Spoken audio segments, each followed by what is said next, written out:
Greetings, ladies and gentlemen. Good evening, good morning, good afternoon to you, wherever you are. With you, this is Evica. We'll be with you shortly. Just preparing, opening the other room in Clubhouse. And also, welcome to those in Facebook. Um, Much greetings and love for you to you all.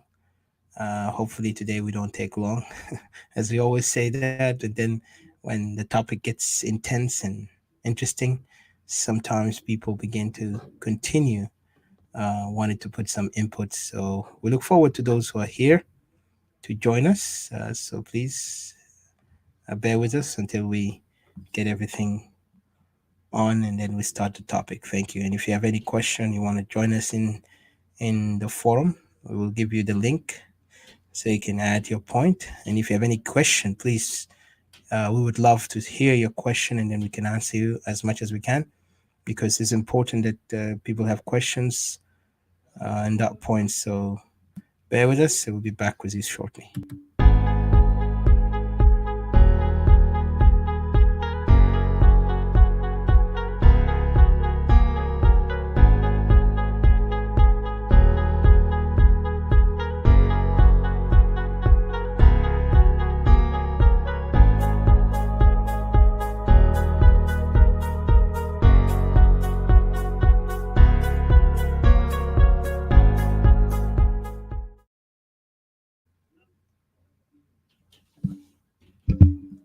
Greetings to you all, people in Clubhouse. I didn't even know I was on.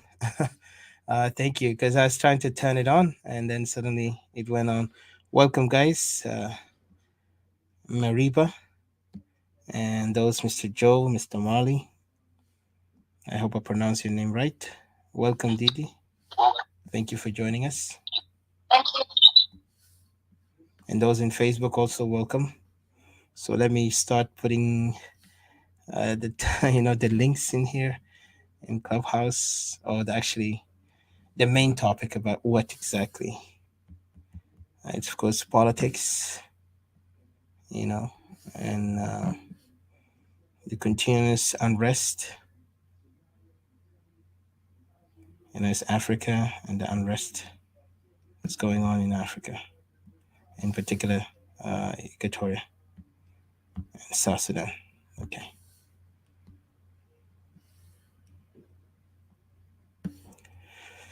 All right. If you have any link to Miss Didi, you can actually put that link in there too. So it'd be great.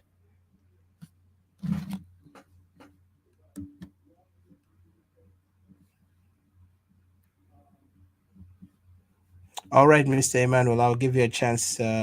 Just bear with us. I'll put the link down there. Mr. Emmanuel want to join us in Facebook, I will give you a chance. I'll send you the link so you can join us on StreamYard. So just bear with us, please. Thank you. While we situate things together. I'm trying to put the clock on.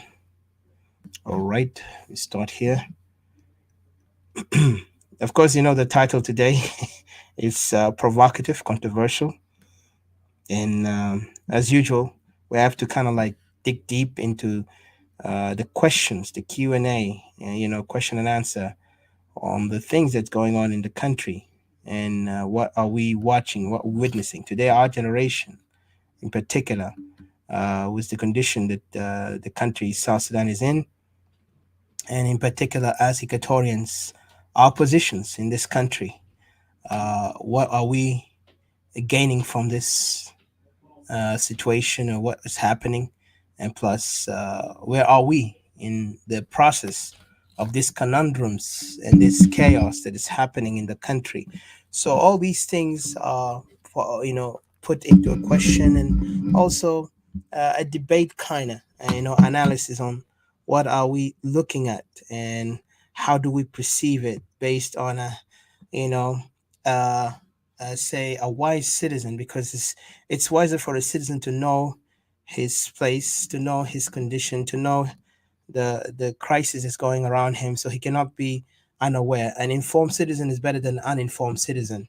An informed citizen is a wise citizen, because in wisdom you need to be informed, and to be informed you need to also think and analyze and contribute after you have understood the whole thing that roaming around you.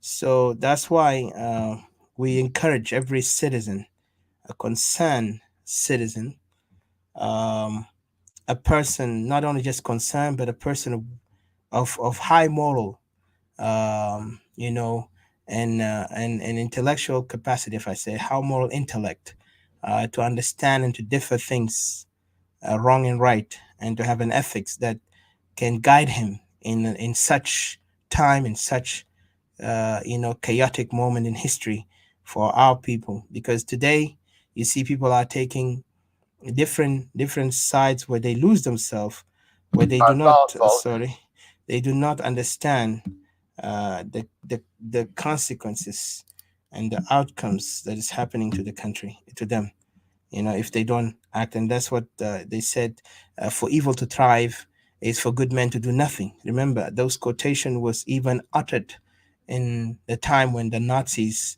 in Europe began to conquer many nations in Europe and try to destroy others because their races are different according to what the Nazi used to believe in. So they made it into a chaotic moment in the history.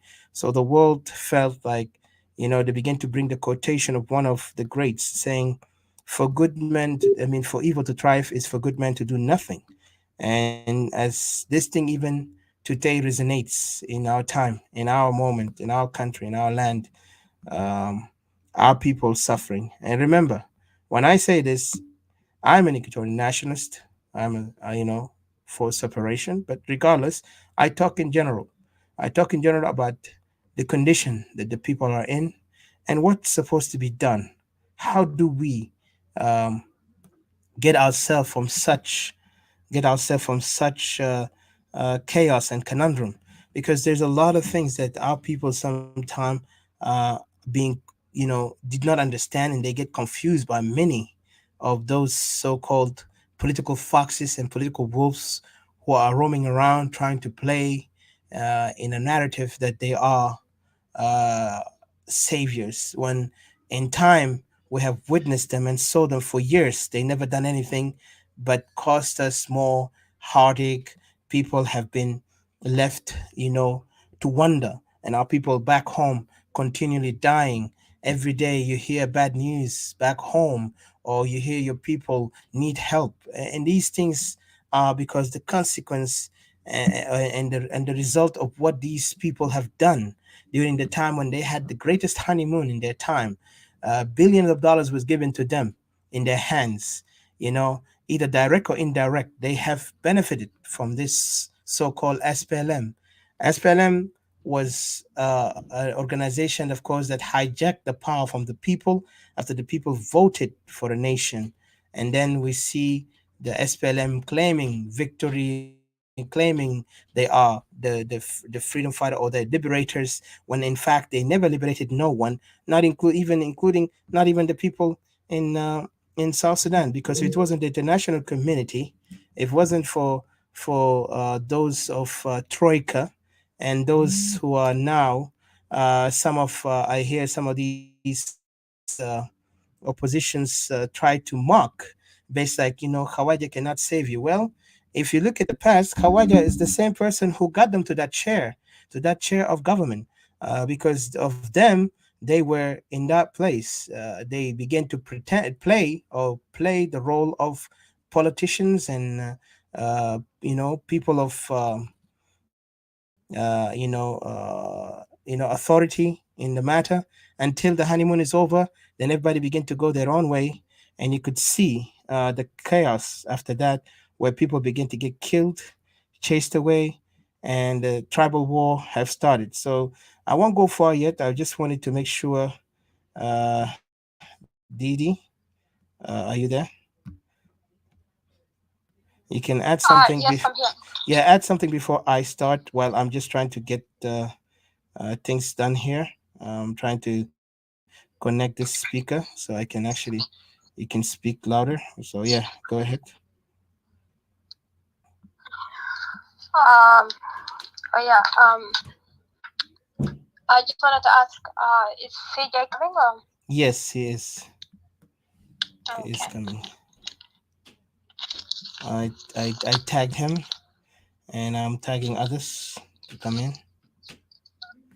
Yep. Hello. Greetings to you, Maria. So I think what we do is like we're waiting Yeah, no for problem. some people to come in. So yeah, and we wait for CJ, and then we can hopefully Dust of Robert will come back. Yeah, no. Yeah, we can have the discussion because yeah. Yeah, we do. We need that. Definitely. I tag some people, and you could tag some people. I'll be back with you Yeah. shortly. Just hold on. Mhm.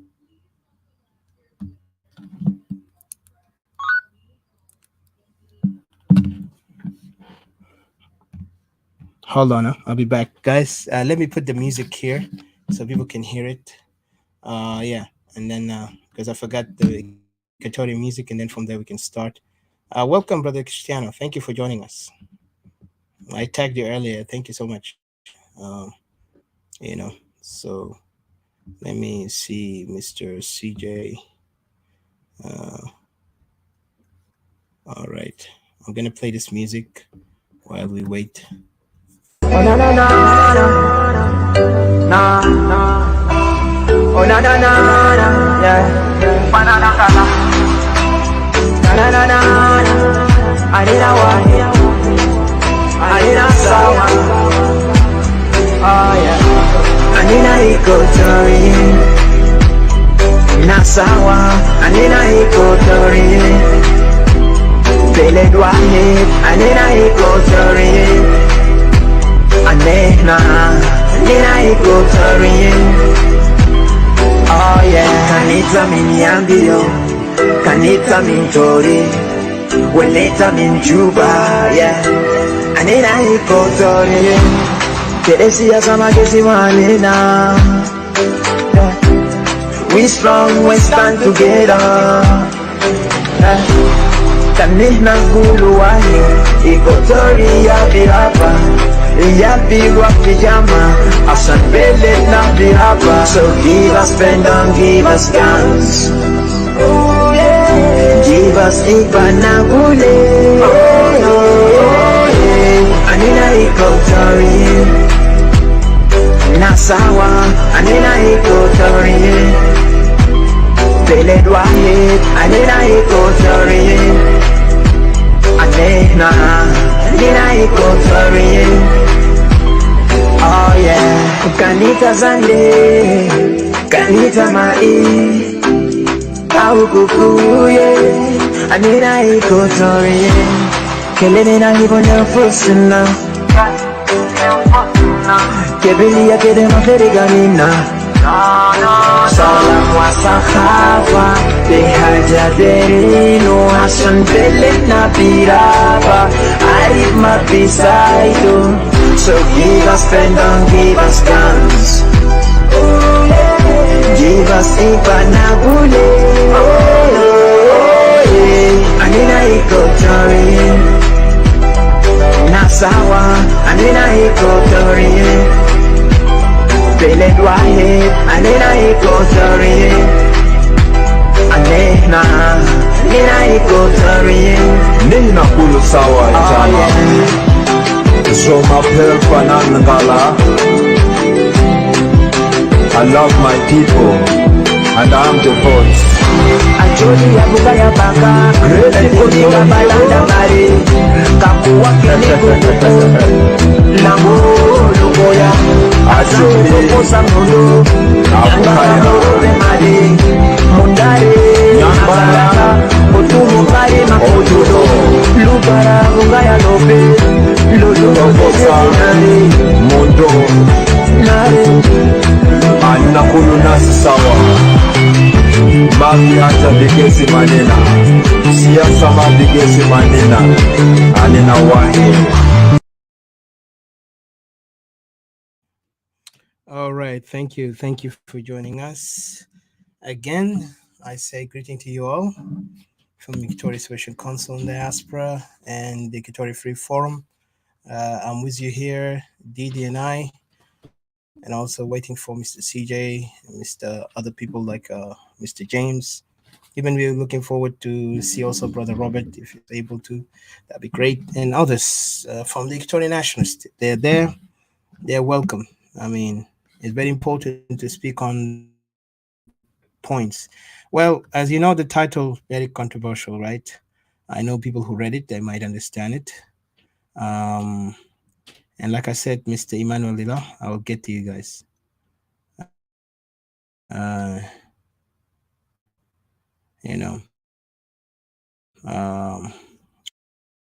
okay, hold on, just a second.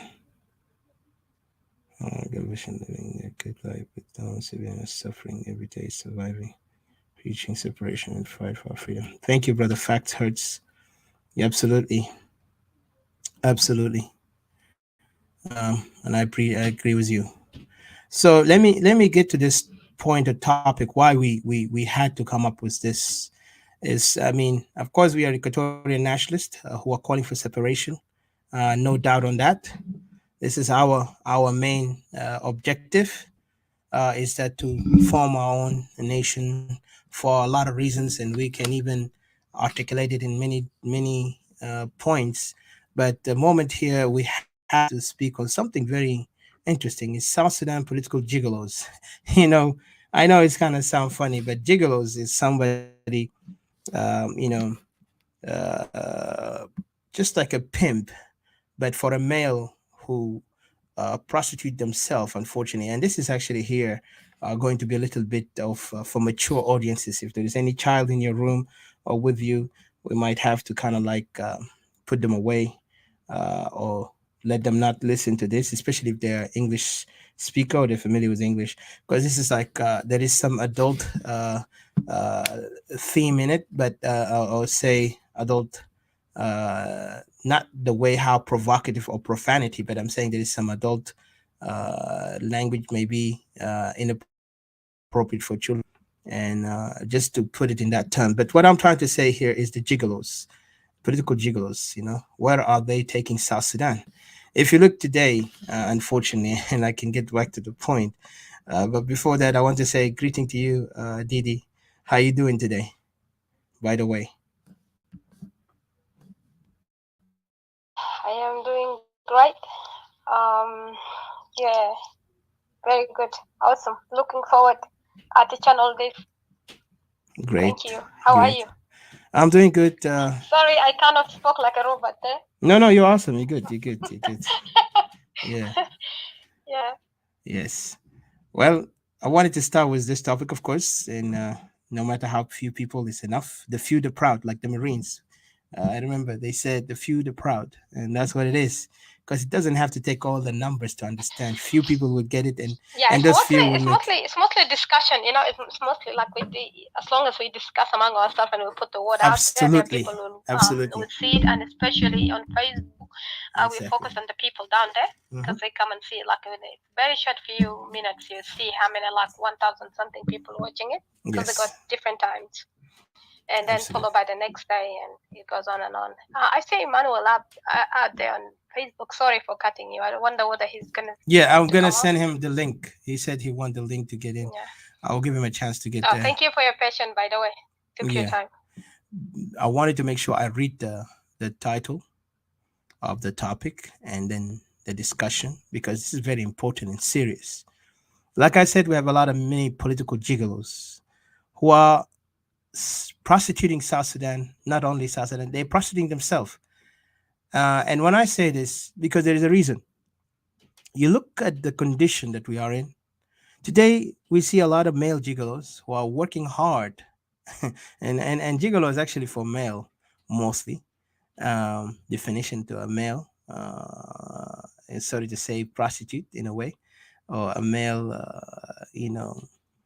what they call that? I forgot the word. Courier. So this is what is happening. We got so many South Sudanese political Mac daddies, in the American term, Mac daddies. They are playing political cards, seducing and confusing majority of South Sudanese. that they are the true image of revolution. Okay, and when I say this, there is a reason, because we have today, we have seen the same,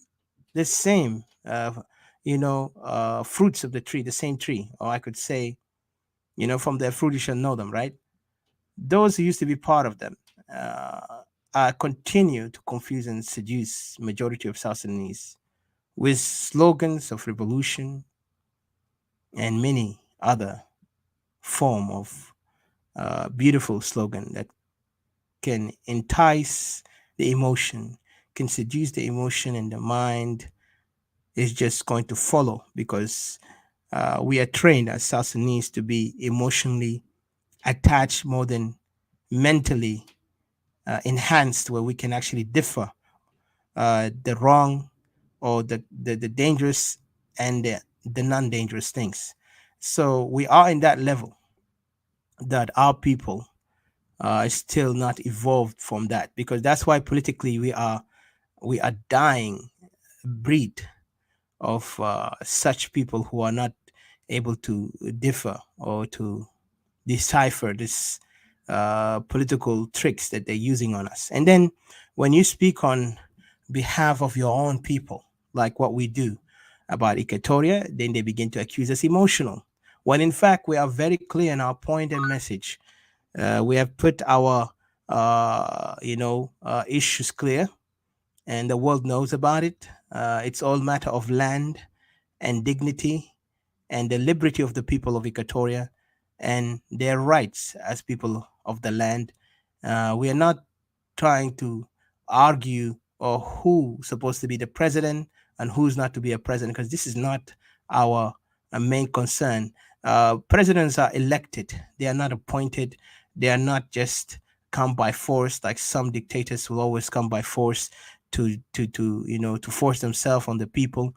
That's by itself, if I could use it in another term, it's raping like almost like somebody forcing himself on a woman. That's like rape. So they rape the people from from their right. Like, we are civilians who voted for this nation, and then we find ourselves to be abused and insulted to the extreme that Equatorians are no longer have the power, no others, because the civilians in the other two regions, if I look, they are emotionally, uh, built on the idea that we follow our leaders based on his tribe. And this is why this mindset of, you see, those political gigolos could play with the emotion and confusing majority of the masses of South Sudanese into believing there are those people who are calling themselves revolutionary until they go back in and join the same person that they fight, or the same organization that they are part of, and they have disagreement, and they create a conflict among each other, and then later they come back and say we are now making peace, and now we are, give peace a chance, let's come together. And you see them, and all they go is just in and out, and you never see any progress, any change. It's just the same cycle, because they found that people are gullible, emotionally and mentally. They are not evolved to kind of assess things carefully before they make a decision. People just like to ally themselves with popularity, with people, because, oh, people always talk about this person, so it got to be great. No, you need to assess, you need to understand. I respect leaders who empower the people, not empower themselves. And I see SPLM and their former SPLM colleagues who are now in the outside, uh, you know using the card revolution. They have the same kind of mentality. They want to be empowered. They want to be recognized by the world. They want to be put in the top, while the people just to follow. But we don't want that. And especially as Equatorians, we will not accept such thing. And I want Equatorians who are really Equatorian understand what Equatorian means. Because Equatorian is not just a word to be said. It's not just a slogan to be spoken and uttered. It is not something you can just define it in geographical region that we are in. It is not something that you can just define it in political status. No, Equatoria is so deep, and it's so in a way, if I could look at it, it has that deep meaning and deep, it has like I forgot the word, but it has so much deepness into it that when you look at it, it cannot be defined in one sentence. It has to be, you know, put into a lecture of what Equatoria is. And this is who we are. And we are proud to, understand that and know that who we are, what our ancestors have left for us. They left us a great legacy, a bigger shoes that we need to fill. And to fill it, we have to really understand the meaning and the power and the purpose of Equatorians in Equatoria even itself. And now when we decided that we have to go for self-determination, is because we have seen our power or our legacy is now under threat, even our existence under threat. So we have to come to the decision that we need to opt out from such unholy union or unholy unity so we can go forward. And I tell you the truth, it's sad to say we have so much Equatorians right now who are still,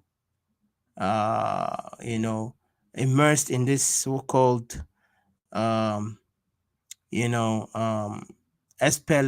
mindset that is very hard for them to do because they've been there for years, and the spirit of divisiveness that is in SPLM that created this. Now, those others who part of the SPLM, and even though they claim that they have exited SPLM, yet their mindset still act, it still speaks like the SPLM, authoritative behavior. So let me get back to my point so I don't deviate. Is that the many political Mack daddies, like I said, are playing political cards on the people. A card that is very obvious for those who are familiar with what the political cards is. And those political cards are being played every day in front of us, in front of our eyes, in the screen. And the more you begin to get into those cards or you begin to fall for it, the more you are getting deeper and trapped. And that's the same game the SPLM played back then. If you go back in the time where, what do you call it, during the time when the SPLM was founded, Equatorians tried to join because some Equatorians, not all, even though the majority have understood at that time, especially those who are well educated and well understanding that SPLM represent a tribal organization at the beginning of its foundation, so that they rejected Equatorians. So those who went there and they tried, they were stopped. Some of them were killed.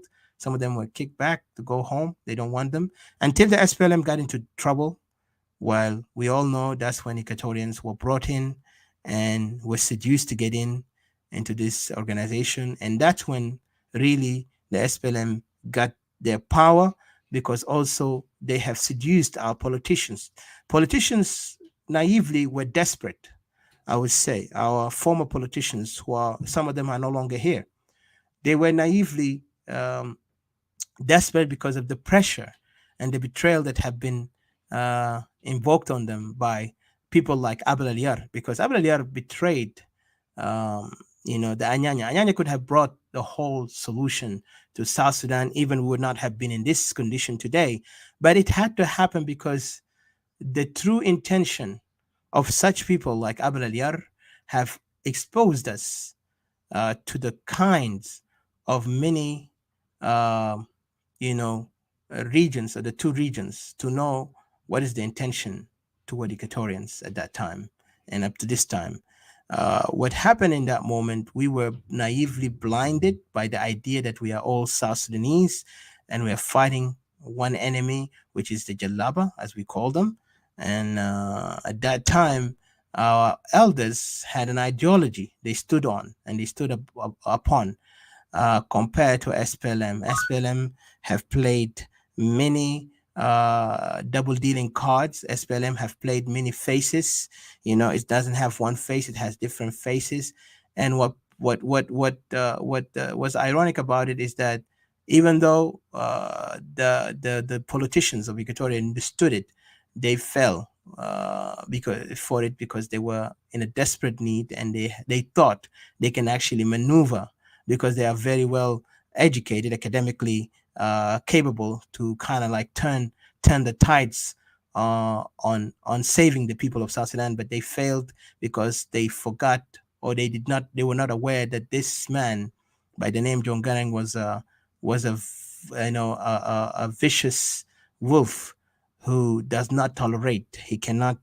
He doesn't. If he smell anything that challenging him, he will take you out. And he have killed many of the most capable bodies and minds that could have brought unity among the South Sudanese at that time. But he failed.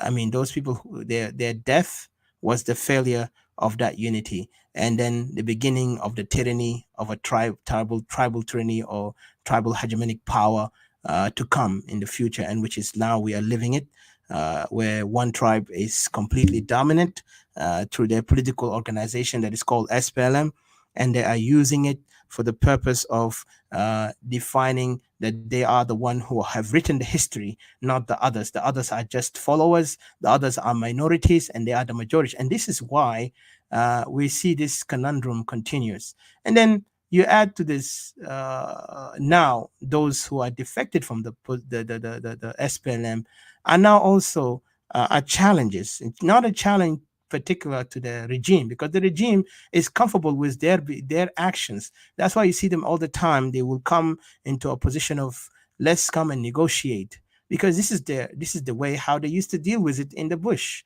One will defect, go to Khartoum tomorrow. When Khartoum treat them bad, they will come back, return crawling back to Jongaring. And what happened is that they were doing it time and time, and it became a habit, a political habit by these elements. So most of these people are not new to us. And this is why I'm surprised and wondering why majority, in particular Equatorians, if the rest are following based on the on relationship, or based on, when I'm saying relationship, I'm not saying like a couple relationship. I'm talking about relativeness, like relative, like relation of where they belong to. Like they look at themselves in a tribal mindset, in a way that they stand with their tribe, compared to Equatorians, where we always like to assess things and support what makes point and sense. But in that same time, also we don't deny that there is some people who are now who have been immersed by SPLM, are now also getting into that mindset of trying to align themselves in a tribal way, but still the wisdom of Equatoria and the legacy that our ancestors have left uh, open our eyes and conscious not to stand on that side of supporting this person because he's my tribe or he's my relative. I support the person because he actually speak, truth to power, or put a point things clear that we want to see a better nation, a better world, a better future for the next generation, for our generation, the next generation to come. Because our job is to build so the next generation to also continue building and living until the end of time comes, because we don't want to see ourselves behind like other countries who are always in constant war. And I see the future in South Sudan. With all I see in South Sudan, there is no future with such mindset of fighting, violence, tribal grudges. And you have seen many of them never evolve from that mindset. And yet you will see them, some of their leaders will come up with arrogance and pridefulness to come and try to preach us the meaning of unity, how government works, and blah blah and blah blah. But in the end, all they do is they are just selling themselves like gigolos in a, you know, if I could say, excuse me, because I said this is it's going to be a little bit adult language here, but not in a profanity, but I said like a whorehouse, because today they have prostituted the people and the country, even themselves as politicians. So they play us all the time with trickeries, with card games, political card games where they can use us and misuse us, misuse us in a way that we find ourselves unable to think for ourselves. We begin to wait for them to bring a better idea, or they inspire us with their routine slogans. So Equatorians really need to wake up, in particular us. South Sudan is in a deep, deep sense of what do you call it? A tribal slum, a tribalism slumber, where they living in a tribal mindset where it's very hard for them to awaken from it, because it's become a generational thing, and they are building it on that matter. And this is why today this country, politically, it's so, for the others are, they noticed it, but they're afraid to say it. But now they had the audacity, because some of them now begin to talk. Yes, this is a tribal conflict, and it started by a tribal organization like SPLM, who have encouraged tribalism in the country. I know our words, it's for others is not comfortable, but hey, if you don't like it, that's your issues. But for us, we continue speaking the facts and truth, because we're not here to make you like us, you love us or hate us. That's your problem. For us, we're going to speak it like it is. At the end, we need, those who have conscience, those who have wisdom, to wake up so we can save our people, because you don't know, someday or another, those words will make a great impact, and those people who have great mind will also become an inspirational characters, leaders, part of the history making. But what we're doing here, we're speaking the facts. We're not here to sugarcoat things. We're not here for us to get popularity. We're here to speak on the facts. We're not here to make conspiracy against others. We're not here to betray you.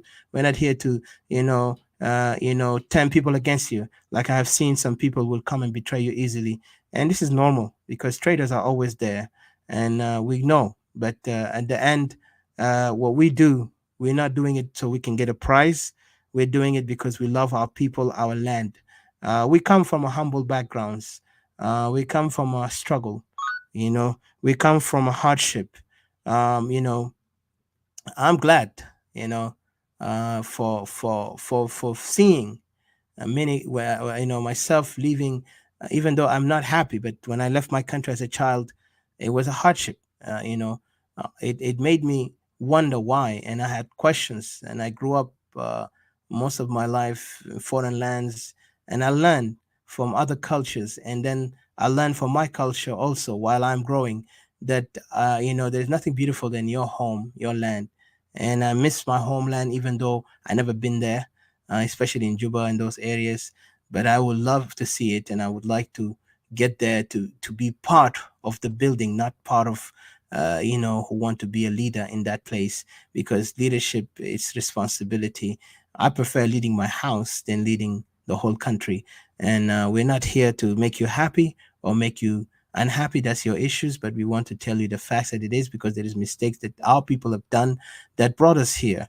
And that's why we see those political Mack Daddies and Gigolos playing us all the time, because we are so naively susceptible to these people. Every time they pretend to be nationalist, unionist for the country, they believe that they understand the country. Then if they really had that conscience, why did they join the SPLM from the start? Why did even they join the SPLM when the country was in the beginning of its birth? As the people were excited, why didn't they wake the people up like Wani Tombe? He warned the Equatorians in particular that you Equatorians need to be careful. This regime is going to bring you into a crisis. You Equatorians are going to be the greatest loser in this. While some even Equatorians who have took part with the regime never even supported people like Wani Tombe, like Abdurrahman Sule, and others who have given their life for the Equatorian people in particular. They were instead they shunned these people. They stepped away. All of them, they were looking for their career, building careers in the political arena, to get in the position where they can eat well, live well, sleep well, and then tomorrow you can call them Mr. This, Honorable this, and Ambassador this, and King this, and whoever this. You can never see them humbly coming to the people as themselves. Instead, they will come to you with you know with pride and arrogance in front of your face, and telling you they know better than you, and they know what's the problem, and then they call South Sudanese ignorant. Well, shame on them, because they are the one who betrayed Equatorians, betrayed South Sudanese in general, because they are the one who have lived in that honeymoon, never cared until they were chased away, or they were given resignation order for them to resign. So then they begin to call themselves, they are now revolutionaries or oppositions. And I tell you this, I'm an Equatorian nationalist. I am not apologetic to what I say and what I stand for, because Equatoria matters to me. When I see the betrayal that have been going on up to this moment, there is no repentance from such elements who have used us every day and night. It proved to me we are in danger every day. And then that's why we have to stand for our land. Equatoria matters to me because the people of Equatoria have suffered where nobody cried for them, nobody spoke for them. Even our leaders have been scared, cowardly, unable to speak out because they're afraid that people, the other side, will begin to turn against them. And then they even undermine the strength of Equatoria by saying, Equatoria, if they spoke out, all those people are going to turn against us. So what? Let them turn against us. Did you not see Israelis? The whole Arab countries were against them. What did they do? They stood their ground. They fought back. They never gave up. They never look at, oh, because we are few in numbers, we cannot do it. As long as you're on the justice, you're on the just side, you can stand even if you're few people. Trust me.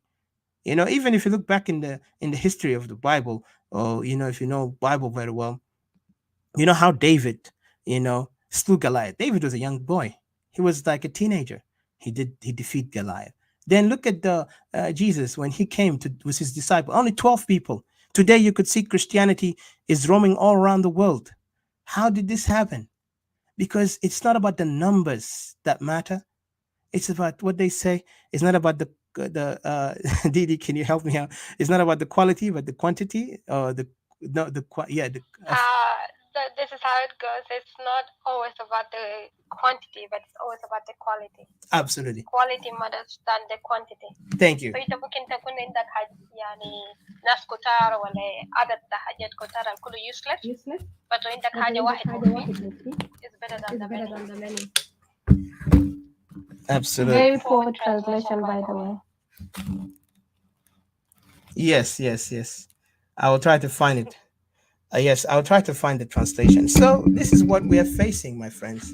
So at the end, we have to stand our ground and be proud who we are, and never to be. Especially, I respect a person who stand for something than stand for nothing. Because a lot of people today, they like to be, appeasers. They like to be recognized, respected, credited. They're afraid to be challenged with people who are going to oppose them. Well, if you don't have an opposition, then you're not successful. That's what they always say, right? If you don't have an opposer, or and a person who's going to oppose you or criticize you, you are not going to be powerfully successful. So what it means is that we have to challenge. You have to be challenged so you can always outstand the others. But for us, when we speak on this, we're not here to freely to oppose for the sake of opposing. We are speaking on the fact that our people are endangered. Our people are in danger, and we need help to help them, and we need to stand and awaken them. And they said the greatest power for revolution, the greatest way for revolution is, and this is from Robespierre. Let me just let me quote it right so you guys can know. I wrote it actually in one of my quotations, and this is my favorite quotation. They said the secret of freedom lies in educating the people, whereas the secret of tyranny is keeping them ignorant. If you look back, guys, and I know this for a fact, most of you have noticed when you guys, I remember when I came to see in Facebook those forums were being played time and time again.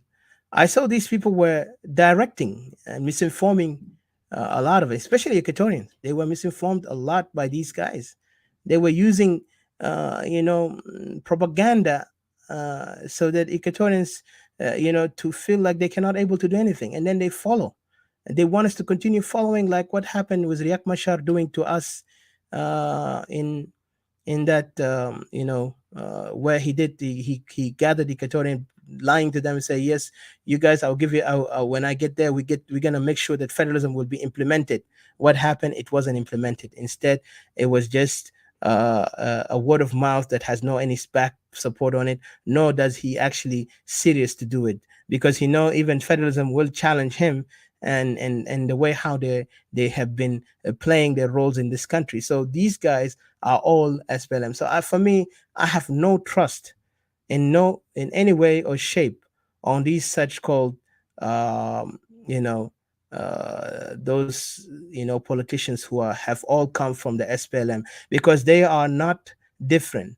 They have the same mindset, the ideology of the SPLM that have been built on them for the many years, 20 something years. Those guys have fought with each other, fought against each other, so and on, and even they have competed for against each other for power and position. That's why you see everybody is a cutthroat there. It's like a cutthroats and connivers and conspirators. They do it, and that's the same thing. Regime have conspired against the people. Once we became a nation, what did they do? Automatically, they have betrayed the people by coming in and say we are the one who liberate this country. While people like Wani Tombe and what's his name, rest his souls, all of them, and Abraham Abdurrahman Soleh spoke on that. But then what were the Equatorians leaders, the so-called leaders today? They were not even in support. They were silent. They ignored these guys. They shunned these guys. And then today you see still some of them are still in, who are not even have no conscience after all the death happening in Equatoria. People are being chased away, killed, and the land have been occupied. And then they will try to act like there is a government and they are doing their best. And then people will praise them even though they do the wrong. And we need to cut this thing out, my fellow Equatorian. We need to tell it like it is. If wrong is wrong and right is right. Once we see, I don't care if he's a leader, he's not a god. No leaders here in this earth is born a god. We're all going to die. Leaders die the same as, you know, every person who's written to be living in this earth once and die once. So let us understand that these guys are not us and not our future. Those guys are just had their own way to come and join the SPLM, and they have made it there. And this is a question I want to ask you later, but I will give a chance to Mr. CJ and Ms. Didi. But first, let me get to the topic that I was trying to say. The majority who are confused by these, political Mack Daddies and Gigolos who are playing around cards, to confuse the majority of South Sudanese, and that they are, the true revolutionary image of true revolution. And then come to that also, you will look at them. They said, and I want to know. This is the question that I have put. Who are they first? Like I've mentioned, those guys are all come from the SPLM, from the same tree. They are not new. And to me, to put my trust on them, I'll be a foolish man if I put my trust in such people who are the same, fruit of the same tree. If they are apples, they're gonna be apple. If they're onion, they're onion. So I cannot fall for that game that they actually, they're trying to bring another change. Because if you see them, they're not even trying to bring change. They go back and they want to negotiate. They want to find a way to get back. They're not even focusing on any other thing but how to get back and gain momentum or position back home. So you have seen it, and this have been repeated for 17 years since we became a nation. I mean, 10 years, of course, as a nation. We're going to 11 years now. But during that time, you should see them. They were okay. They were in honeymoon. They never cared. They never looked back. They were enjoying it. So this is why we're asking, who are they? And then there is another question. Are they truly revolution? Are they truly for revolution? Because you look at their way, their behavior, their action. Like I said, when I came before to see it, they always talk about some propaganda games, you know, uh, you know, they coming to Equatorians to confuse Equatorians by giving that they are fighting for the freedom of the country, and then yet they would talk about, yeah, there is a constitution, this is a government, Kir must do this, that he must implement it. Yes, we know that SPLA liberated us. SPLA committed crime against us by many more equal to the Arab North, or the so-called Arab remnants of the north of Khartoum, who have been bombing us with Antonov, killing our people, doing this waging war on our people. So you remember the 3 million or how many million that have died in this war. It wasn't a number that just can be put there. It's a number of people, live people were killed there was tribes, villages massacred. There is reports. I'm talking this out of facts. I'm not talking here out of just something, made up. It's actually a facts. found out the records of these things, through a lot. If those, even the U.S. intelligence, even the UN information have all these information that the SPLM have committed genocide against many people, especially when they were waging conflict between each other. And we could see that in 1991 was a great example of that. What happened where SPLM have cost thousands, if not millions, because we reached to a millions after that time of lives have lost. Those are the consequences and the mistakes of the SPLM. And up to that moment, they have not put revolution in their agenda. They just put domination on their agenda, and that's why you see today. Even the mindset still continues, even with those who are defected from the regime, they still acting the same. The regime is our number one enemy, of course, but the greatest unseen enemy is the ones who are trying to entice the people to go to the same mistake again, to fall for the same well again, when we have just got ourselves out of this well by telling our people it's time for us to exit, it's time for us to rise up, it's time for us to be our own. And I know our words is a challenge to many, like I said, but we'll continue fighting. We're not afraid. And let our freedom fighters continue, and we're going to continue on that. And then again, uh where is the South Sudanese, where is the South Sudanese heading? Are the revolution true, and what is revolution? So this is another term. I will talk about it later, on what is revolution. And the question also, maybe to you guys who are here, you can speak, where is South Sudan heading with these kind of rhetorics and these kind of conniving and conspiring games of manipulation is going on in the country.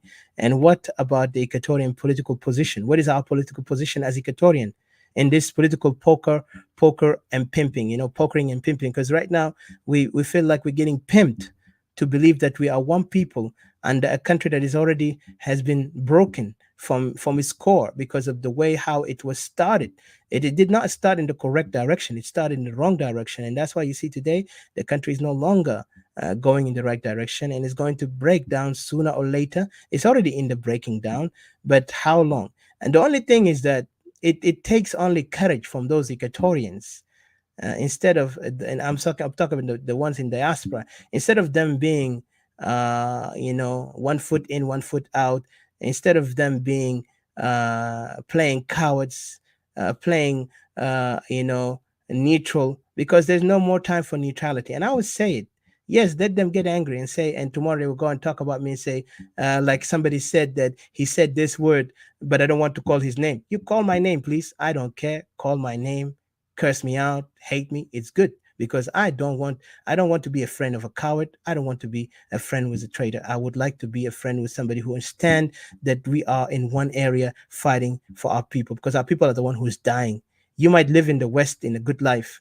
You might have a safety, but those people have no safety. You talk about warriors, you have boots in the grounds. Are you part of those boots in the grounds? Those guys are fighting there. They have no future. They gave up their life, their wives, they gave up their everything they had in their life. Those people are sacrificing more than you could sacrifice. And here you want to tell us like, oh, let's talk about unity in South Sudan. What unity? Let's be clear. There is no unity.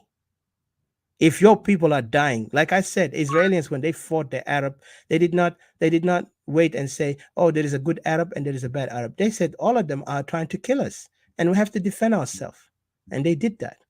Those are the men. They were few people, but they made it.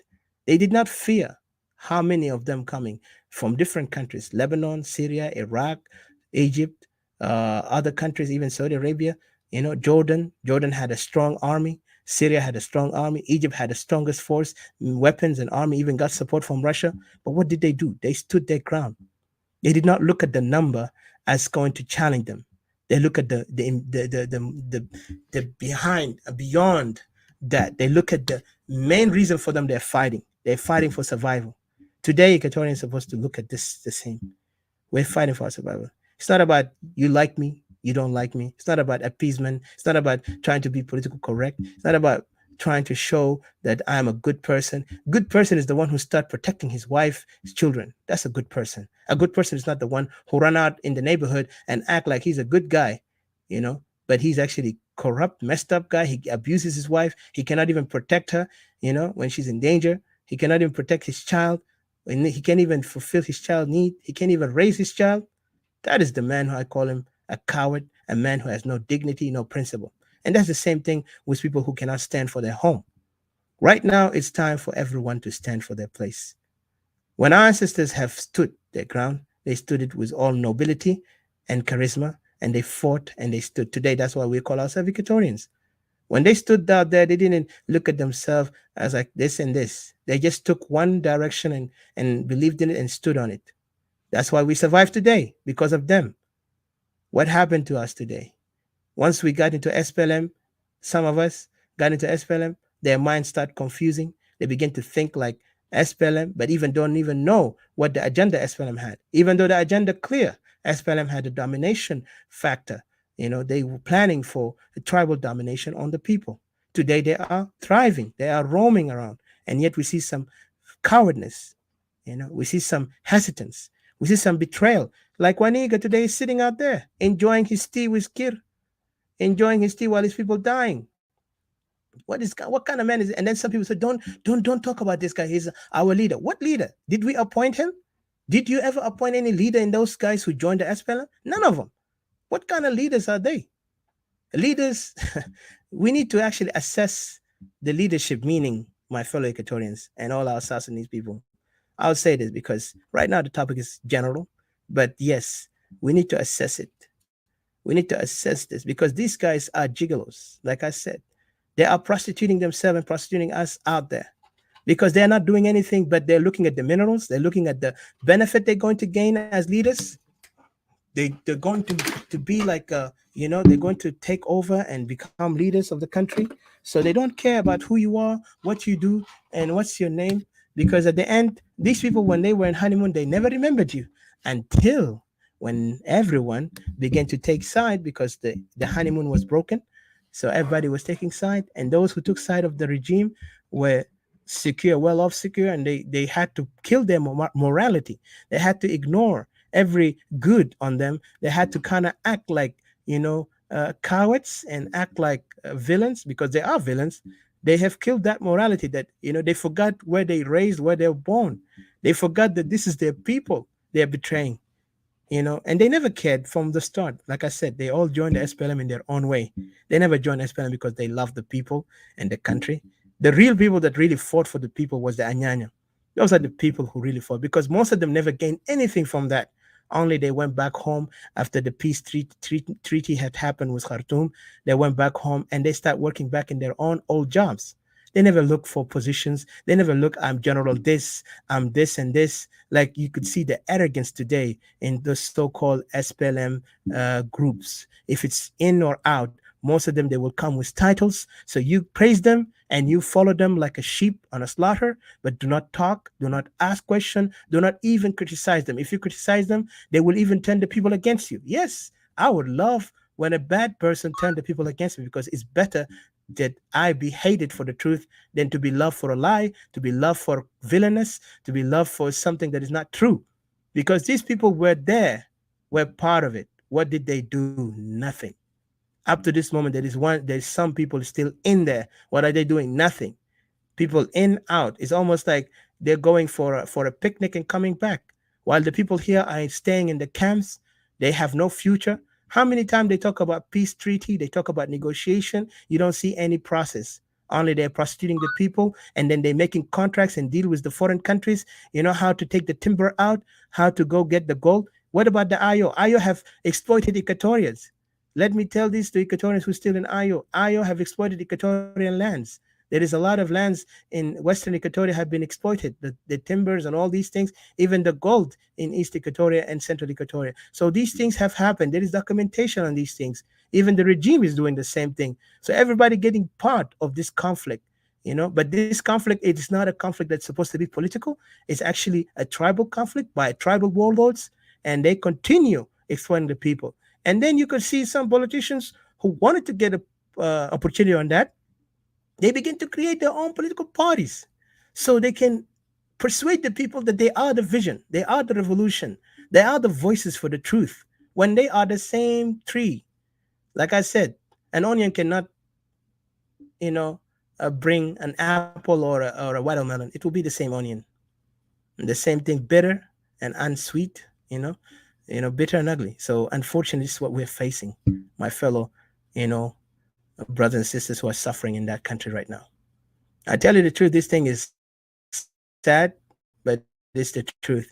And I know our words is not acceptable at many, but it's good because I'm not here to want to be an like somebody who's going to be just for I'm not here for propaganda. I'm here to speak the things that I see as a civilian, as a person who have never been part of the SPLM, and I'm so proud I've never been in SPLM. I will never even join it. If it comes to life, if this is take my life, I would say, yeah, better to die than be in part of these organizations who have failed and never had a vision for the people, only the vision of tribalism. So I don't want to go far. I want to give a chance to those who never spoke yet. But this is the questions that I said. Are they truly for revolution? And what is revolution? This later I will go and express it in a brief, but I will let people them to talk first. And then where is South Sudan heading? Like I said, where are we heading as a country?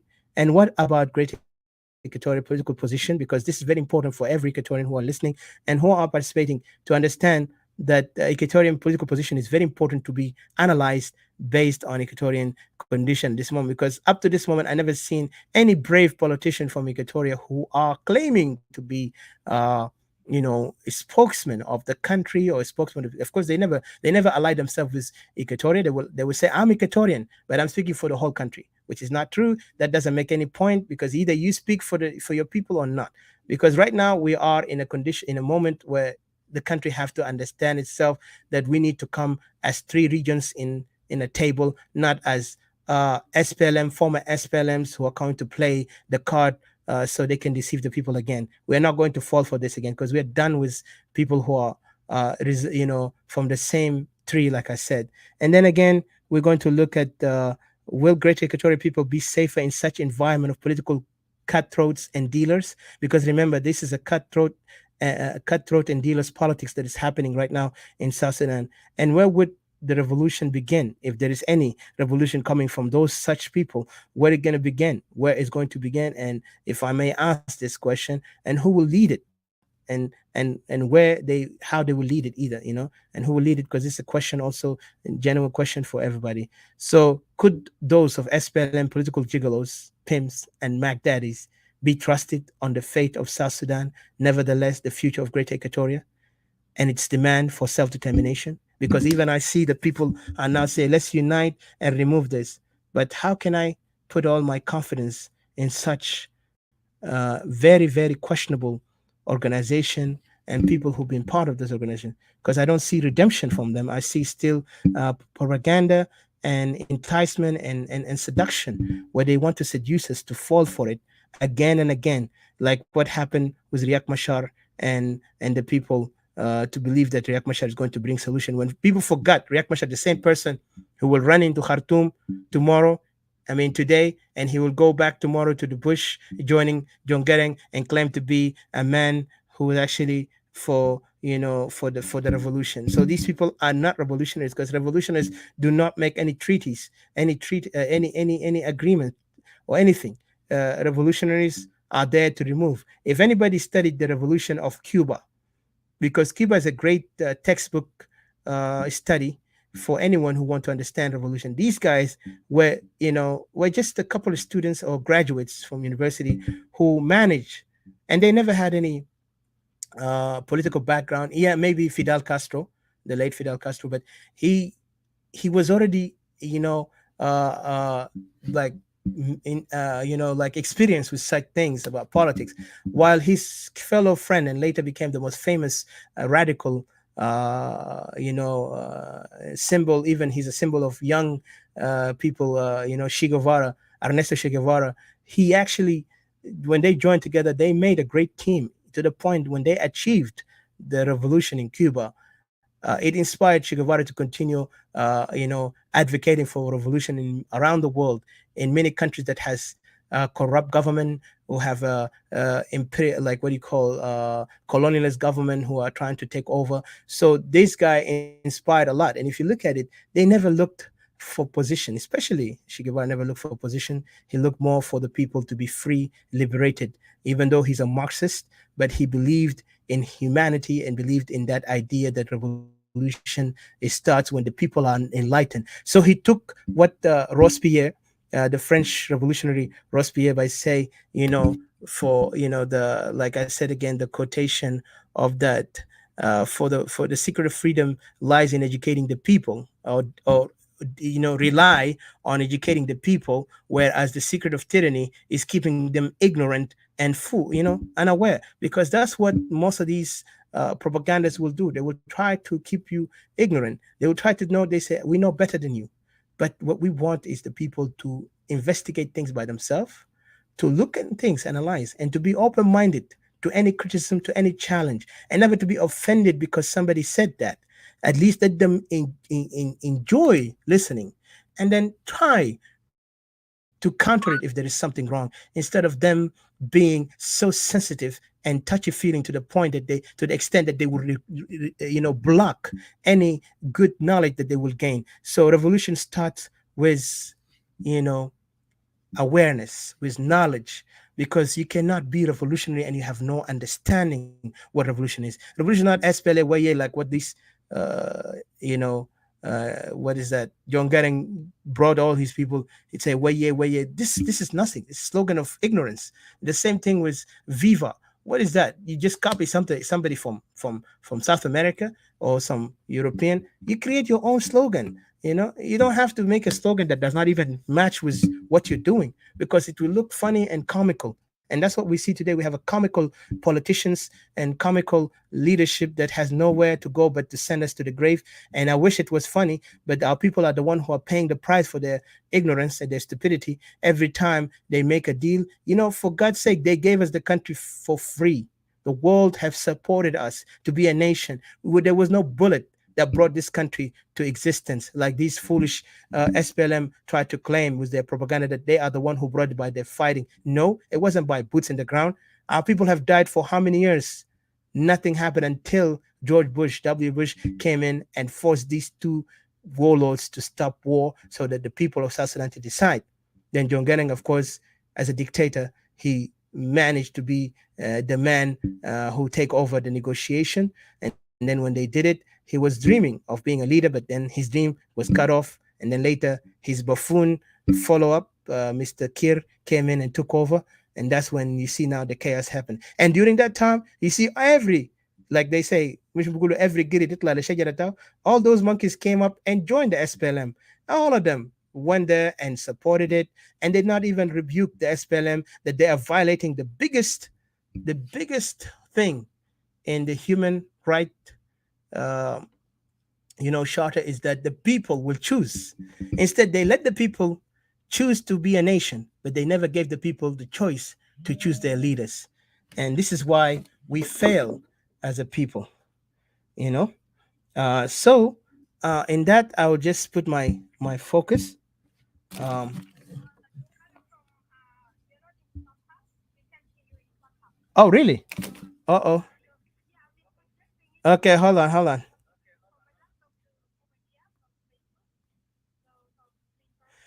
Oh God. Hold on, I'm coming back. Sorry, guys. Oh man, it's weird, really. Hold on a second. Do you hear me, guys?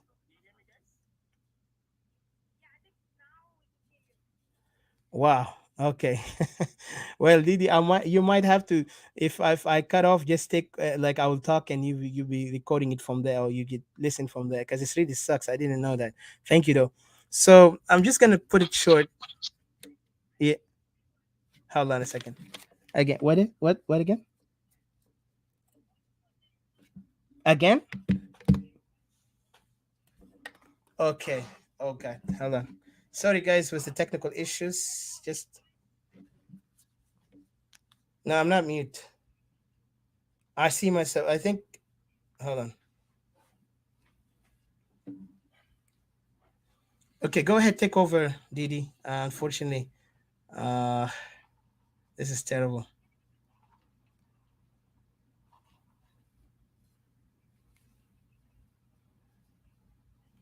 I got out of the clubhouse. Let me come back. Yeah, I think something wrong with this phone. Unfortunately, well, I need to get a new phone then. Then, if you can use your speaker there, be better. If I'm not able to, okay.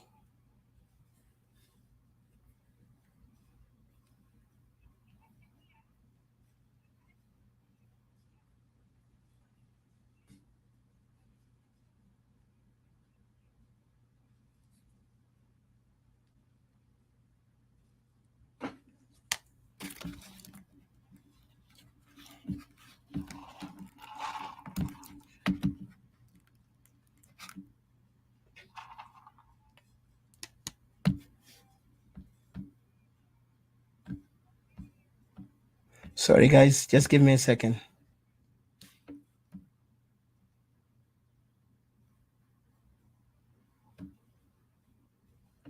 You're not there too, Didi. You're not there at all. Let me see. Let me see. I'm back. All right. Sorry, guys.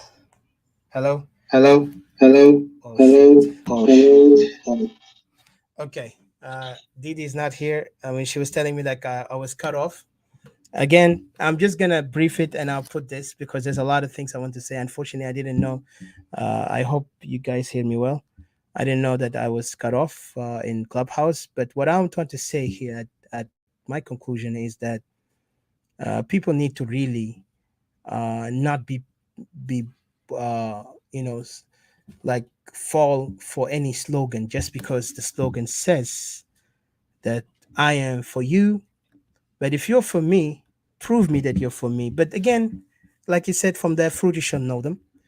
Those guys have never been new. They've always been playing the same role, those sinister role of political what do you call it, pimping and card game on this like poker game on us, while we are like collateral in the end. So whatever happened, they don't care. They will see us like we're just ready to be sold off, and then they will gain their position. And that's why you see a lot of these failed countries in Africa have been going around, with leaders who are not there for the people, even though they claim they're revolutionaries. But at the end, you find them they are not. Only they're there to just waste lives and then become dictators and forcibly will eliminate and silence anyone who criticize or who even want to extort common sense to change the wrong so it can be better nation. So I'll leave it here and I'll say again, thank you. And I hope I put my point. Mr. CJ, are you there? Please go ahead and then I'll try to add Didi on the topic again because I think she's out. Uh, Go ahead, Mr. CJ. Unmute yourself. Hello, Mr. CJ.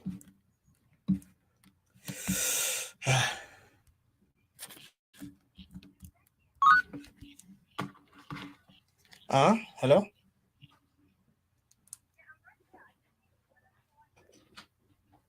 Well, I don't know. I'm not hacked for sure. I don't see you really. Okay, so you put me in the speaker earlier.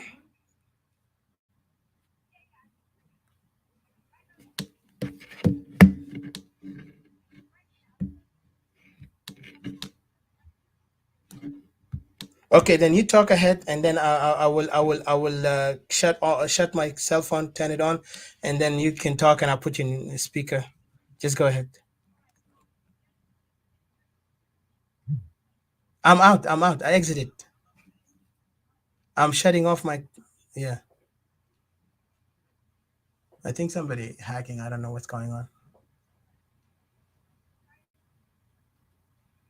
Yeah, let CJ speak or you speak, please.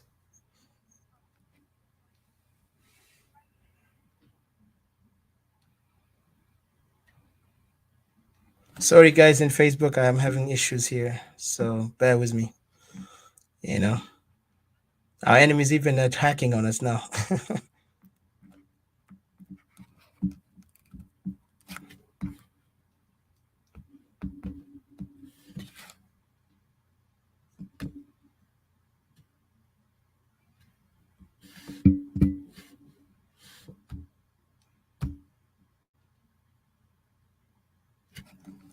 You're not there, Didi. Trust me. I don't see you there. Get out and come back.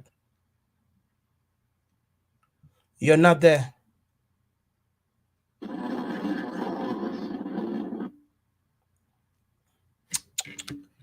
Oh, Jesus.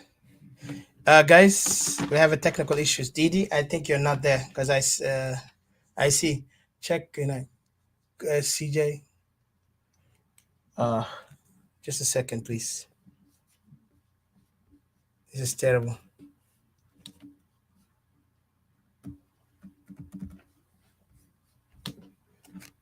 Shoot.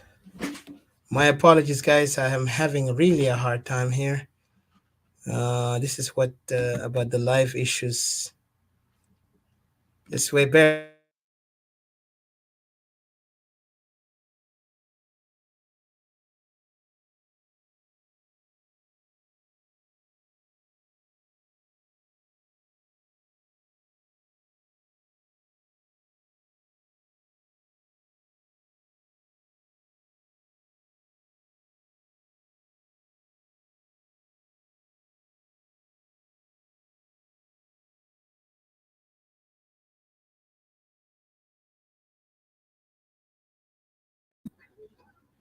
Uh,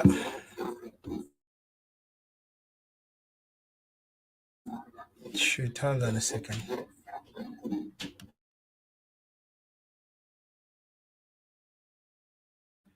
If I'm not mistaken, Didi, can you hear me in Facebook? Hello, Didi, can you hear me in Facebook? Can you respond? Okay, I don't know what's going on, guys. Uh, wow, our enemies are really working hard on this, huh? Because I know that's not normal. I can't believe because most of the time we have no issues, only just like maybe internet wise. But there is something now. Even his microphone, Mr. CJ microphone, need to be fixed. Yes, I think something wrong here. Um, Didi, are you there? Can you respond? Because I don't see you talking. Miss Didi?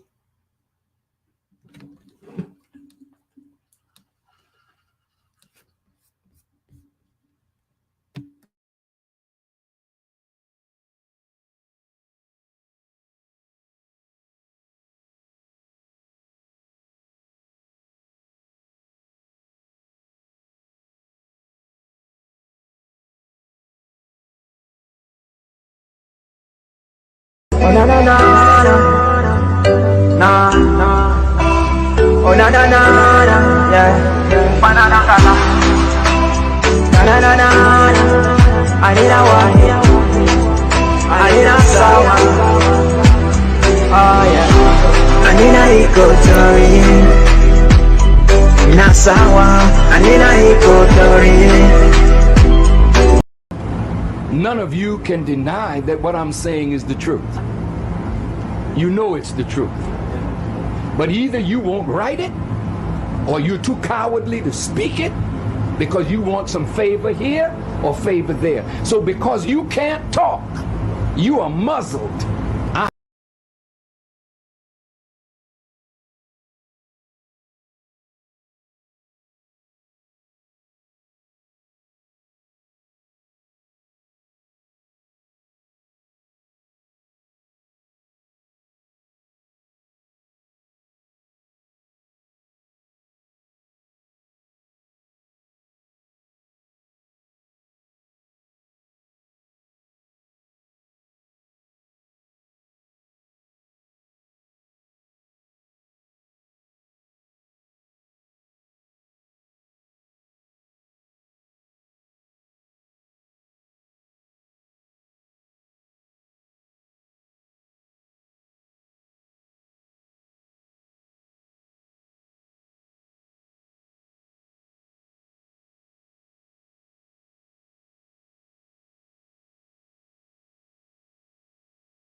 like this is scandal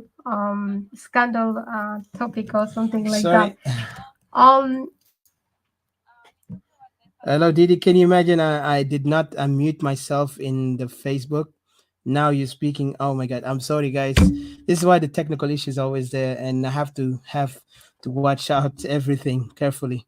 So please go ahead, Didi. Thank you, and thank you for guys in Facebook for watching. I sent the link. If those want to come in, please come up. Try to go to the link. It's easy, and you get in there. So Didi, please continue, and then we have like maybe an hour and a half, and then we can conclude our point today. Thank you for those who join us. May Equatoria go always free and stand tall. Long live Great Equatoria. Go ahead, Didi. we will, like, we will persevere, and we will try to push a little bit of message here and there in between the small window we got. Yeah, I just wanted, like I say, in Facebook, thank you guys, thank you so much, and here in Clubhouse, we appreciate your time, we appreciate your kindness. This topic is very interesting, really. The political gigolos. Can you believe it? I've never heard this word before, so strangely, until you mentioned it and explained it. So it is really interesting. Those almost like to the explanation. The political male prostitution that is happening around in South Sudan. Like if we really open our eyes and see clearly, these politicians are not new to us. They're people who are these people are very familiar people, and they bring nothing more but the SPLA style. In saying the SPLA style is actually exactly the vision of John Garang that you hear. They always saying, the visioners died with John Garang. The visioners died with John Garang. But these people are visionless. There was not any vision in SPLA. We all know it's clear. It's just the fact that people just murder Isma, not murdering to accept the truth, because the truth is always bitter or sour. The truth always can kill someone. If somebody come up to you and tell you that something that, sometimes you're running away from it, or you realize, sometimes it's really hard to understand, because if you see the objective of the SPLA was created out of thin air, and it's created for actually no purpose at all. It's to serve no purpose, but it's created only as a tribal agenda. And it's driven out of, like what they say, the two reasons, like that John Garang has wrote a book and say that, the most thing that has pushed him to the limit is, one is the Kokora, the decentralization, the division of the three regions, which is Kokora in the language of Karo. In our own language, it means you're dividing things into equal means, you're sharing things with people into equality, instead of having one central government or one central developed place. You say, no, let's divide. Like, for example, if you have a bread and stuff like that, you got three people, instead of you eating it by yourself, you say, no, let's just, in Rutan, I think they say something like kordi or something. So kokora, it comes from that word. Like, let's divide it, let's share it. Almost like the proper word will be like sharing, actually, like let's share it, the proper translation would be like sharing, let's share it. So I think CJ would agree with me in that, probably. I'm not sure, or anybody that would understand the Karo language, because that's what people usually say, that, let's share it, so. But then this has been translated to everybody in South Sudan by then, which was Southern Sudan, wrongly. A lot of people have been misled by then. Again, as the Yang Union was acting as as a political, the word is really difficult. So yeah, prostitution.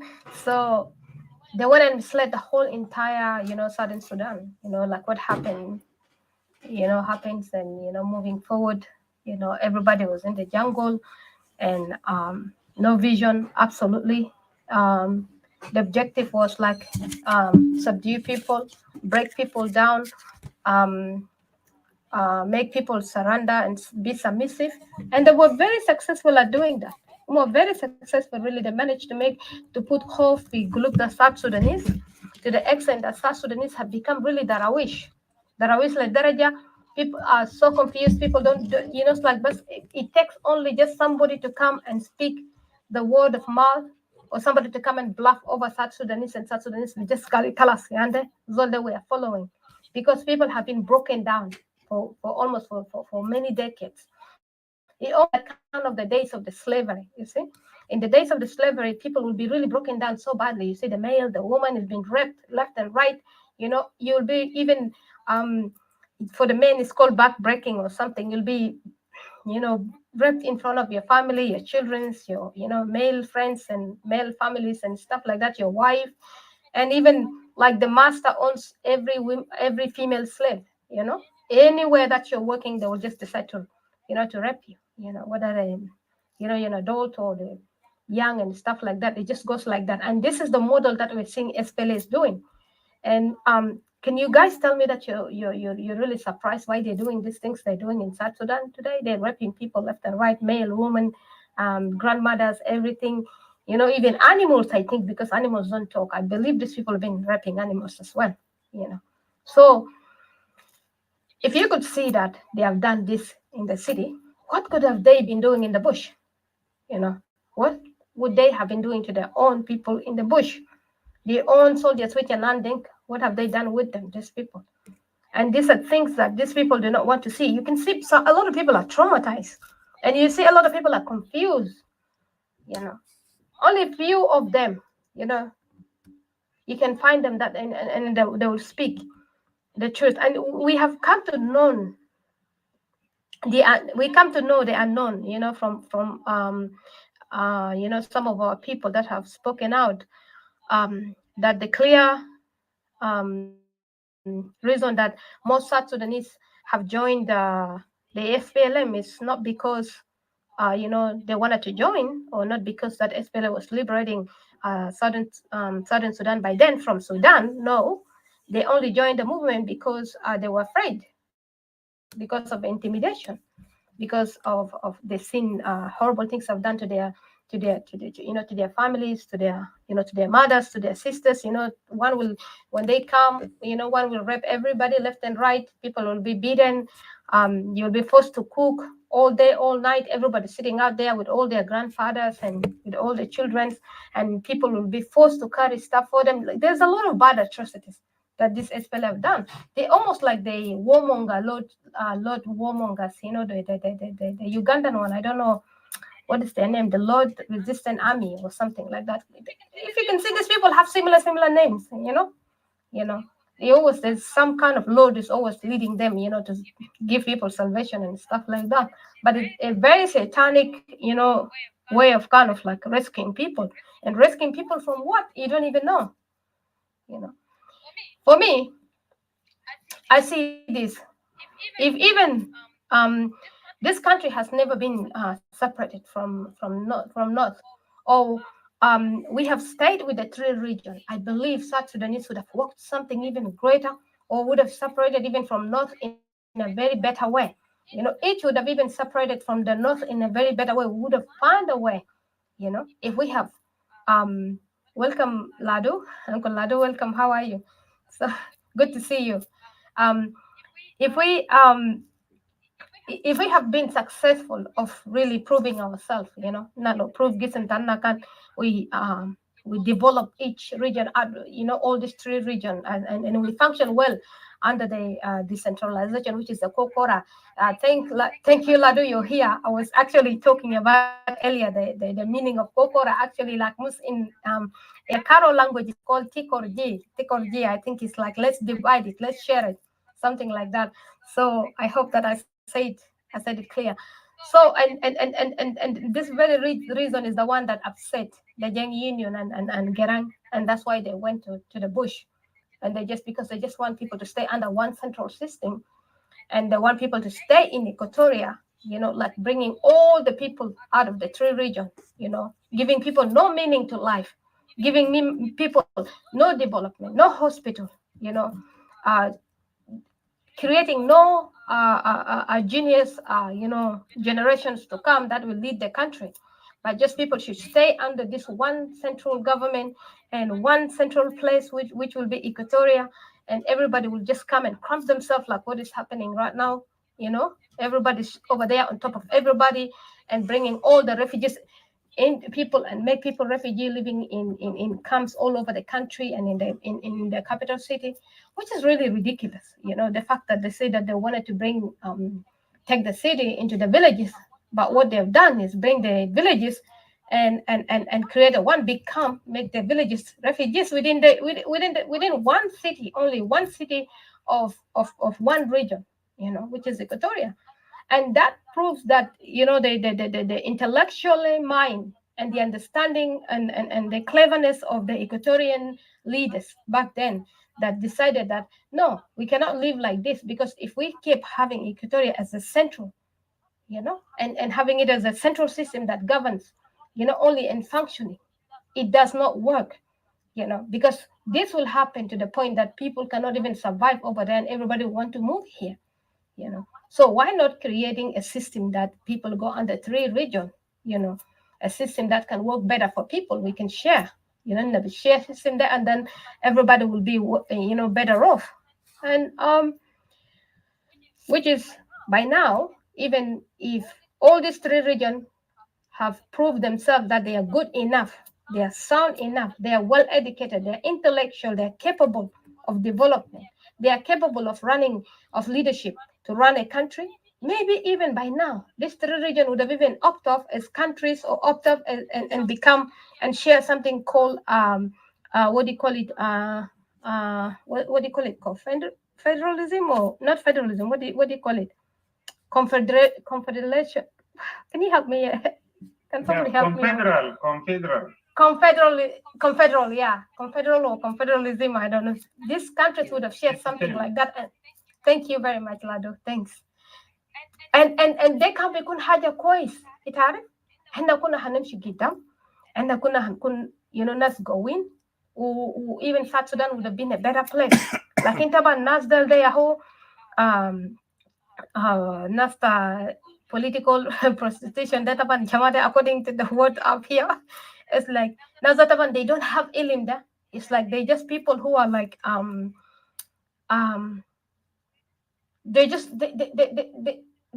they want to be leaders. They have to shift the house around it to shifting around. Now they elected themselves by themselves, and these are carry forward the part of SPLM that are really wild out there. Some of them are inside the country, some of them are outside the country, and they are forcing themselves into the shift. Each of them, they broke out into many. The SPLM and the SPLM IO, they broke up into many parts, and all of them want to be leader. All of them wants to be leaders. Leading where? Which country? One country.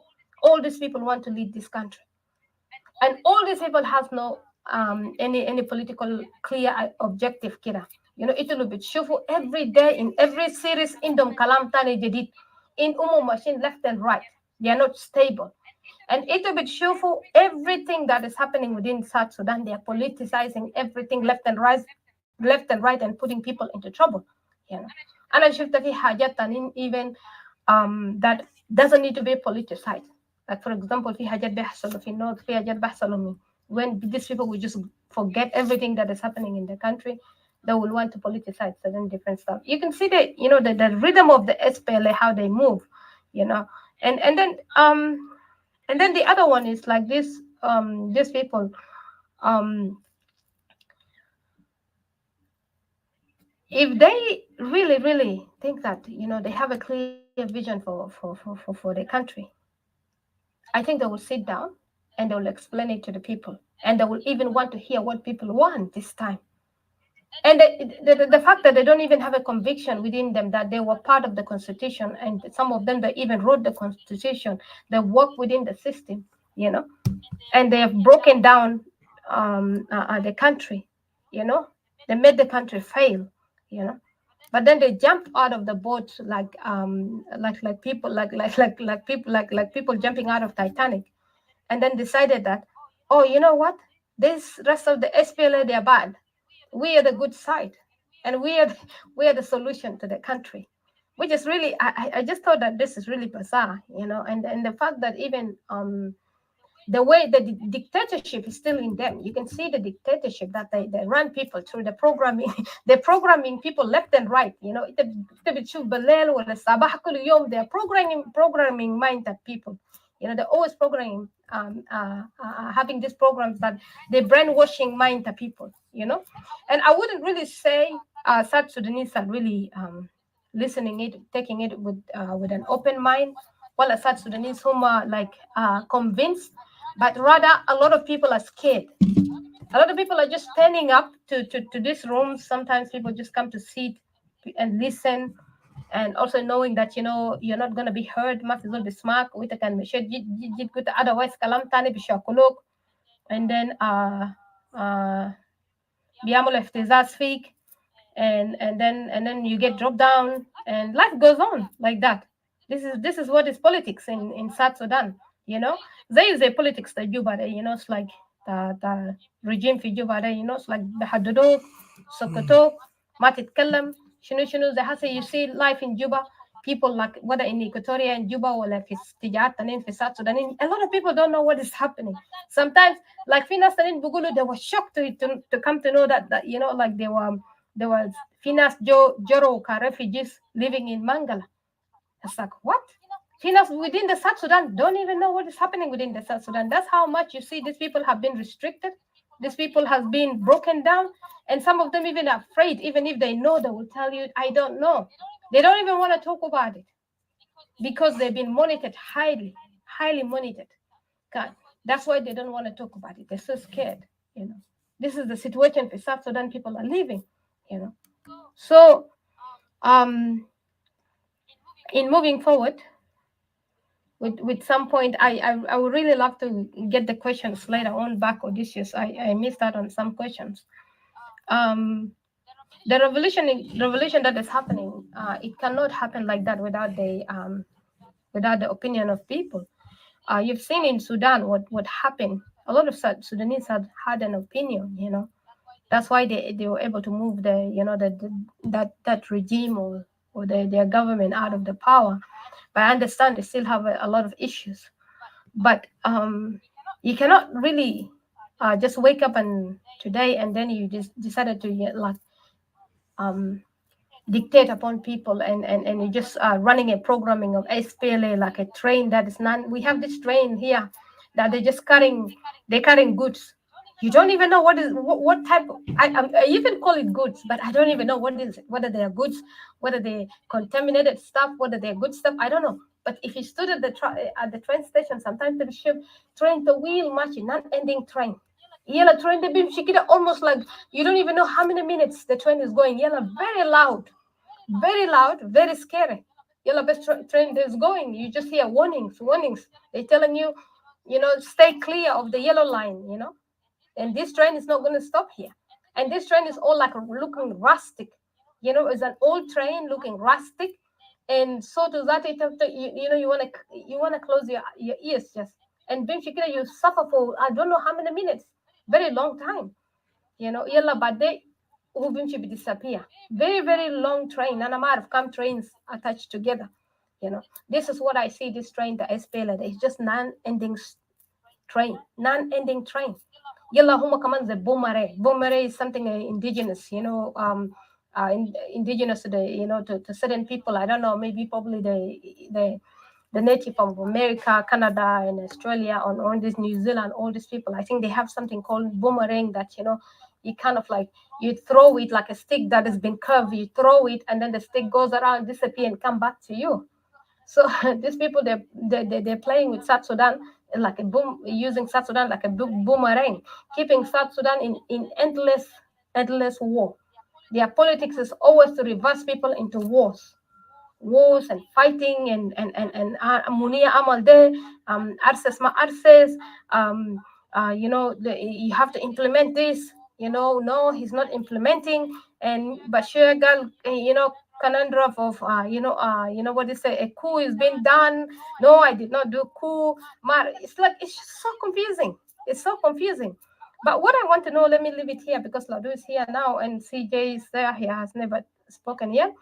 I will put my other points later. I just want South Sudanese to know it's like they need to be careful, really. They need to be careful, especially an Equatorian person. I've seen an agenda being run because now Dinka is out of the table.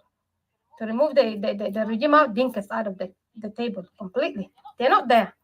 They're not there. Nowhere, I don't think, is siding in this. Nowhere have their own war they are fighting.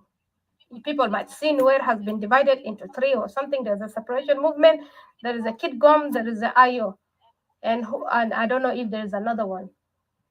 But get Nuer out of the picture, So maybe I don't know the Ayo over there, maybe, or the Kitgum and Amar, because Kitgum is over there hanging on the air. I don't know what they're gonna do. But Dinka can't Dinka out of removing this regime. The only people that are left on the table that I've seen being abused and being insulted day or night, the Equatorians. First of all, the movement that is moving down there is only just consistent of 2 tribes in Equatoria fighting, or 2 or 3 tribes only fighting in Equatoria. Okay. Now Equatorians are left to defend themselves. Okay. They are left to defend themselves. Okay.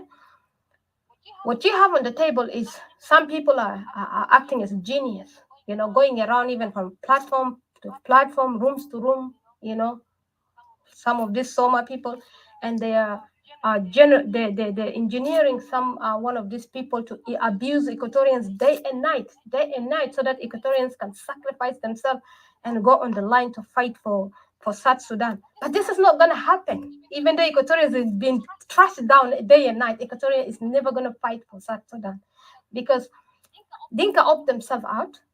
Okay, we have seen if people have been taken to the bush, we have seen these people, this SPLM, how they operated, and we have known now what John Garang has been doing. Every region they go in, or every province, or every city or town they go in, the demographic of that place will be changed to something else. People will be killed. Right now, women and children are suffering so much. Not even them, only men. Men even don't deserve to suffer. Just because they are men, girl, just let them go through it. No. Why should we even allow these people, to keep on having power over us? That's my question.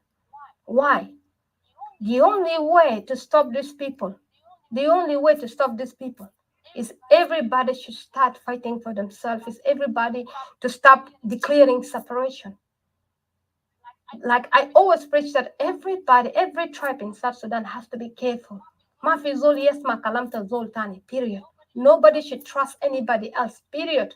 Especially if you see the people that call themselves majority, and the people that have armed themselves to teeth, and they're not going to remove that very regime, you're in for a lie. You're lying to yourself. If you think that you want to lie to yourself to get in war with these people, the only way you can get is fight for yourself, fight for your region, or fight for your town, or fight for your province, or fight for your place. This is the only way that you can win. Or if you have to get on as a region by yourself and fight, this is the only way people can win this war. Or like Edika has spoken earlier, if these people are wise, if they really want solution for that country, people would have sat down on a table into equally, 3 regions equally. ما في ناس تاني مرة دارين يسوقونا قال لخبطة تاني مرة زي كل يوم بس احنا ماشيين بس blindly. Let's just, if we just separated from the north, if we just remove Kir out, if you just, for decades and decades, the same thing, we're not going blindly anymore. And this, I shall preach to all South Sudanese every day. Mafi Zoltani trust Kalamta Zoltani. Mafi Zoltani Shil Kalam. You see, we're living in a tribal anarchy. Everybody with their own tribes. شوفوا من روم لروم الناس اللي بيقعدوا في روم بيفتح روم كل يوم قريب صباح كم ده الناس دول كلهم أهل. They are all related. And those people are not down there. They don't have their men fighting down there. They don't. They just have a different agenda for you. Another John Garang is coming. These people are all related. We are living in a tribal state of people, everybody with their own people. So I just wanted to leave it here, and I just wanted to say that South Sudanese need to open their eyes very clearly. And especially Equatorians, you need to open your eyes very clearly.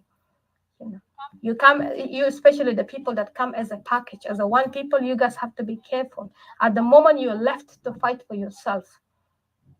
I will leave it here for now, and I thank you so much. And I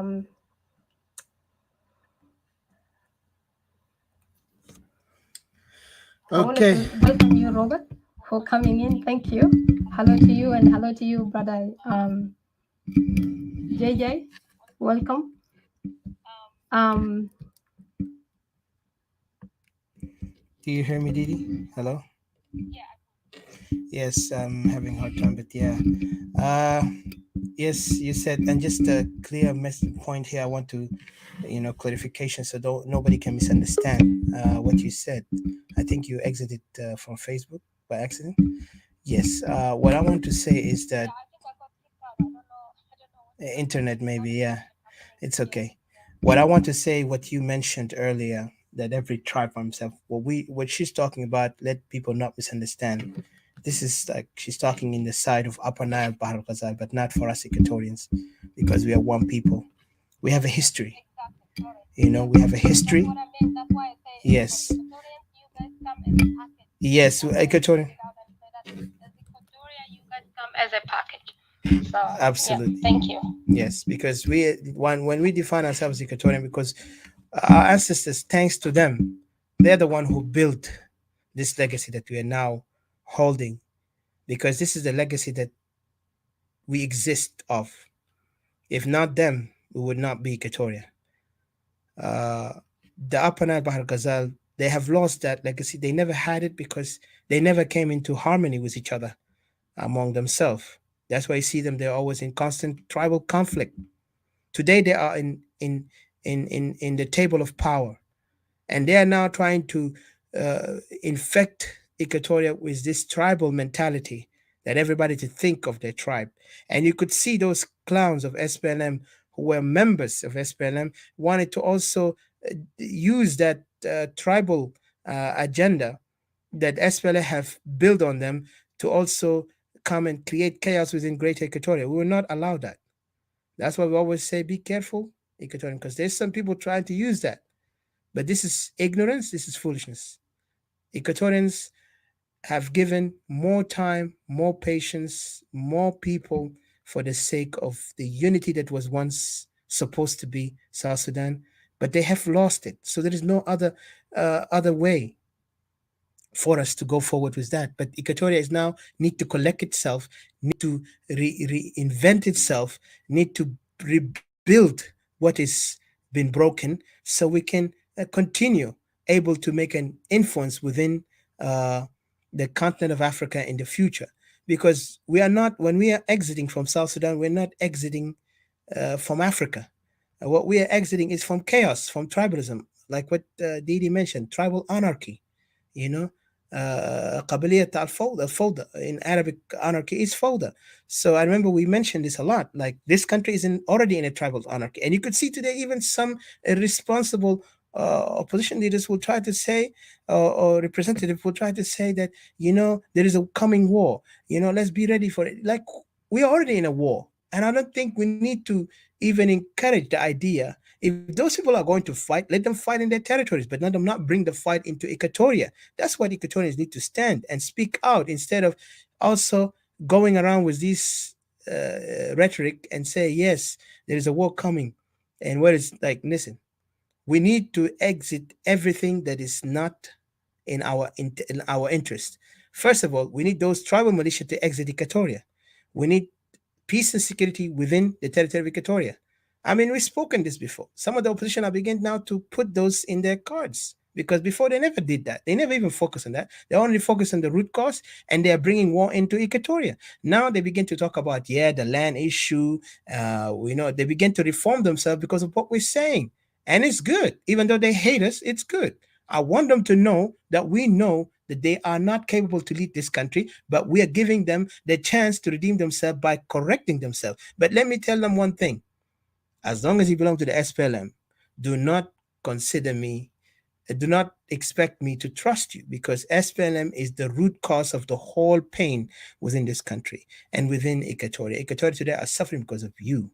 because of your ignorance, because of your lack of stand. Like I said earlier, if it was Marin Tombe spoke out, most of these Equatorian leaders were part of the SPLM, never spoke out, never supported the man.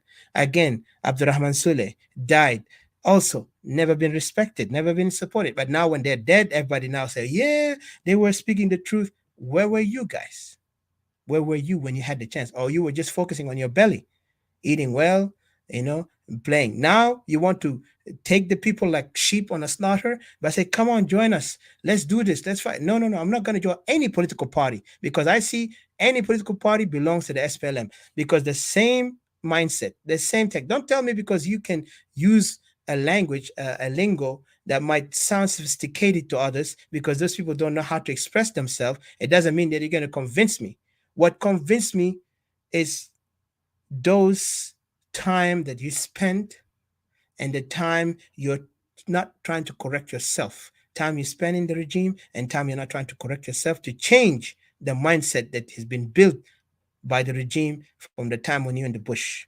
Most of these so-called politicians, they putting slogans, they putting flags, they putting names, they're not putting the people in the top. They are just using the people, join us. When you tell me join us, that means I have to put a question mark. Why? I'm already a Equatorian. I already have my land. The only thing I want to see, liberation, a real liberty for the people so the people can choose their own leaders. People can trust them. You empower the people, not empower yourself, and then you come with arrogance, trying to be given a title in front of everybody. This, full and this, full and this. You know, it's so ridiculous. Even some people have no longer worked in those jobs. They still call them in these titles. Then you gotta call me Mr. This. I'm like, what is this? It's just ridiculous. So I don't want to go far. I don't want to be, deviating from the point. But this is why I said we have a lot of South Sudanese political gigolos, prostituting us and prostituting themselves for the sake of power. And then they're prostituting us to be victims again in the sake that they will gain and they will exploit, gain power and exploit us. So we Equatorian are not going to be this. And I have question earlier, yes, I mentioned, and welcome Uncle Silvio and all those who are here.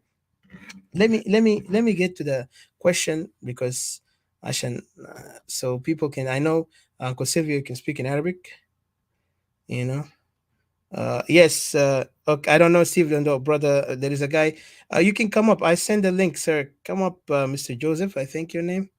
Please come up. Join us in Facebook. Those who are in Facebook, thank you for joining us, and those on Clubhouse too. I appreciate it. Sorry, hold on a second. I'm trying to read this quickly. Sorry, give me a second. I hope you guys are listening to me, Miss Didi. You listening to me, guys? Yes, we do. Okay, so thank God I didn't cut off because earlier kind of interruption. You now. Okay, perfect. Ana Gutta Shinoda, let me read it again. Because I want to put this as a question, and then Mr. Silvio can jump in and put his thoughts in it. I said, we got so many South Sudanese political Mack Daddies, they are playing political cards, seducing and confusing majority of South Sudanese. And remember, when I said those things, we put this topic, it's just we're talking in general about the condition, the political status quo of what South Sudan is. And in particular, we're going also to focus as Equatorian because it's not always, we know who we are. We know what we are standing for. We Equatorian nationalists, talk about Equatorian nationalism and Equatorian independent. But we also have to kind of like delve deep into the whole country. Because remember, we're still part of this country, regardless we want it or not, until we become a nation. We are part of this country because by contract under the United Nations, but it's not, standing anymore because of what's happening to us. And I'll tell you later on the coming time why, because there is some things here they have violated, those of SPLM, and those people come from two regions who are the one who caused this conflict in Equatoria. The infliction of in Equatoria is now, give us the legitimacy to be a nation. There is a lot of legal mandate we can actually use that it can stop anyone to come and challenge us on our independence, because independence of Equatoria is imminent and nothing can be stopped, even if they try to play bribery or try to do any jeopardizing. We know, we follow them, we understand what they're doing, and trust me, they will not get anywhere. But what I want to say, this is the topic we focus on: South Sudan political gigolos. Where are they taking South Sudan? Because right now South Sudan is actually to others is unclear where it's heading, but we know what it's heading. It's heading to a bad, destructive way, because as long as these same mistakes are playing that they are the correction, they are going to be this people who are going to correct the mistake. We will be a laughable stock if we believe those kind of language from these kind of people. So we got so many South Sudanese political Mac daddies nowadays. They are playing political cards, seducing and confusing majority of South Sudanese, and that they are the true image of revolution. The question is, who are they? That's the first question I put. Who are they? All of them come from the same tree, uh, the onion tree of SPLM. And if you look at them, they are the one who got promoted within that SPLM, and they built their own legacy through SPLM. And now some of them, they are no longer in agreement with SPLM, yet they see themselves as representative to the people illegally. The same thing, like they are playing the same card as the SPLM, coming illegitimately, claiming that they are the one who liberated us. So this question is deep, and you can go into deep into, and you put your own thoughts in it. And then, are they truly for revolution? This is one question we ask. And what is revolution? Later, I will explain about what is revolution, and where is South Sudan heading, and what about Greater Equatoria political position? What is our political position right now? Are we in a safe side in this game of political, pokering and pimping, as we say, because this is a poker game now on us and a pimping in the same time? And will Greater Equatorial people be safer in such environment? Of course not, because we see our people now chased away from homeland to another countries, neighboring countries, because this environment of political cutthroats and dealers. Remember, our land is being exploited continuously by these people. And where would this revolution begin? If there is any revolution going to start, where is it going to begin? This is a legitimate question. And then who will lead it? Because you could see today, every person will come up with a political party trying to pretend or trying to play that they are the solution. Yet they cannot even speak on behalf of the people, but they speak on their behalf of organization, based that they are the political power to make the change. While if you look at people like Wani Tombe and others who have died and left us, who spoke the facts, you know, they spoke out of facts, out of truth, out of passion for the people. Even they warned us of the danger to come. And yet we did not see those so-called today political organizations who are now standing against the regime or with the regime ever spoke of the people, because all they speak about promoting their political parties for the sake of that they are looking forward for the future, that one day they will be the presidents. Because like Didi mentioned and I've spoken, they want to be leaders. Leaders by what? By status. Almost like Trump with his tower, the Trump Tower in New York. Trump had only what do you call it, a logo. His name was what sells his business. It wasn't his achievement. Most of business people, if you ever been in business or anything, most of business people, when they go into business, they will work hard. They will create connection. They will venture around. And politics is not different from business, because either you have the what do you call, the logo, or the name, or you have the intellect to get there. But with this country right now, where we're heading, I don't think those logos are going to get us anywhere. Instead, we're going to see the promotion. It's almost like they're campaigning for leadership, like Democrat, Republicans, and then you got the Independent, and you got the Green Party, because those are the parties that you don't hear about them. Only people who live in America, they know about these political parties, because those political parties, the lesser one, are not known because they're not attracting people, but yet they are political parties with this manifesto standing in the ground and making their own effect. People are joining them based on the way how they convince them.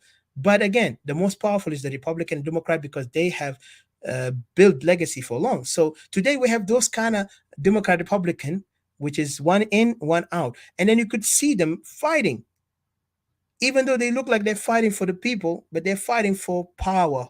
If you look at the whole thing, just you analyze, don't take my word. Just look at them. Look at the way how they promote themselves. Look at the way how they speak, how they have been singing those slogans. Yesterday they were talking about root cause. Today they talk about something else. Yesterday they were part of the regime. Today they are not part of the regime. And the regime and the people who are part of the regime is still part of the regime. And they are benefiting, and they're selling themselves cheap, like, excuse my language, like a prostitute who don't even care, had dignity anymore, because those people have no more dignity who are inside, like Waniga, like Lomoro, and others who have been given. And then when you begin to talk this to Equatorians, some Equatorian who are very sensitive to leaders, they feel like leaders is like gods. They begin to feel like, oh, this guy disrespect our leaders. Listen, leaders are not gods. Leaders are men like you and me. If any leader must be praised, that's not worthy to be given even a title of leader, because leaders need to actually come to the people, interact with the people, empower the people, and then make the people believe in themselves and let us fight together to achieve the objective. But those people objective is only one thing. They want to be given praises, like, their image must be respected, slogan, like what Trump did with his businesses. And that's why you see all the time his business failed. If you follow Trump history, businesses, most of his Trump businesses have failed. He was a failure from his start. That's why when he came to run the country, he was extreme failure too. So what I'm saying is that let us be careful of people with titles, and let's focus on who we are as people and what's our objective and mission. Then we go forward. But for us in particular, I'm saying this to my family, Equatorian family, we need to really get that mentality to SPLM out of our head. Let us get that mentality to primitivity, ali SPLM khatana for 22 or 21 years. Let us get it out of our head and let's focus on who we are and build ourselves. Because it's time for Equatoria to rise. It's time for Equatoria to make the revolution. But our revolution is for us to exit, not to be part of a chaos that will never end if we're part of it. Because we tried to help them. We gave them 22 years of our lives. We gave them another 17 years of our life, and it's going to 18. How many times, how long we're going to give them more time? It's up to them. They have to think for themselves. If they want to think in a tribal mind, that's their own issues. If they want to think as a regional mind, that's their own issues. We have a secure region, our land, our people, our greater Equatoria. This is our legacy and ancestors. For God's sake, let us move on to build Equatoria right. So welcome, Uncle Silvio. Sorry I took long. Please go ahead, and then I'll give a chance later to Mr. CJ and Mr. Rajab. Welcome. شكرا عزيز الأستاذ. خليني نسلمكم ونسلم أخوانا القاعدين مساحة. يعني أنتم كلمتوا كلام كله تمام، يعني دي وأنت اتكلمت كله كلام 100%. أظن أنا جريد إيكواتوريا، أنا سياسة بتاعنا في جنوب السودان، لكن خليني أبدأ إنه جنوب السودان الأفرق لو كان جنوبين بيفكر بعد انفصال جنوب السودان ووقعنا في مشكلة في القبلية، يعني ده شنو ده بيطلعوا جنوب السودان برا عشان الأفرق يطلع برا من مشكلة في القبلية بتاع إنه الصراع بتاع الحكم. ده إيكواتوريين، ده إيكواتوريا بيطلعوا جنوب السودان في السلام. لو كان جنوبين بيعرف كلام ده. نحن عندنا كبرة استخدمناه في 83 في كوكورا، كل الناس قدرات، ونحن في جريد إيكواتوريا نحن أخذنا راس كامل، ونحن قللنا من مشكلة اللي كان جنوبين بيتورطوا فيه وكان بيقتلوا بعض في مدينة جوبا في جريد إيكواتوريا. يبقى هنا يعني من الأفرق لو كان جنوبين بيعرف إنه فعلا نحن دايرين نعيش سوا في وقت ده، وقت جنوب السودان من 2005 لحد يوم الليلة 2022 دولة في جنوب السودان ده في مشاكل غير عادي، مشاكل اقتصادية، corruption، مشاكل بتاع أراضي، مشاكل بتاع إنه الناس يقتلوا أنفسهم في جنوب السودان. اللي بيطلعوا برا ده جريد إيكواتوريا بيحلوا مشكلة ده. لو كان الناس بيفهم بمفهوم إنه نحن دولة وشعب واحد في دولة واحد، لكن ده كله ما في. يبقى ده شنو ده يا بيمرقنا نحن في سلام كجنوبين. نفس الحاجة الحكومة القاعدة هسه والمشكلة المشي في جنوب السودان ده كأنه داير يشيلوا إيكواتوريا عشان يتخذ قرار آخر إنه to separate from South Sudan. في النهاية ده كله بيلفوا في النهاية يعني الحكومة ده والمعايدين بتاع الحكومة ده في النهاية بيجبروا إيكواتوريين لازم يتخذ قرار عشان to get separation from South Sudan. وده حاجة كان الأفرد ما بيفكروا إياه إيكواتوري. لكن كلنا أرجع لإيكواتوريين ذاته في في في في في, في مشاركة بتاعهم في حركة شعبية حتى في استيتا. إيكواتوريين بيعرف إنه القبلية موجودة في جنوب السودان، وجزء من الإيكواتوريين المثقفين في جريد إيكواتوريا بيعلم تمام إنه في جنوب السودان في قبلية، وقبلية دي ذاته بيقدر يمارسوها حتى في الحكومة، بيمارسوها حتى في الحكومة. والتجربة ده معروف وقت ناس عملوا قطارة، كان ناس ماشي في خرطوم في مكاتب تنسيقية في خرطوم، في مكتب تنسيق بتاع بار غزال وعلى نيل إيكواتوري، وفي مجلس كنائس يتأسس في خرطوم، كان مجلس الكنائس السوداني. الفوضى الموجودة في مجلس الكنائس والفوضى الموجودة في التنسيقات بتاع الجنوبيين في 3 ولايات في خرطوم، ده بوريك إنه ده دليل إنه حتى لو نحن رجعنا من الغابة كان نحن مشينا، كان عملوا لنا يعني زي فيدرال سيستم في جريد إيكواتوريا. مثلا سيدنا الإيكواتوريا أجل جنوب السودان كنظام فيدرالي حكم ذاتي زي في تلاقودا، هيكون في فوضى. إيكواتوريين كثير المثقفين بيعرف لسه ده، ما فيهم دكتور واني تومب، وكثير منه ابن الشباب اللي كانوا يتخرجوا في جامعات شباب بتاع إيكواتوريين حول العالم بيعرف القصة دي كويس. لكن وين المشكلة؟ ليه نحن ما بيكون يعني حريصين في مشكلة ده؟ ابن وقت نحن شاركناه في التمرد في 83 شاركنا نحن الجنوبيين، مشينا نحن جريد إيكواتوريا، عندنا كادة، عندنا كتائب موجودة وجمع سلام ده سوا. لكن السؤال اللي كان بيسأل نفسه زي أنا بيسأل نفسي، أنا بيسأل إنه يعني أول فأول إيكواتوريين الجا من أديس أبابا كأنه ناس ما مفكرين عشان بيفكر لمستقبل حاجة كده، إنه أنت بيفكر يعني لأنه الزمام الأمور كان في جريد إيكواتوريا قانون للناس الشغالين في الحكومة، الإيكواتوريين الشغالين في الحكومة يا بيمشي وما في كونكشن، يعني ما في كونكشن بين لا الشباب بتاع إيكواتوريا والناس مفكرين في إيكواتوريا إنه المستقبل بتاع إيكواتوريا ده يكون كيف، ولا المستقبل بتاع دولة جنوب السودان ده هيبقى كيف. يعني مثلا نحن لو في حكم ذاتي بتاع لاجودة، لأنه اتفاقية أديس أبابا جاء فتحوا جامعة جوبا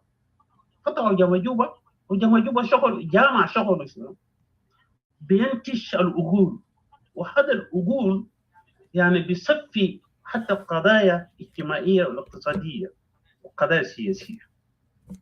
هذا الفكرة ما عنده السياسيين بتاع جريد إيكواتوريا، عشان كده ماشي في الحرب ورجع في الحرب وهم بيتخيلوا إنه القبلية نحن شفناه وكده نحن صغار في الثمانينات في السبعينيات، يعني القبلية ذاته نحن شفناه في السبعينيات ونحن مشينا في كوكورا. الناس المسكين زمام السياسة في جريد إيكواتوريا هو زمام الحكم في جريد إيكواتوريا كإيكواتوريين، يشوفوا حاجة دي كأنه حاجة كده بتلاشى بمرور إنه خلاص نحن جينا سوا، عايزين ما في حاجة تانية كده هيفرقنا مع بعض، ولا نحن هنكون في قبلية ولا شنو. ابن الكلمة في نهاية إنه نحن مشينا في تمرد عشان تفرق العنصرية وكده الدينية في الشمال. يعني ده كله حاجة ده نحن هنمشي نطلع من الشمال أو دون حقنا، لكن هو بينسى على أساس القبلية في جنوب السودان. والقبلية ده بيدخل في سيستم بتاع حكومة هم ما عارفين ازاي القبلية اللي فيه ايديولوجية في ريفنج زي اللي حصل في 81 وجا حصل في 2013. ده الايكواتوريين بينسى حاجات دي الليلة وصلونا في سلام الشامل. نحن الايكواتوريين وصلونا فيه. ما زالت ايكواتوريين بعد توقيع بتاع السلام مباشرة في 2005 الايكواتوريين السياسيين يمكن قليلين منه وخارج الدائرة بتاع الحكم وخارج الدائرة بتاع السياسة بتاع ولاية بتاع جريد إيكواتوريا، هم اللي بيفكروا في حاجات دي. لكن الجاي للحكومة في زمام الأمور يعني كانت نمشي كسبيل المثال زي ديل الجاي مع حركة شعبية مثل ونيجا وسامسون كواجي وآخرين كثير من الإيكواتوريين الجاي مع حركة شعبية. هم ما قادر يفكر انه الحكومه ده سوف تكون في قبليه فيه، وقبليه ده كل زول هيكون في صراع القبلي داخل السياسه في جنوب السودان لرئاسه دوله جنوب السودان. ده حاجه الديل الجاي من حركه شعبيه ما خطوه في راسه. ابن الكتائب جام باقي من الكتائب اللي ما ماتوا في غابه جامعهم يعني في قدامه قام وزعوا ديل بعد اتفاقية بعد 2005 قام يتوزع بعد من الكتائب بتاع إيكواتوريا وزعوا في بحر غزال وعلى النيل، في شمال بحر غزال في شمال على النيل. وجابوا القبيلة الدينجا كله رخصوها في جريد إيكواتوريا. دول بيتفرجوا حاجة ماشي تخطيطات الماشي بيتفرجوا فيه. وجينا في 2011 عشان نمشي في استبتة جزء منه يتقسم الاثنين. الايكواتوريين يتقسم الاثنين نظرا في جانب للاستبداد في جنوب السودان. في جزء منه العارف دي ده تمام ما فيه دكتور واني تومبي وضع الشك في الشكل الحكم وشكل الحياه السياسيه الموجوده في داخل جنوب السودان في المستقبل. وكثير منه ابن الشباب الايكواتوريين السياسيين يعني ما وضع ثقه 100% انه كيف هيستغل دوله في جنوب السودان. اتقسم الاثنين. الجزء منه غالي والله حاجه ده مستحيل عشان دوله ده تبقى حي في فيوشر. وجزء منه بيقول انه خلينا نمشي في الاستبتة نطلعوا انفسنا الجنوبيين برا من السودان من الاستعمار بتاع السودان، لانه كان الاستعمار ده كان بيستعمرونا كل كالجنوبيين كما بيفرقوا. الجزء ده القالي انه نطلع انفسنا برا من الايكواتوريين، نطلع انفسنا برا. وكان بيجا في شنو بعدين نحن نجي نشوف انفسنا جنوبيين نجي نحل مشكله بتاعنا جنوبيين. هذا الجزء اللي بيتكلم كلامات زي ده جزء الحاسه موجوده في الحكومه، ومنه الجرو في غابه وجزء منه ما جرى في غابه كسياسيين بتاع جريد إيكواتوريا. وينه بعد انفصال بعد اعلان بتاع النتيجه بتاع الانفصال الايكواتوريين شعروا قصه ديل اليوموتا اللي بيقولوا انه والله حاجه ده فيه الانفصال ده فيه إن لأنه جماعة ما دامنين، نحن ما دامنين 100%، لأنه بيكون في صراع السياسي، وخاصة من قبيلة النوير وقبيلة الدينجا. قبيلتين دي بيحبوا بيحبوا حكم، يعني أنا داير نقول كده، يعني كل واحد داير يحكم، يعني ما في زول بيتنازل لتاني.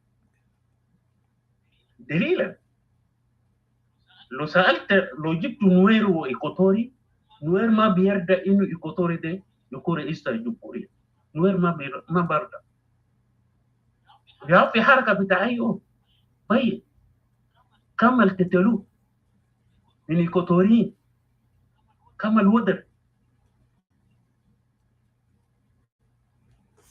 في حركة بتاع أيوه، لأنه الإيكوتوريين بيميزوا إنه حاجة ده بتاعنا يا جماعة، حاجة ده بتاعنا، حاجة ده بتاعنا. لكن في قبائل قبيلة نوير ودينجا ما بيميزوا بحاجة ده، وبيقولوا حاجة ده بتاعه ما بتاعنا. ابن قبيلة الدينجا ديل اللي قالوا إنه حاجة دي مستحيلة عشان تحصل جنوب السودان كويسة، لأنه في نظريات في طبيعات بتاعنا قاعد يحصل في المجتمع بتاعنا في الجنوبين. هيكون في صراع. ابن الشماليين السياسيين الشماليين في انفصال قالوا كلمات على هواء مباشرة إنه خلوه تمشي، إنه ما بيقدروا نفوسهم، هم القبليين بيمشي يقتل أنفسهم.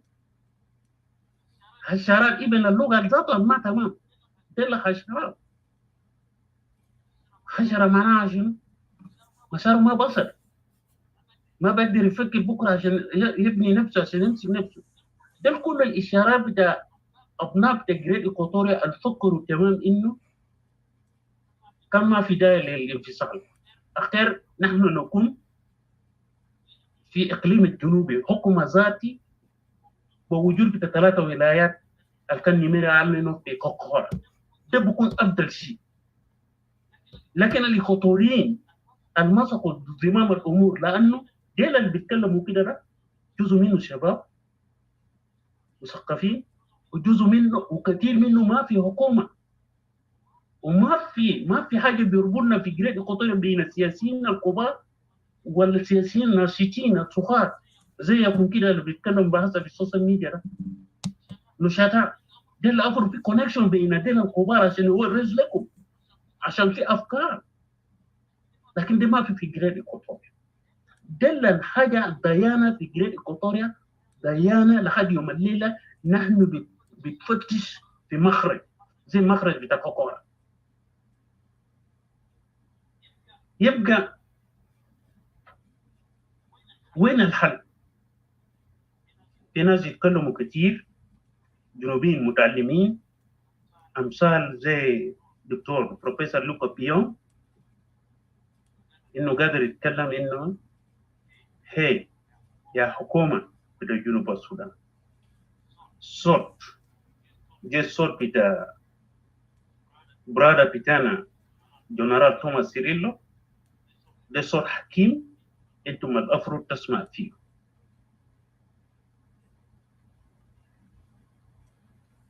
ونبأ بحاجة ده، يعني هو بيعرف تماما انه اذا كان في تحديد او في ignorance بتاع قبائل تانيين في سلطة الحكم، في النهاية بدي بطريقة مسدودة، نوصل جنوبيا نوصل في الطريقة المسدودة. إما دولة ده يعيش في فوضى مثل الدول القلو في فوضى، لأنه في الدنيا أو في العالم اليوم والاستثمار اقتصادي، يعني أنت ليلة ممكن يخلوك في كيوس عشان دولة بتاعك تتناحبوا فيه أموال، لكن ما في زول بيجيب كبرة. وإلا كمان تترجل زي بتاع يوكرين، تترجل ترود الموت عشان أرض.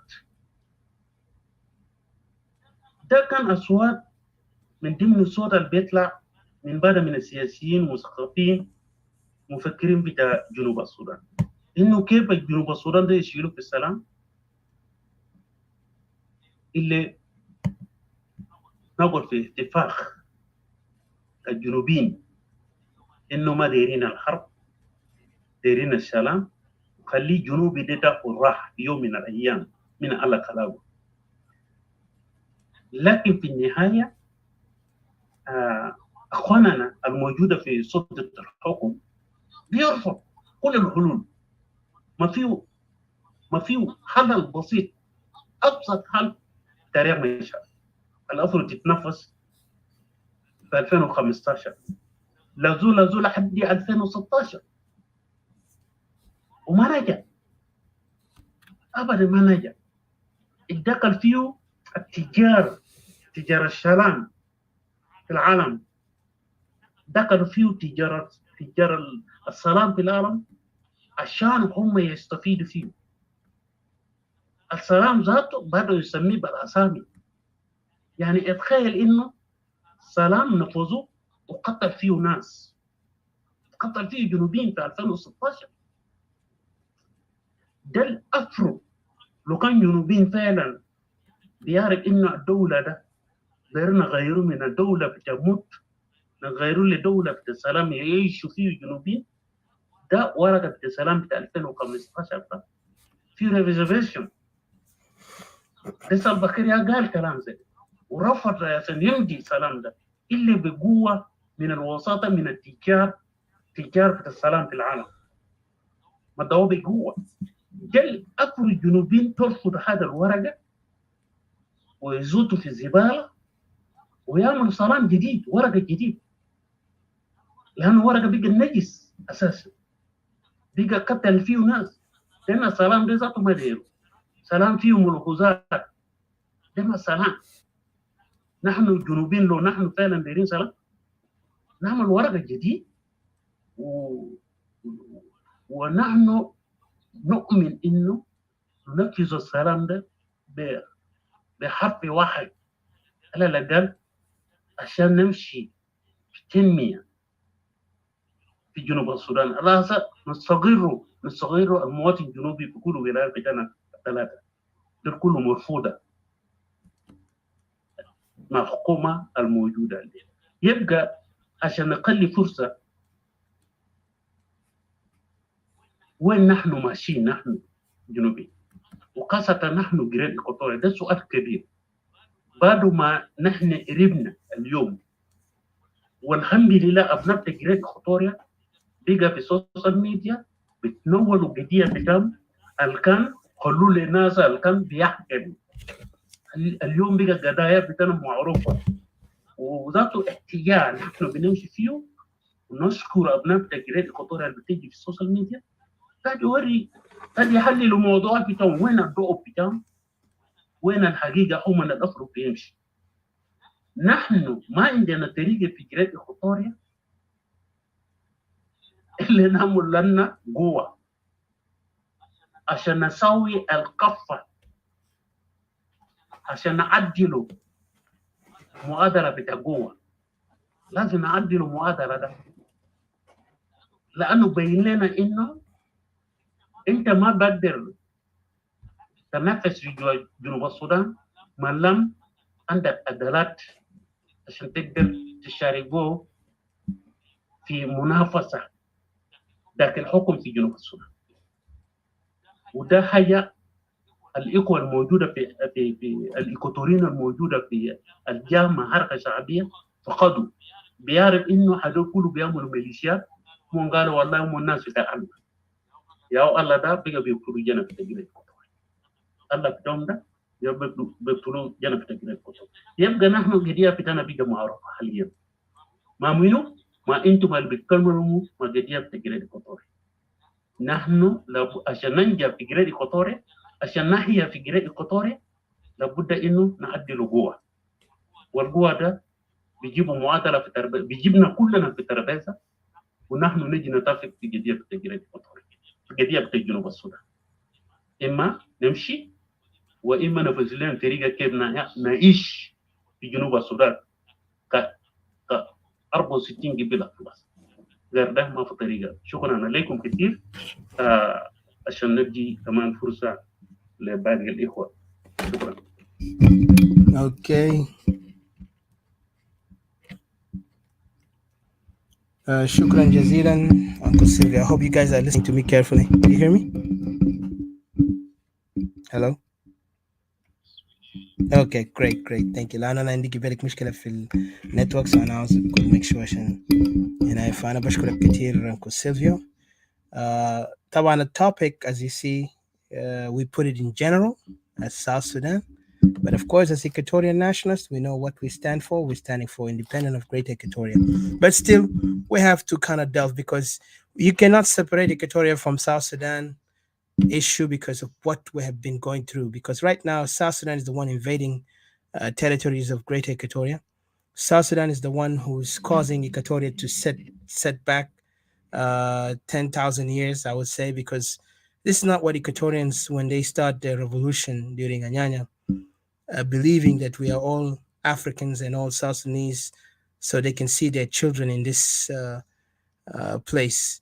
What they hope for and they thought is their vision was about we as Africans we will thrive as when we come together as one and we respect every territory, every tribe. But unfortunately, the SPLM was not in that mindset. SPLM was created, as we always know, for the revenge of what happened in Kokora, because that was their main objective, that they want to see Juba under their control, and they did now. Juba is under control, and now they're expanding. That's why we say now SPLM have evolved to the expansionism idea. They're expanding like the Russian expanding in Ukraine to take territories. You know, so we are here discussing this in an open mind, and we welcome all views, of course, like I said earlier. And the topic, of course, is about the gigolos, the political gigolos in South Sudan. Where are they taking South Sudan to? In particular, if we look at Equatoria, also, where is our position politically and the danger we are facing? Can we trust such characters in that matter of getting us to our objective? Because they are now using the word, let's come together and remove the regime, which is ironic because they were part of the regime before. And you could see the irony of it too is that everybody's creating a club of their own.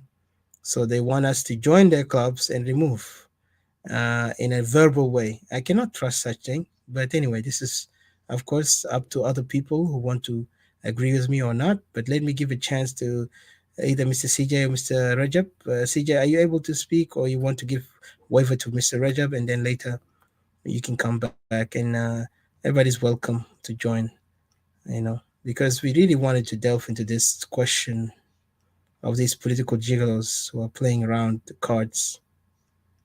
Are you hearing me, Mr. CJ? Are you there?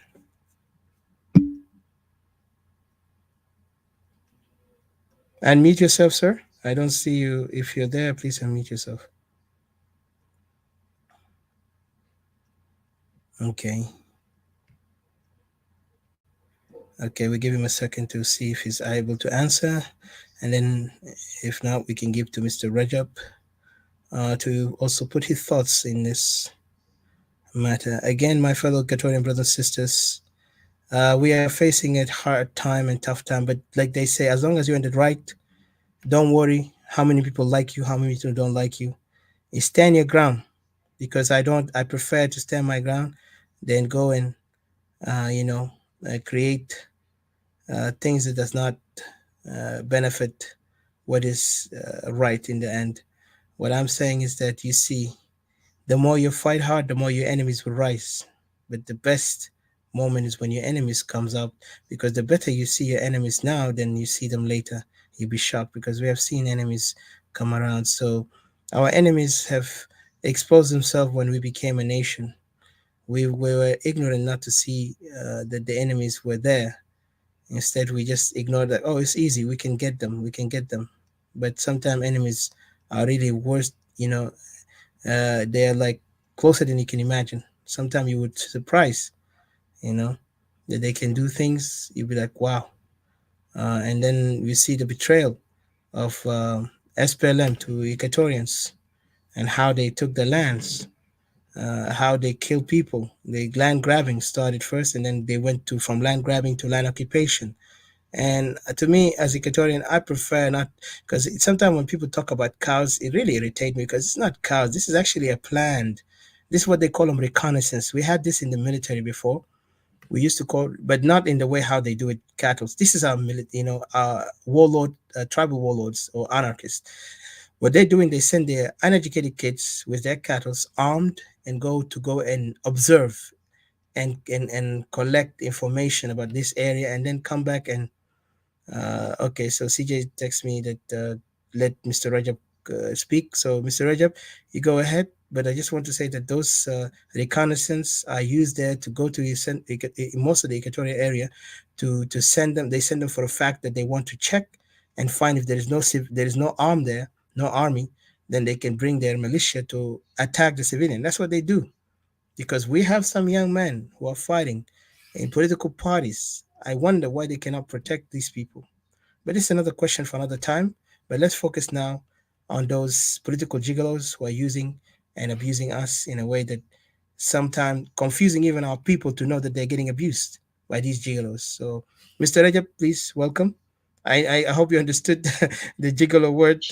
You know, it's I know it's provocative, but in a way, it's an adult language. I would say it's a male prostitute. Who gives himself easy. Yeah. Yeah, thank you. All right, welcome. Good.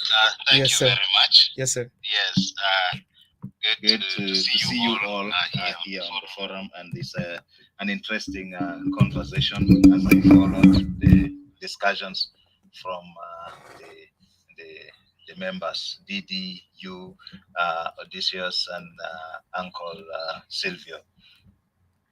The topic is clear, and of course the word is big, but it's I understand, and I will share just some few thoughts on this, but also look at a few other things broadly. Number one is in direct response to this question.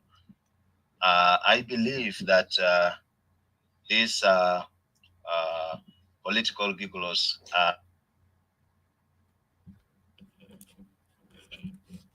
they are taking the country nowhere, and if there's anywhere they are taking it is into what we have seen and experienced all this while since we became semi-autonomous in 2013. I mean 2005, and down to this day that we are over 10 years into our independence. What we have seen is very clear: violence, fragmentation of the society or disintegration of the society, the South Sudanese society, almost at all levels, even down to the community levels. Now, this disintegration is beginning to appear. Communities at county levels, even where people had lived together very peacefully, where we grew up and you could not see differences among yourselves. Like in my hometown in Maridi, we have about 6 or so different ethnic communities speaking different languages. But growing up at that time, you could not see who is who. We were just together. Now, what is happening at the national level is filtering itself down to the state level and down to the local levels. What you saw in Tambora among our own people is a result of this societal fragmentation or disintegration. Nothing came to our mind that at one point we would descend to such a situation where within a county, people would turn against themselves. But that's exactly a manifestation of what is happening at the national level. If there's anywhere this system is taking us, it is taking us to suffering. When we talk of suffering, we're talking of everything else that you guys have been mentioning here: the killings, the displacements, the the rapes and everything else that comes with all this suffering. And that is exactly where we will be. The unfortunate part is that, honestly, which is the most serious one, is that there's no clear path out of this forest of confusions. And it then becomes important to carry out these discussions in order to chart a way forward. For the last 6 weeks or so, I have been engaging on the clubhouse. I got to know so many of our people. I got to know you guys, and I get to understand, the positions being shared. I've listened to all these discussions very carefully, and I want to be honest that you guys have articulated, or you guys articulate very clear vision, which is an independent Equatoria, and you have articulated clearly the grievances of the ordinary citizens of our country, and most importantly of our region as such. If you speak, unfortunately, most of these discussions happen on the social media, where majority of our people are not connected. But if you say these things to the ordinary person in the village, the Boer hole, wherever they are, they will totally agree with you that these are the issues that we face. These are the things that affect us and that we want to get them addressed. And so on that note, the question would be, how do we connect these messages to the ordinary person so that they own these issues and they own the revolution? Because the way out of this crisis, honestly, is a revolution. If we want to fix South Sudan as a country, or we want an independent Equatoria, it must be a revolution. There is no way around this.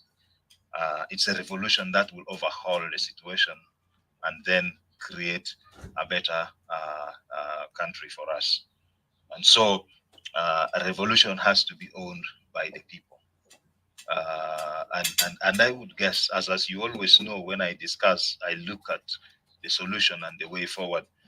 It is that we need to see how this gets down to the people. The people have powers, and a revolution does not necessarily need the missiles we see Russia, using in Ukraine and so forth. There are many ways that people can lead a revolution. You can write petitions. You can decide to do boycotts. Just imagine a situation where from the far end of Western Equatoria to the far end of Eastern Equatoria, across the region, people simply say, today or for the next 2 days, we are deciding to stay in our houses and maybe beat drums or anything to make noise to show that we are tired of what is happening and we do not want this. You can see how in very simple ways we can begin to let the people own these, and that will be very, very powerful. The message would be that the people of Equatoria have spoken, and there are many very simple things like this that people can do to begin to have impact. And so the major concern, to me, in this point, really, to make good use of the articulations you guys make, is to connect this and take it to the people. And we need to collectively see how this will work out. Now, let me talk about the issue of separation as such, as one major aspect that we understand. If you look at South Sudan today, by all standards, what is happening makes fragmentation of the country into independent states more attractive than unity. For example, let's take any region in the country. Let's take Pibor. The people in Greater Pibor cannot safely move from Pibor or Likwangole to Bor, or some of these locations in in Jungle Estate. They are all people of Greater Jungle Estate. But someone from Bor can move from Bor either to Sudan or to Uganda or to Kenya more easily and safely than moving just to the next neighbor. So if Pibor was to become the Republic of Pibor and Jonglei becomes the Republic of Jonglei, it would be easier for these citizens to move across the borders as citizens of independent states protected by their own countries, the the Republic of Pibor and the Republic of Jonglei. They would have now protection of their states, and they would move with the passports across these borders. And actually, these issues of harm across the borders would no longer even be there, because now they would begin to focus on developing their respective countries. Now, it's the same thing that applies to all these places. You are not safe within the country than you are when you move out of the country.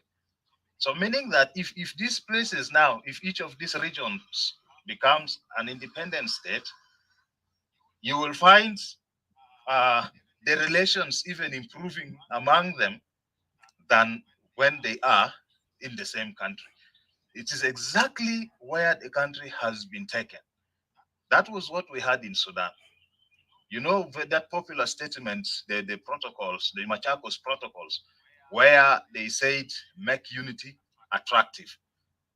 The reason people the country disintegrated was that unity was not made attractive at all. So what has happened now in South Sudan exactly is that situation where unity has been made completely not attractive, and what is more attractive is actually disintegration of the country. And if the situation continues the way it is, which is likely to continue, there is no hope of holding the country together. All these efforts will amount to nothing.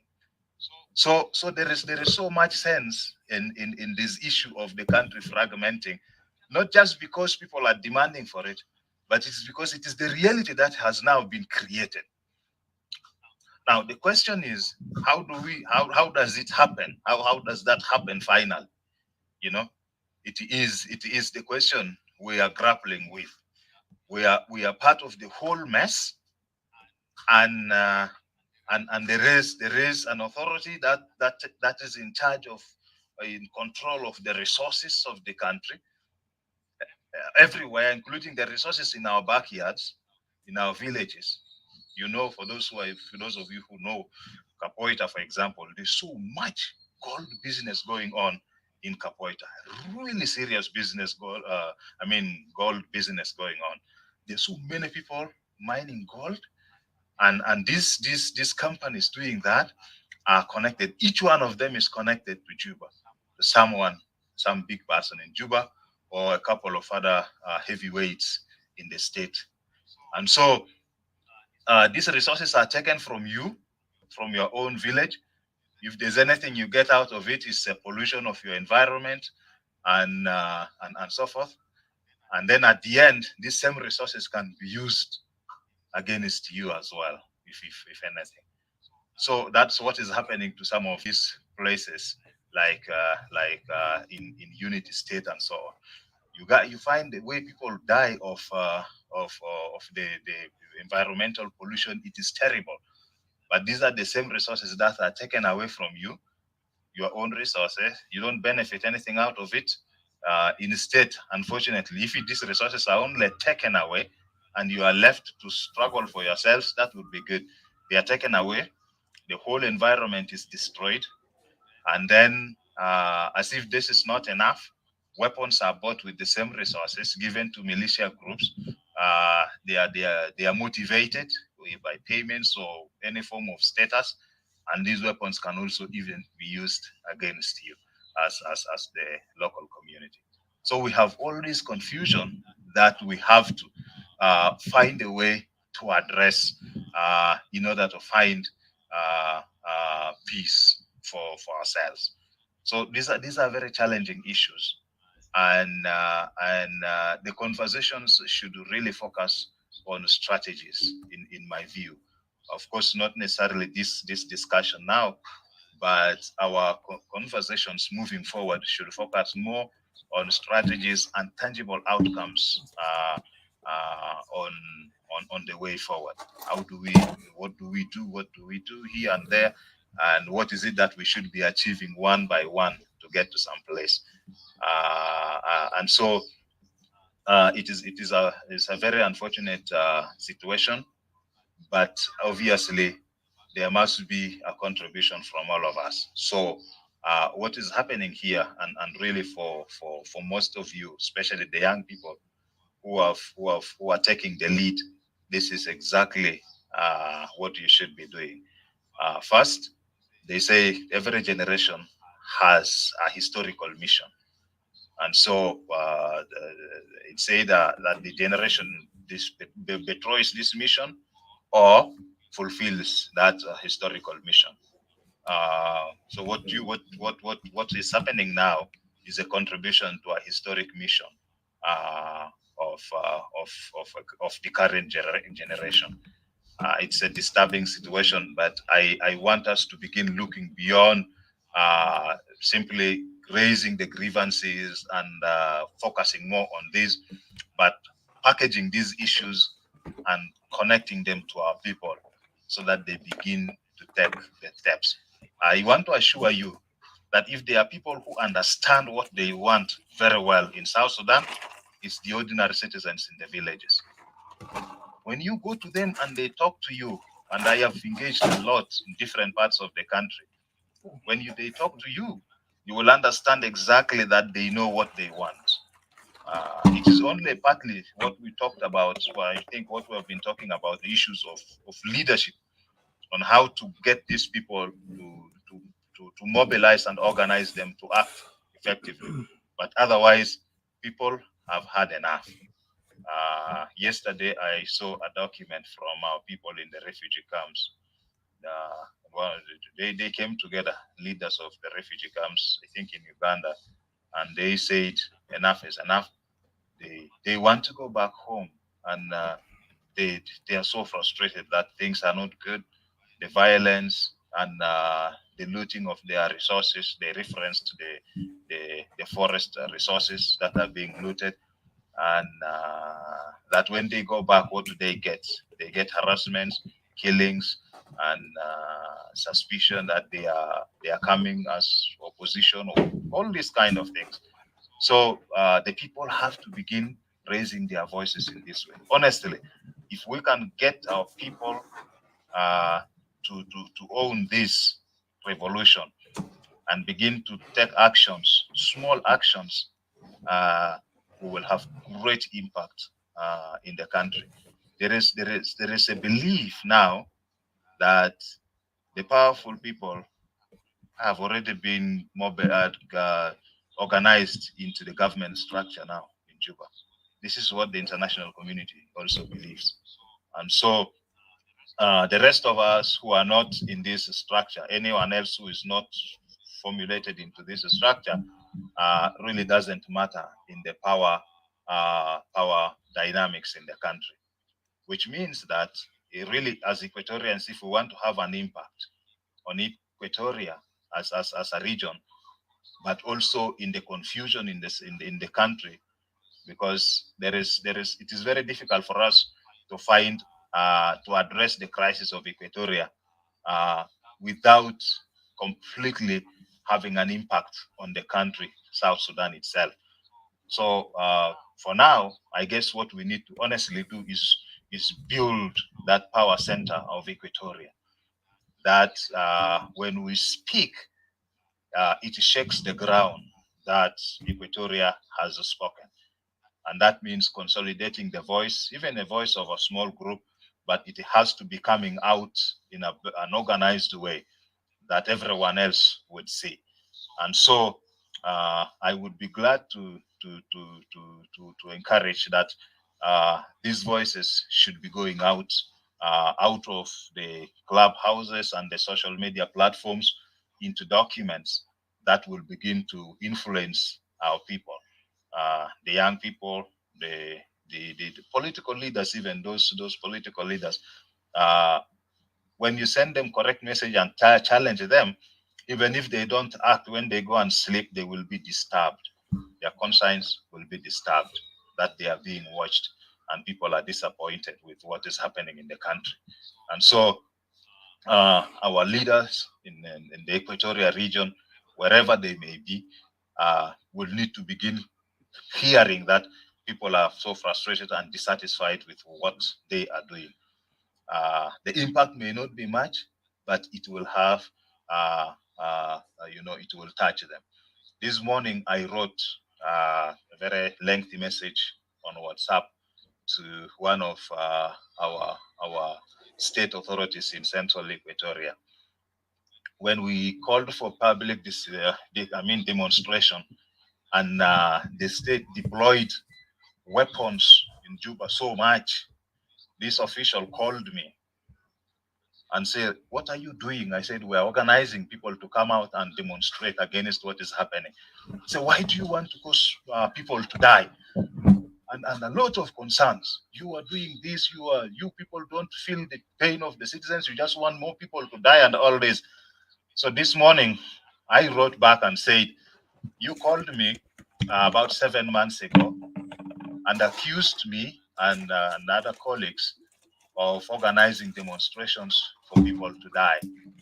I have taken this chance to inform you, to report back to you that since we called for the demonstration, not a single person has died out in our hands. But I want to draw your attention to the number of people who have died as negligence and misgovernance of your bosses." And so I sent these videos and pictures that we have been seeing from these places of the recent violence in Magui and some of these places. Several of them, I sent them to her. I just want to see what she says after that.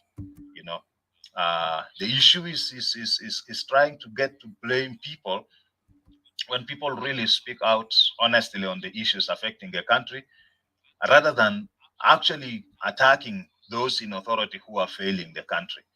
There is so much work that needs to be done, and I'm happy that these conversations are going, creating awareness, and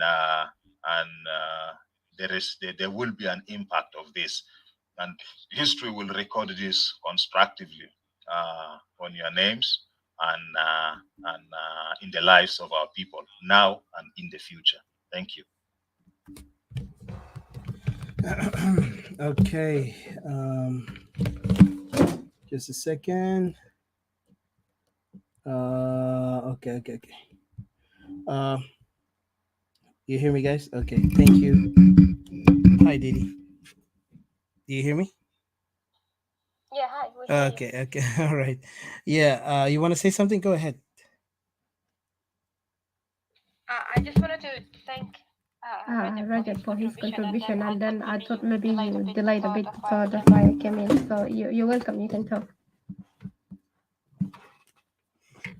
Okay. All right. Thank you, Ms. Didi. I just wanted to say yes, Mr. Rajab. Yeah, particularly some points there, and there's something that you mentioned. Let me read because I wrote it down. Just because I wanted to see this. One thing you mentioned, very important here. Let me see. It was.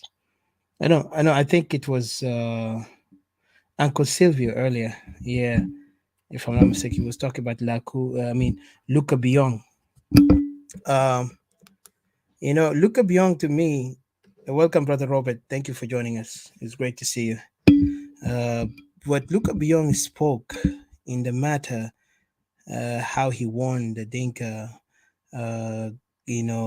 especially in the leadership they're leading. It was a warning not out of passion for the unity of South Sudan or nationalism.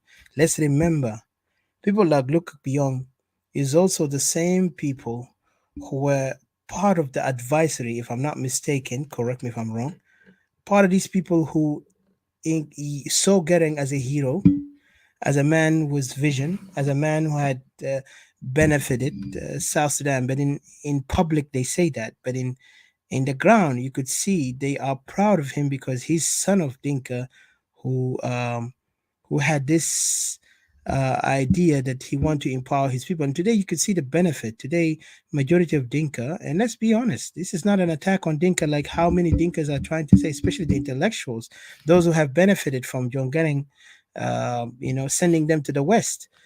These people have benefited as lost boys sent outside, while our people, millions of our people, in particular Equatorians, were discriminated against.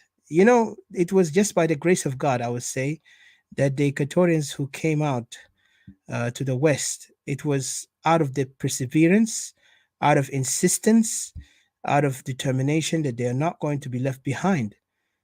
Even I remember in Middle East, the issue of South Sudan were not considered as a political issue. It was considered as a economic. Imagine when you apply for United Nations, some of them they get rejected. If you like, imagine this is United Nations, and it put a puzzlement here too for everyone that United Nations right now we have thousands of them who are in South Sudan sitting down. We're going to talk about these guys later, but imagine they have thousands of them in there. They're doing nothing, but allowing this inhumane practices, this this hegemonic tribal hegemonic power of the Dinka, and then the mass starvation of people and genocidal attack that happened many times, even of course, the one that is more notable is 2013, where the Nuer have been killed. And then you have our Equatorian, many times they have been massacred. Even 2016, that's actually a genocide to Equatorian, because I actually found a documentation, and this is just a recent documentation, a couple of days ago. But somebody sent it to me. I supposed to wait, but I had to say this. 2016, there was a genocide on Equatorians because they actually went door to door in areas where Equatorian population were there. Most of the Equatorian have to run in the side where the Mundari area. I can't remember the area, but I will try to read it, those areas again later. But this area, they ran, left bodies in the street. Some people in the houses. Imagine what happened. Dogs were eating those bodies. Some of them they returned. The only people that were there in that time because they were targeting the Nuer soldiers and those of IOs. They said that even the Nuer guys said they began to warn Equatorian to get out because this conflict was getting worse during 2016. Remember, that thing was brushed just quickly by media as if it was something about 100 people died, but actually there was unknown civilians who've been murdered. They were targeted and they knew it. And just guess what? Today, the demographic area have been changed. After they killed those people, some of these houses are taken. And if you look at those areas today, Dinka are the one who are occupying it. But mean that they are targeting Equatoria and they're making mass genocide. So these things is happening as we speak. And now if there is any another conflict, which I see irresponsible of those so-called oppositions to even smile on that word that war is coming, and there is an imminent war. Already we are in war. But what we want is to prevent more bloodshed and more violence. And we need to remove, if this possible, this regime, if they were really interested on removing it. But anyway, I don't want to go far. There is a lot of things. But Luka Byung, going back to Luka Byung, he was saying this to warn the Dinka that you got to be careful, guys. You are going to turn the world against you. You're going to turn these Equatorians and those non-Dinkas in other areas in the region of Upper Nile, Bahr Ghazal against you. And it's already happening the time when he said it, and now it's become imminent, especially when Equatoria now became clearly, vocal on saying that we don't even need to be part of South Sudan. We are getting out. That began to show the threat that those guys were once warning about it, because even the Jing Council were very much their eyes focused on Equatorian. If Equatorial did anything, we must stop them. That's why they put those puppets like Waniga, like Lomoro, and others, as puppets. Even that guy, I forgot his name. He was a general, and then now they remove him. They put somebody else. Those are the puppets who cannot speak in behalf of Equatoria because they never, gather the Equatorian people. Like if was people like, and I say this clearly, if only there is a mistake here in Clement, if Clement stood his ground and never agreed to sign paper, like, because those are two people they said, even Americans said there's two people, were Clement and the other guy Palino Matip, who died. Those are the most difficult people they found when during the time of negotiation for the comprehensive peace agreement. If Clement stood his ground, I believe Dinka will not get to this power today. Yet even though he's still strong, but if he did not allow that peace to continue, there will be a challenge to this regime to even have a regime. Right now, they got the chance because the Americans and the Westerners convinced them, but it's still nothing too late. Now Equatorians need to gather together, need to defend themselves, need to exit, kick out everyone that is non-Equatorian. Not saying kick them out by mean disrespecting them, but they have to go back to their respective area. Equatorians need to figure out how to build them cities back, how to bring their people back, because that's what we want. We don't go to Upper Nile, we don't go to Bahar Ghazal. The same thing, they need not to go to our territories. Out of respect, out of our native land, we need to build it, because right now there is a violation against our right, including the grave of our ancestors. And this by itself is something, according to our tradition, they have violated every conduct of respect, even between spirit and between our ancestor tradition. They have violated, and that means this is war against us, and this is something that we're not going to allow. Even the unity will not happen, because when they touch the resting place of our ancestors, mean they have crossed the line. I don't think, you remember, even the Bible said there is unforgivable sin. For us, the unforgivable sin is to go and dig the grave of our ancestors, remove it and throw it out and build hotel on top of it. That's a clear disrespect. Even the Israelis and the Arab never done that to each other. But what they did to us, that's a violation for the unity. And I don't think we have any unity in that matter. Of course, people can debate on that, but this is a fact. We have tradition. We're not coming from Europe, so we can say we are secular. We come with traditional, ancestral tradition. We carry it on. That's why we call Sibir.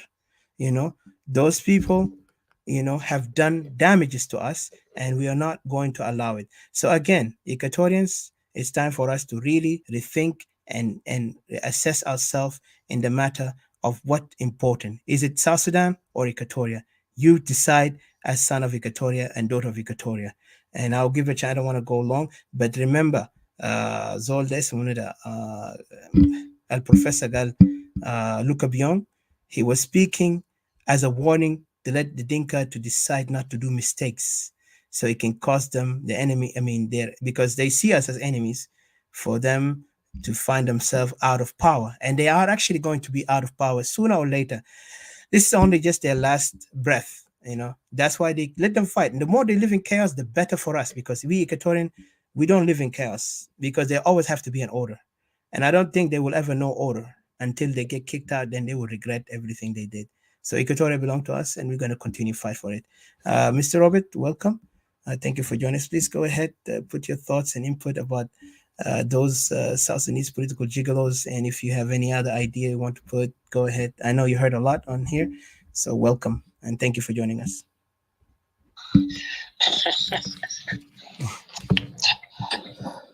Etika, how you doing? I'm doing good. Thank you. Yes, sir. I'm just laughing because of the title.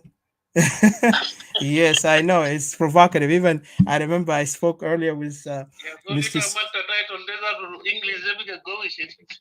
Gigolo, the male prostitute somehow.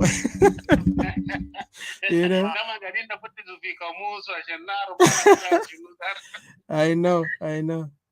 The rajal al-bibji bifetish nasawina al-aghniya del. Go يعني ده بقى بيقولوا ياهو بعربي بيسموه طبعا بدون مؤاخذة بيقولوا آخرات. يلا ده بقى راجل الآخرة. So I don't know. So yeah, it's funny. But we have this right now. South Sudan is in في gigolos كتير قاعدين يلعبوا دور بتاع سياسة جوا وبرا. So yeah, I don't know what's your opinion on that. فتفضل. Thank you. Because of that, gigolo. And to be honest with you, Yeah, South Sudanese political gigolos. Okay.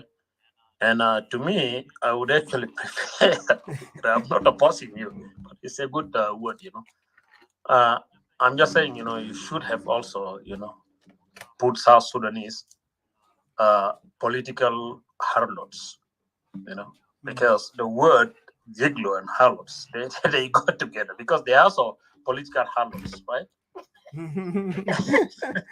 That's true. Yeah. So it should actually go together because it's not only man. And of course, we do understand, a gigolo is a man who is actually, it can be also, a dancing partner of a woman who needs attention, a male whose expenses are actually, paid for or paid by a woman in return for, sexual activities and all that, زي ما انت قلت يعني نسوينا الاغنياء يعني مرات ناس بخافوا يا ناس نتكلم معهم لكن they hire some people to make them feel good then of course those people also, those gigolos we call, they can also be called a toy male, funny man. So there are so many different words. You might have actually, known about American, reality television that talks about the escorts, or Muslim, pimps, as pimps, so it is the same thing, but we should actually combine two, not only male, because they are also, female also. That's why I said, we should have, you should have included the word, harlot. So, of course, this has been a long plan. And of course, it started all with a fake census before the independence, and with the ideology of domination, retaliation, tribalism, occupation. That's why you see those of Ayo Oriak, Ayo Kitgwang, So when it comes to, before I go there, before I forget it, let me answer my brother. I think Muhandis. Yes. Let me just say it quickly. Brother, I do respect you very much. Of course, when you differ in opinions, it doesn't mean that we are against each other. But in reality, what some of you were doing, like a kind of a peaceful, demonstration and all that, I absolutely don't agree with that, to be honest with you. I'm just saying this to you today so that you hear it from me. That cannot be materialized in South Sudan for several reasons. Number one, if we are trying to practice what happened in Egypt and other countries, the situation of those people in different countries that actually succeeded to overthrow, their leaders, their dictators, of course, worse than Salva Kiir, those people were united. They did not have any, they put aside their religious differences and they pulled themselves together as a people of a country. And most of those people actually don't have tribal affiliations. Most of those people actually don't have these militias like the one we have in South Sudan. And they also, people actually mostly affiliated with their region or regionalism, So it is so tough in South Sudan because of tribalism. And you have seen how the military people actually, top military leaders address what they call, national military. Of course, it is not actually national military, but militias, when they are talking in their own language. Now, who from the military do you think could actually take over like what happened in Egypt? To say, I stand for the people of South Sudan. Who? Nobody at all. If that person is going to come up that person will be even more worse than Salva Kiir and Jenkasal of elders. They are mentors. So to me, I absolutely don't agree with any other, peaceful demonstration and all this. And of course, I do agree with people who are saying, you guys are putting the life of people in jeopardy. First of all, the Minister of Information stated it clearly that they don't have they don't have it. So that means they will bring their militias, militias who cannot even speak any language other than their language. Those people are merciless. So it will be like putting the life of people in jeopardy. And above that, South Sudanese are not people who can really go bare hands and demonstrate and ready to die for it. South Sudanese are very aggressive people. If you start shooting them, they will retaliate back. So what does it mean? South Sudan can only be changed, through armed struggle. Because South Sudanese cannot actually let anybody to keep on shooting on them and they continue demonstrating. No, they will never do that. Let us be very honest about it. And since there is, this hegemony was actually, built, starting from boss of Gering and all that, it was already in place. How they can really, make sure, they dominate people in South Sudan, they retaliate and so on. That is just the point I wanted to put through, that let us not cheat ourselves. Let us not cheat ourselves. No peaceful demonstration will happen. And people will really, really die. And of course, tomorrow, nobody will be accountable. So if what happened to the Nuer, is now put under wrap, what do you think will happen to the people who wanted to, whom you guys wanted to go on the streets of Juba? Exactly. Who will stand for it? Very true. And of course, nobody. Okay. When it comes, let me come to these several oppositions. When it comes to the several oppositions, I truly don't believe there is any alternative for change in South Sudan. I'm personally convinced that, no alternative at all. And let me mention actually two core reasons. One, the same people who are actually in the same, and I do understand Etika mentioned it, the same people who were in the same dining table with Salva Kiir and Jenkasal elders are the very people now positioning themselves as alternative. That's point number one. Number two, those several oppositions leaders will never, and they said they will never unite under one leadership to remove Salva Kiir and Jenkasal elders. So are they, seriously, are they really people who can be an alternative? Third, most leaders of those several opposition groups were actually the very people who embezzled the resources of South Sudan. What is the guarantee that, they are born again? As people are talking about. Are they really born again now to be alternative for the people of South Sudan? Remember, these are the very people who love titles. That's why you can see, look at them, everything, titles. Who doesn't know, that, maybe you study this and this. Okay? Why do you want to, to overwhelm us with your titles? To me, the way forward is what Kidgon Group actually, of course, meaning Simon Gerwich and Johnson Olin. It is what they stated clear, which was Henry Odwar, if he wanted, not exact words, but there's article out there. If he wanted to fight, let him go and fight in the Matony. Period.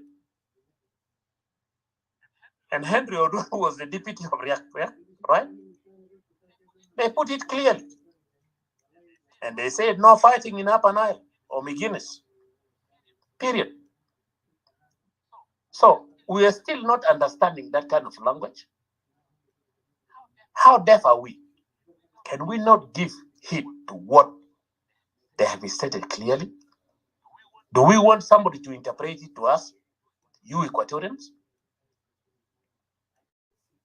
The question of why fighting is mostly in Equatoria, to me, can be answered in two ways.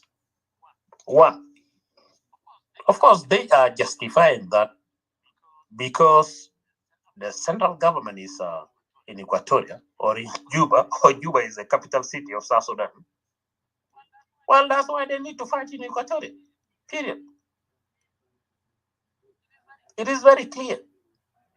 If you want to encounter, okay, then you need to bring actually very rational, a statement to counter that.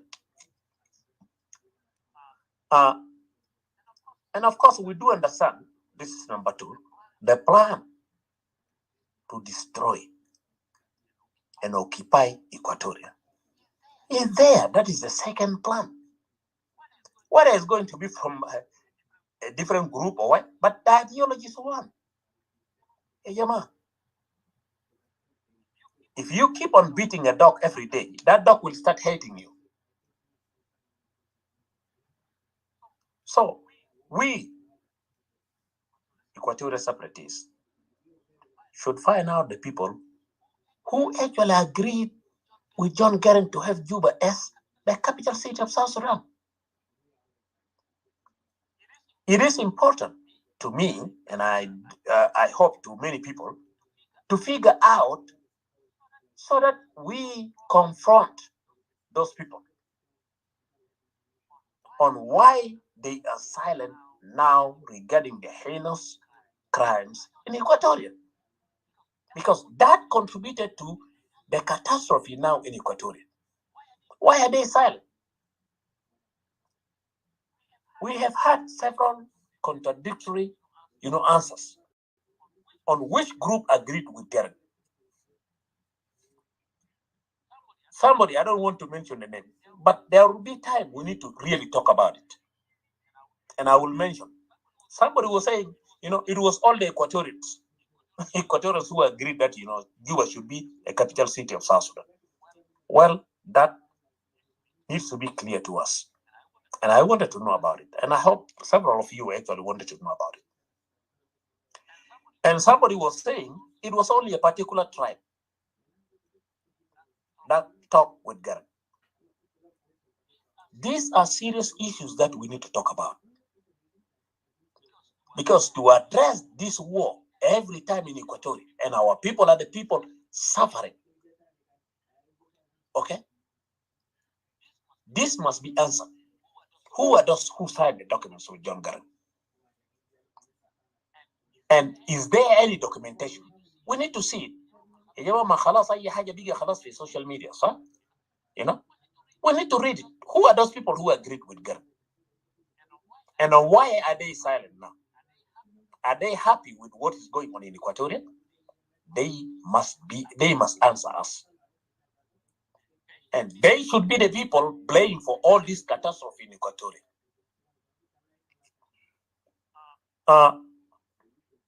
To me, what should Equatoria do?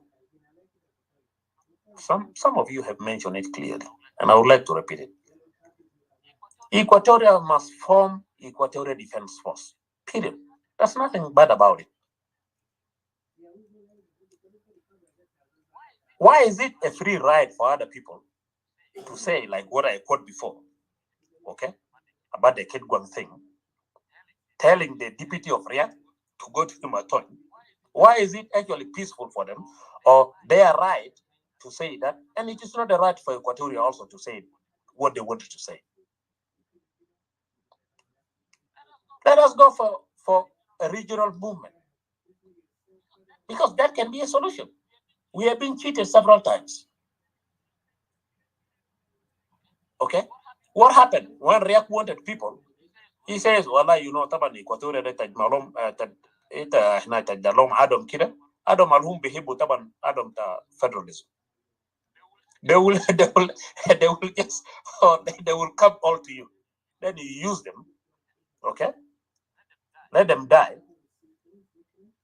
Okay, but in the end, of course, nothing federalism will be, and nothing like federalism will be materialized. Period. It is very clear. Yeah, you cannot be cheated several times every time. Okay. Let us see whether other regions truly meant business, the business of removing Kir and Gen Council of Elders. Do they really mean it, or they wanted to be in the same shoes? Let us see. As somebody mentioned it, well, we in Equatorial, yes, it doesn't mean that, you know, we don't have our own differences. We have our own differences. But it is not so catastrophic like what is happening in other regions. You know? And let me add this as a conclusion. Mr. Suleiman, of course, Dandara, one of the several ambassadors, stated it today in their React IO's show. That, not the exact word. I was trying to record it, but of course I missed it. He said, "We are all tribalistic. Even Nas under Thomas, okay, from 1 to 9 are all Equatorians. Period. So what else do you want to hear? Whether you are saying, you know, I'm for South Sudan, for the whole South Sudan, or for Sudan even to unite South Sudan and Sudan, nobody will believe you, Jama. This is very crystal clear to everybody. You know, what the Brazzato have, you know. So if this tribalism is everywhere, let us go for it. And yet Equatorians cannot understand.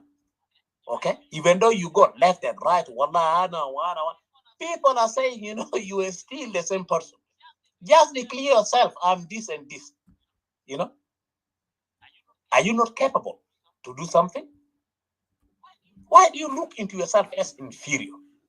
Why? I'll stop here. Thank you. Wow, amazing. Let me. Oh, sorry. Hold on. Sorry, I just jumped in. I wanted to say that even حتى لو ذاته احنا لو قلنا اننا دارين unity, lisa people see us as something else. لو في ناس بعد part of us doing something else, at the end of the day they see you just as same, no difference, you know.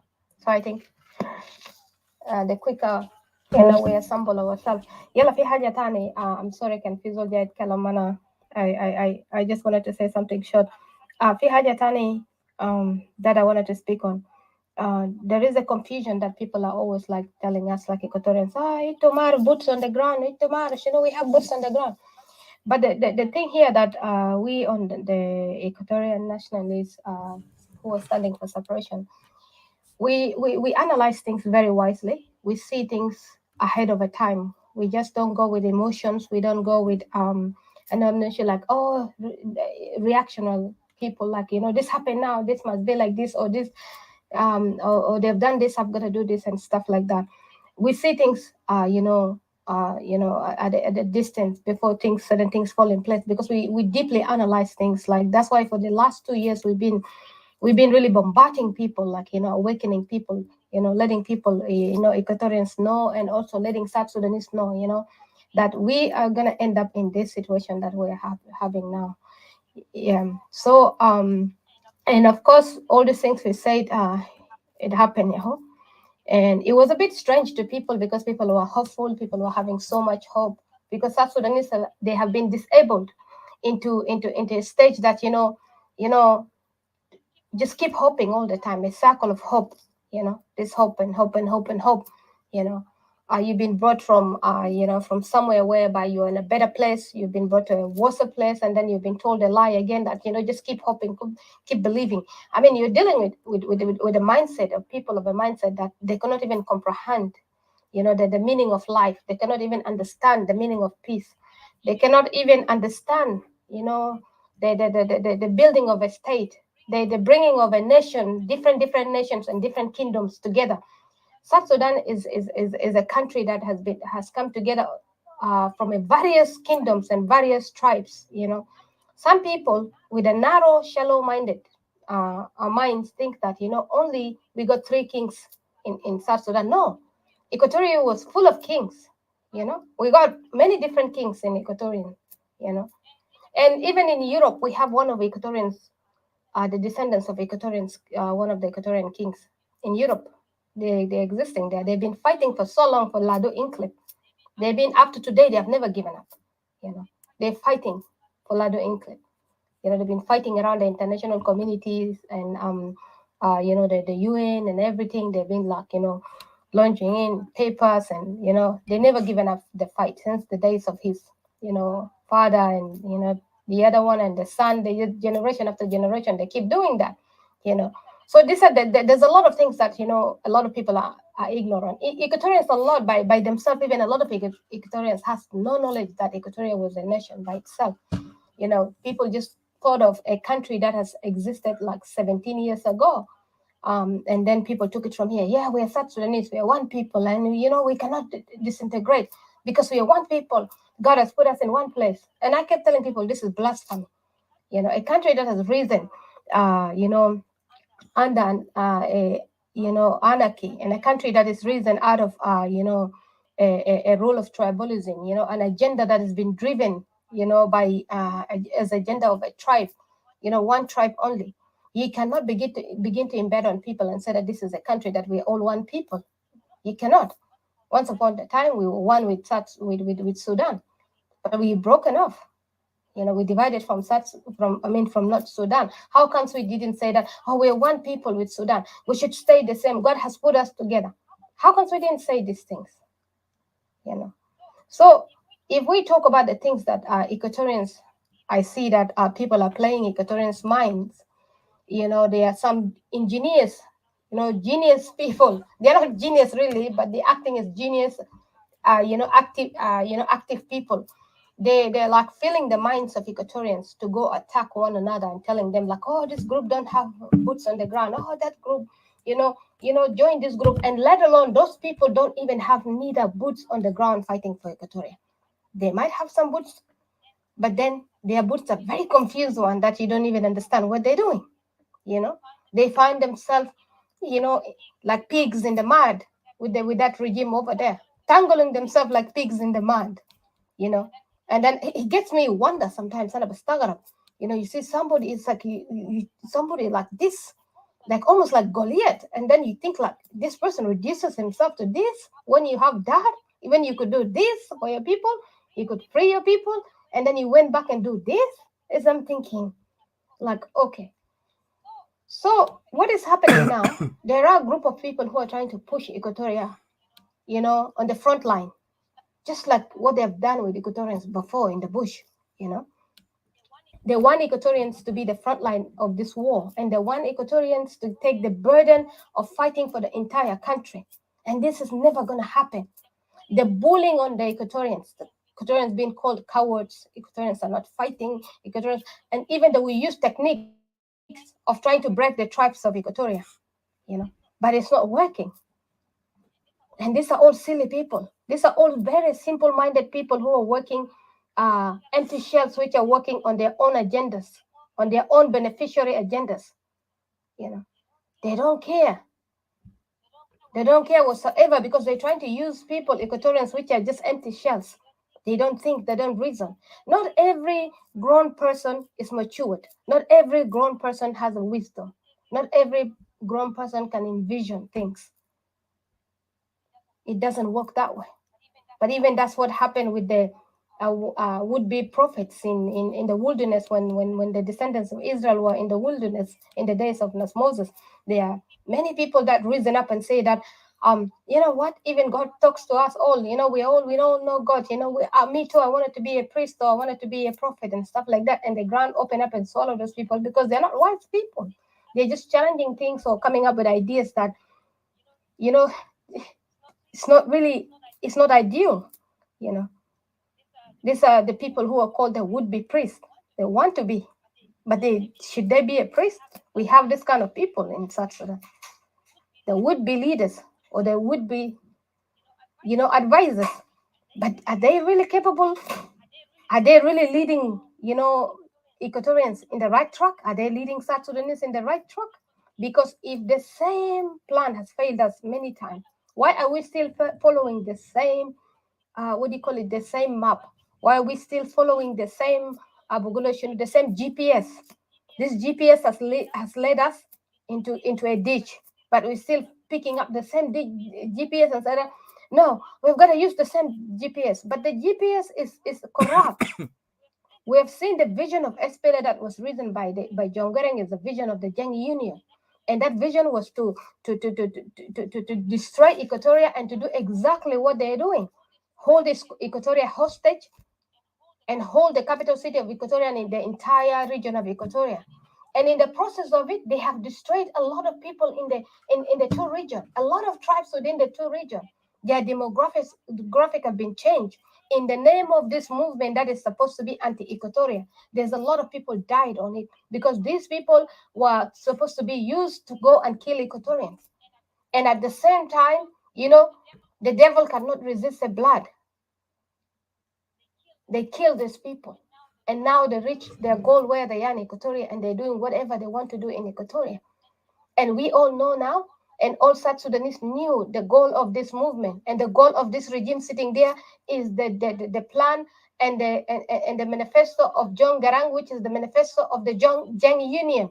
If you're now a South Sudanese, you knew that this plan was meant to destroy you, to kill you. Why are you still quoting this plan? Why are you still walking in the same line of the track of this plan? If you're an Equatorian, you know this plan has been created anti-Equatorian. It's to kill you. It's the weapon of what do you call it, the distraction or something? Is the secret weapon to destroy you, to kill you. But then you're still quoting this secret weapon. You're still quoting this weapon and you're still saying that, you know, this vision, you're still coming in and lining yourself this vision. But this vision is to kill you. You have helped this vision to grow a virus and to poison your people and to kill your people. With your own hand, you helped this SPLA. You brought this SPLA, drug it into Equatoria. This is what Equatorians have done. But also I understand that most of Equatorians have joined it just as other non-Dinkas have joined it because of the intimidation and the killing, the brutal killing that they have done on people, to break people down and for people to follow their mission. And they've followed it in order to, you know, to protect their relatives. That's or to protect their life. Because if you can beat them, you join them. That's what happened. People join them because people can't beat them at the time. They are armed. But these very Equatorians today that have brought SPLA, have risen SPLA to come and kill Equatoria, to come and subdue Equatoria, to conquer Equatoria. Some of them are the very people now, the very person that have brought the enemy home are the very people that are now breaking Equatorian down. Some of them are the ones still saying that they still want this system. But you've helped this system, you're the reason. And now they're blaming Equatorians, that Equatorians are the reason. Oh, blaming us and protest, we are the reason. No. I was not in the SPLA. I did not brought SPLA. Remember, the SPLA was created as anti-Equatorians, to kill Equatorians. You are the reason why these people have subdued Equatoria. You are the very reason. You're a traitor. You brought the enemy home. You're a traitor against your people. You ought to correct yourself. You ought to begin to be wise and wake up. You see these people getting after raping a woman or a man, gets a stick and stick it in their private part until they bled to death. You did this. You brought these people home. We Equatorians brought these people home. But we went there because we thought that, you know, we are afraid of them. What would have happened if we have stood our ground? That war was fought in Equatoria, and today this battle is still being fought in Equatoria, and it's still going on and on and on. When is it going to stop? And now you find us Equatorians confused, living in the state that, you know, we must just live together with South Sudanese, and we must just get into the mentality of this tribal anarchy and become one of the tribal anarchy people, most corrupt people, and continue to fight and just continue to live together. What logic is this? This is not wisdom. This is a curse. Your mind has been corrupted because you're traumatized, because you've been wrecked in the bush, because you've been abused in the bush with these people. Now your mind is corrupt, and all you feel is guilt that you brought these people in, and now these people are abusing your people. But this is not the way to go. We all do wrong. We contributed in this to bring these people today in our land. We helped these people to get in our land. We welcome them. We watched them did these things to us when they were in the bush, when they were still at SPLM. They did these things to us. Some of our people telling these stories. Some of our people who ran away from living in back there in the side of the, in the village and stuff like that. When I met them before, they never want to hear the name SPLA. If they tell you the stories they went through, you will cry. And they don't want to. They don't want to hear it. These are Equatorians. We all knew what SPLA has done to us. We all knew why SPLA is existing today in Equatoria, because we just surrender to these people. We have never put our feet down to fight. Like I said last time, we have everything. The NGOs were there in Equatoria. Equatoria was living peaceful.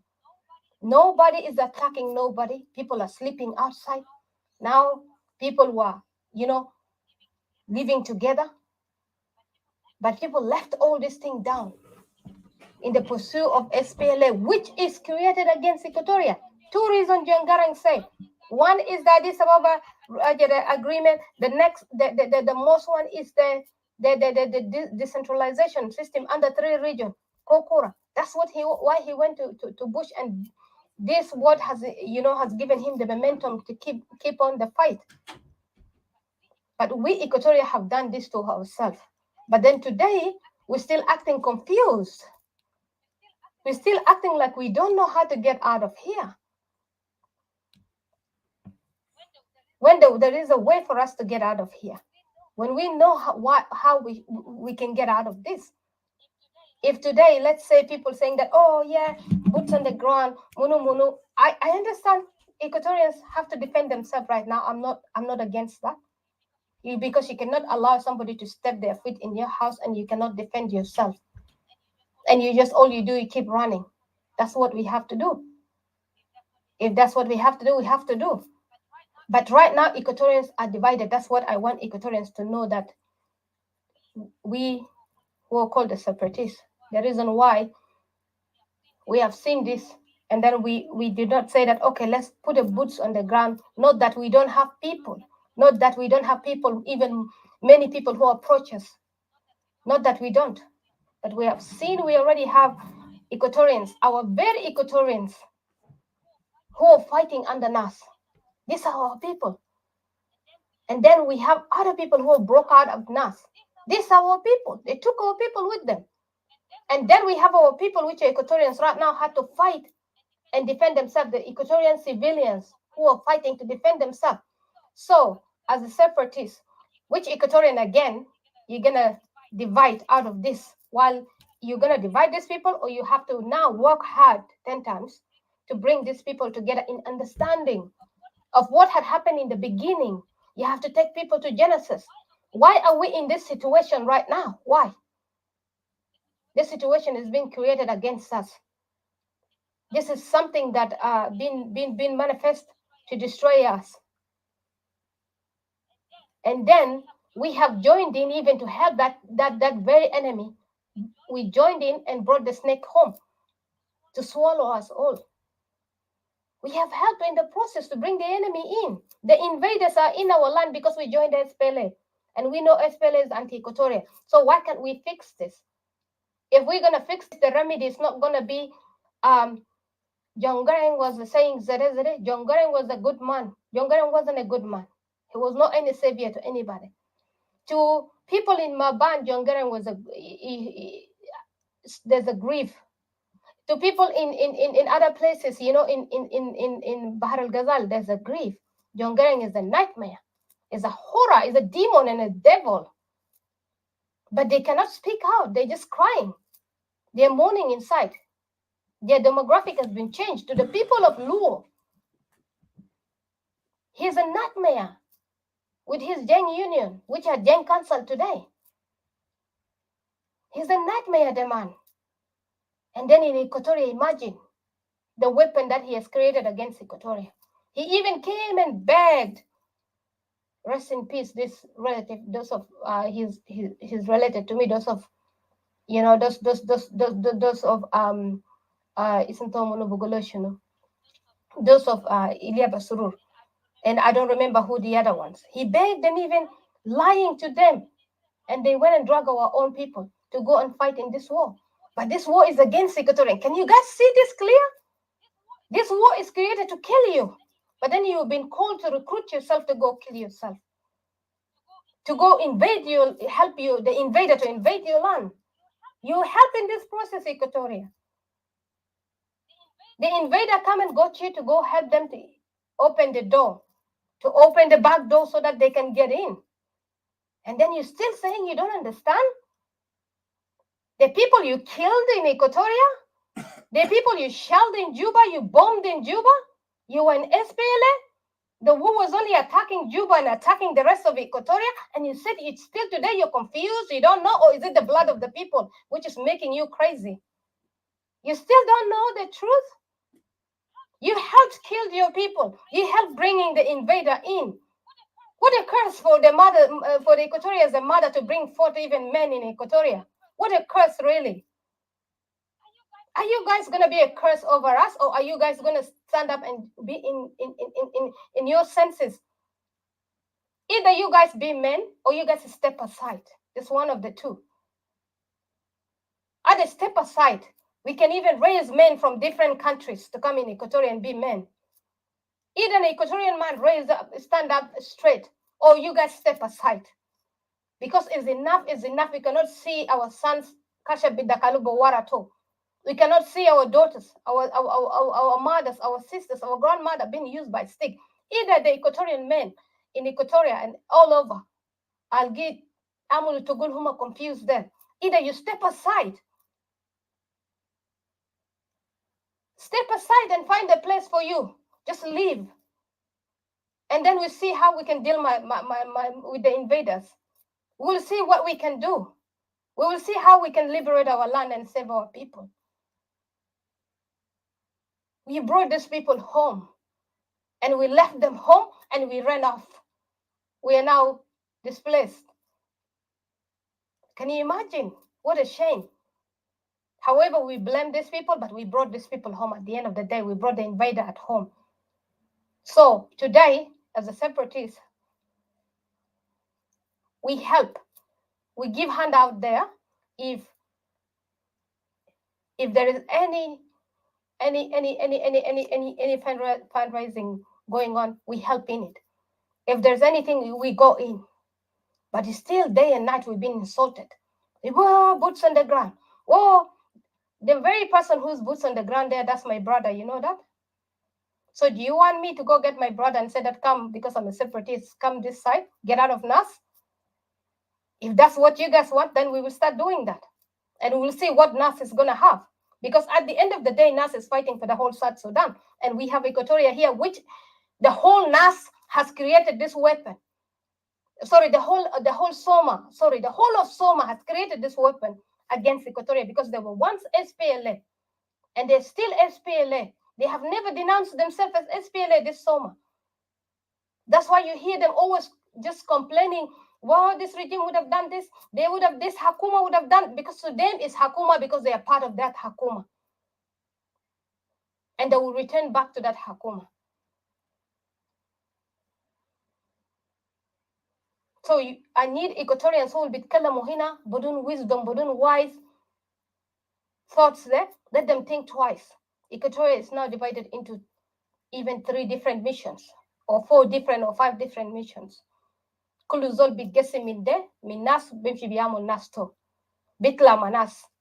I said this is the second or the third group. Okay? So we, the separatists, will see all this vision, you see? Now tell me who is the wise person here? Who cares? Who cares? Who is the mother that cares? Al-Buwajjaw. Al-Buwajjaw gal,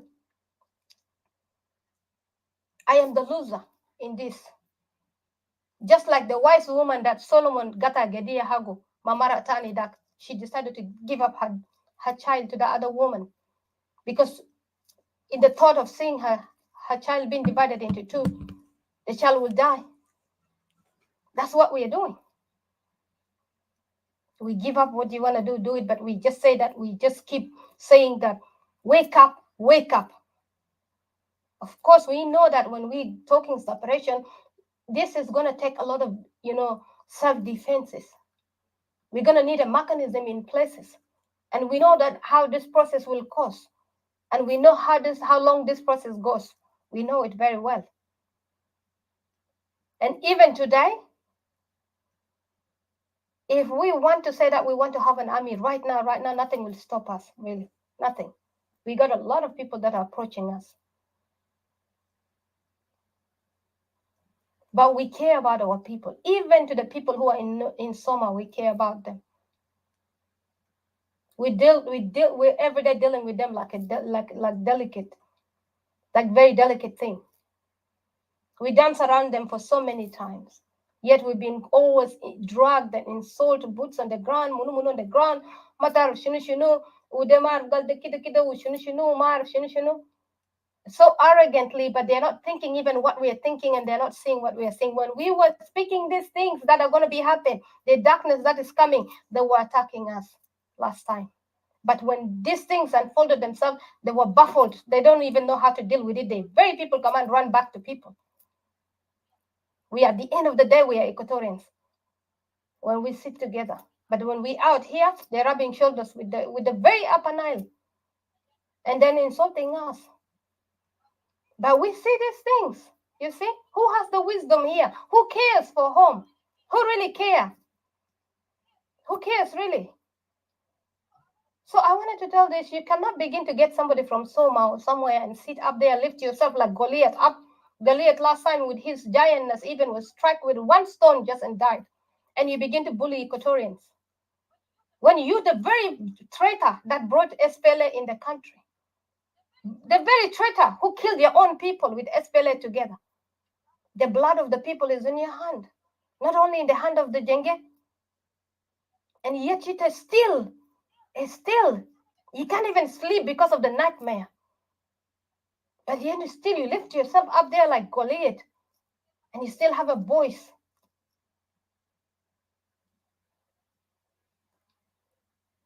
That's why I just say that if Equatorian men could not anymore make a sense out of nothing, even the slave which were broken down, they were backbreak and everything. The time comes that when they had to fight for themselves. In Haiti, to country, they had to wake up and fight against their masters and get rid of the system of the slavery that they were doing to them. Equatoria still today can wake up and correct this thing. We don't have to be reduced to this tribal anarchy. We don't have to be reduced to this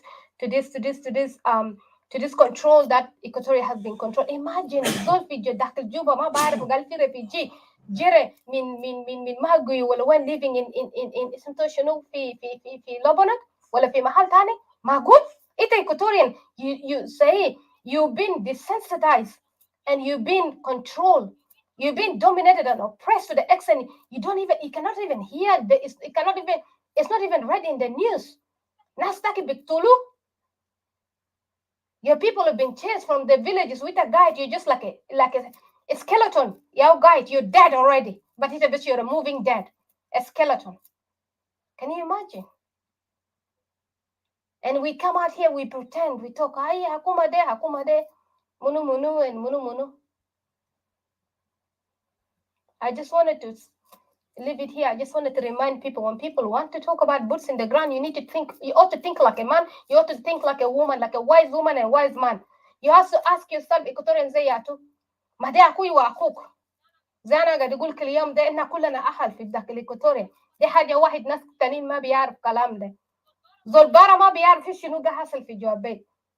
إحنا كله بنعرف كلام ده كويس لكن we are in denial and we don't want to talk because we are too busy divided into this tribal affiliation that is happening. But في داخل البيت ده جو إيكواتوريا ده كلنا أخوان وكلنا أخوان أقرباء شديد. ما في زول تاني بيت من زول تاني خالص. ما في.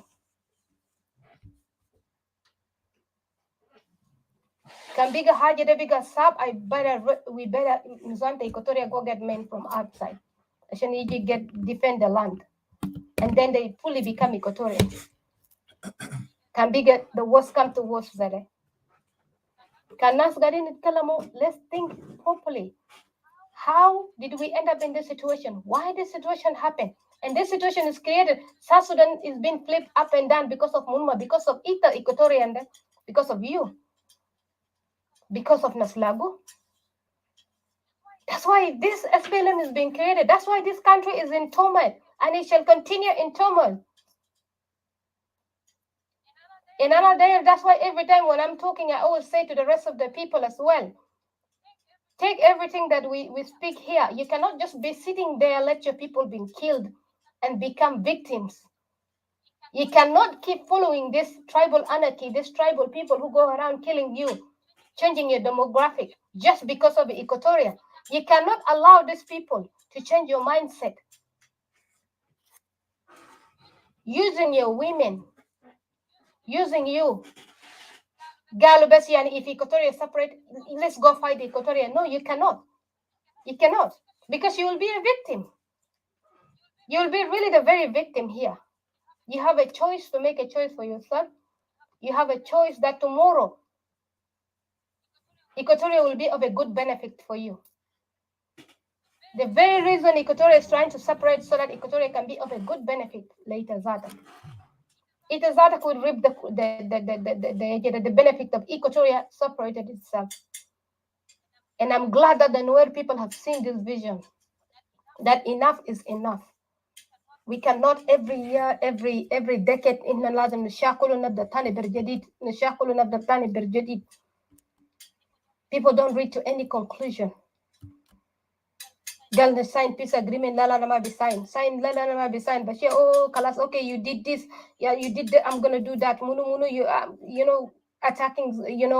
I'm Mr. Zolta Ayo for containment. Munu, stop. This is all crazy. Don't you guys see it? This is crazy. There's never gonna be an end. So I just wanted to thank you guys, but I just want us to critically think. These are the things that sometimes I want Equatorians to understand it very well. And I want those people who are just listening and following certain people who are talking. Don't just sit in these rooms and believe these people. When I was saying Gibelik, thanks, Odysseus, for correcting what I was saying. When I said that every tribe is for itself there, I'm talking to the rest of the two regions. For Equatoria, these people live together for so long. They related, their whole family. They've lived there for decades. Find yourself somebody to be understand Badun more. If you're a small tribe within this region, find yourself to be understand more. Who you can cooperate with. Find yourself an ally you can cooperate with. You can begin to defend yourself and stand their ground. In order to get these people out, we have to go back home to the roots. We have to start working from the roots. سجل ما بيقطعوا من فوق. الكلامات الناس ده بيدوك كسومهم لسانهم سنين هناك في rooms هنا ده oppositions ولا كان منو ده كلام ساكت. Don't even waste your time to believe it. سجل ما بيقطعوا من فوق. سجل بيقطعوا from the roots. From the roots you shall destroy the tree. You can never destroy a tree from up. Never. Never. Because you will cut the tree will continue to grow. This is an ideology. An ideology that started as against Equatoria, and then look, what's the consequence happened to you? You become the victim. And you still believing this SPLM is lying to you? They want to drag you to another war? Another 30 years war in the bush? You want to believe these people? when you can just disconnect the tree from the roots and you're happy? Thank you guys for listening. And if I'm wrong, I'm more than happy to take correction. I stand really corrected, but this is how the vision that we've seen. This is the things that we've seen that are happening. Thank you guys. Um, all right, thank you, Miss Didi. There's a gentleman here. I just wanted to, before I get to what you said, name Akesh Milato or Milto, whatever. I put the link there if you want to come and speak, because I know you guys you love propaganda.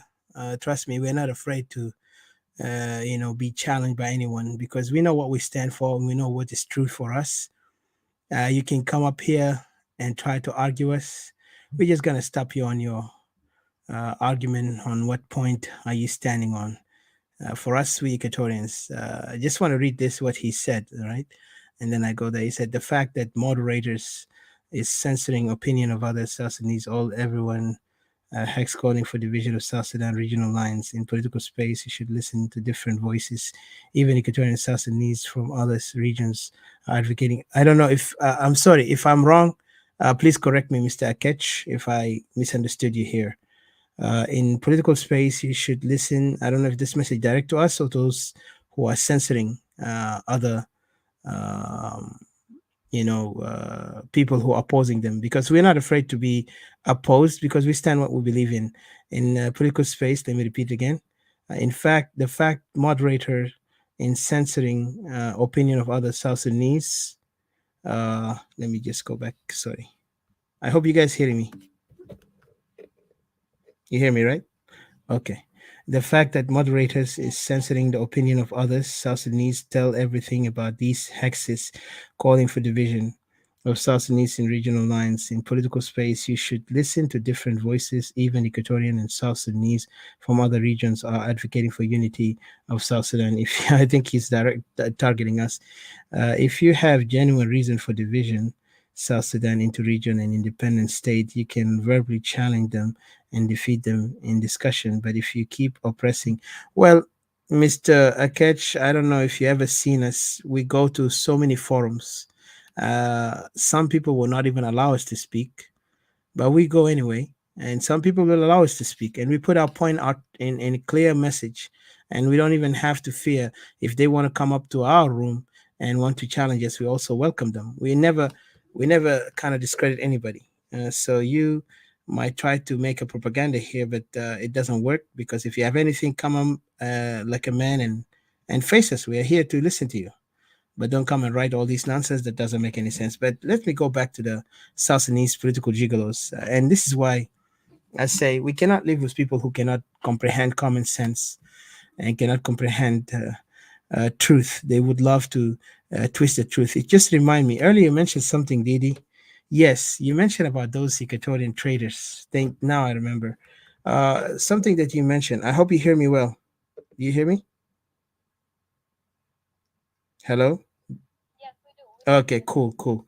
Because I don't want the phone to cut off, so I can give chances to CJ. We took longer on that, but thank you, Mr. CJ, for your time. What I want to mention here, very importantly, and just let me see the timing, uh, about this incident in Germany, because we studied the European history in the World War II, World War One, and then the Nazi, what they did during that time, they declare war on anyone that non-Aryan, which is non-white or non-European, based on if you're African or you're Middle East. No, I mean Middle Eastern. They actually gave them exception because they're anti-Jews, and Hitler was anti-Jews in his message, and then also he was anti-Gypsies, anti-non-Aryan. But I don't know how he actually defined Arab. I think because of the Ottoman Turk history, because most of the Arab right now, if you know them, those people are descendant of the Ottoman Turk, and most of the Ottoman Turk soldiers who were sent to Africa were mostly from East Europe, Ukraine. Even one of them is Ukraine, Romania, Czechoslovakia. What is that other place? I forgot. There's a lot of countries in Eastern Europe that were part of these, the Ottoman Turk, because Ottoman Turk conquered those cities and took their children as soldiers, for a couple of years. Almost the same treatment the Romans used to do when they conquer a city. They would take their children to be soldiers for them for almost 20 to 30 years. So the Ottoman Turks, that's why they stood their ground for centuries as an empire. So they used those, Romanians and Ukrainians and other Eastern Europeans to go to campaign for them. And they went to Middle Asian countries, and then also to Africa. And that's why today you see those people so call themselves Arab. They're not Arab, actually. They are all descendant of Ukraine. If you look at the DNA test, you'll find out they actually are a descendant of those Eastern Europeans. But the way how they call them Arab was actually a term by the Ottoman Turk, as a definition to them that they are white slaves, because Arab was actually not like some people now trying to make it as something called Arab, that is like actually this thing is written in the holy book. No, no, no. Those people used to be called Ishmaelites, and they were tribes.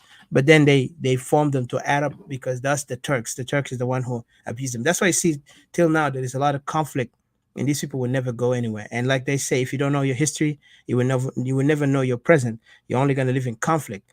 And just to get back to my point, those in the Nazi, when they began to declare every person who's a Jew will be prosecuted, there was some people give an exception. Like one guy, I don't know if you ever heard about the history of Mike Schilling.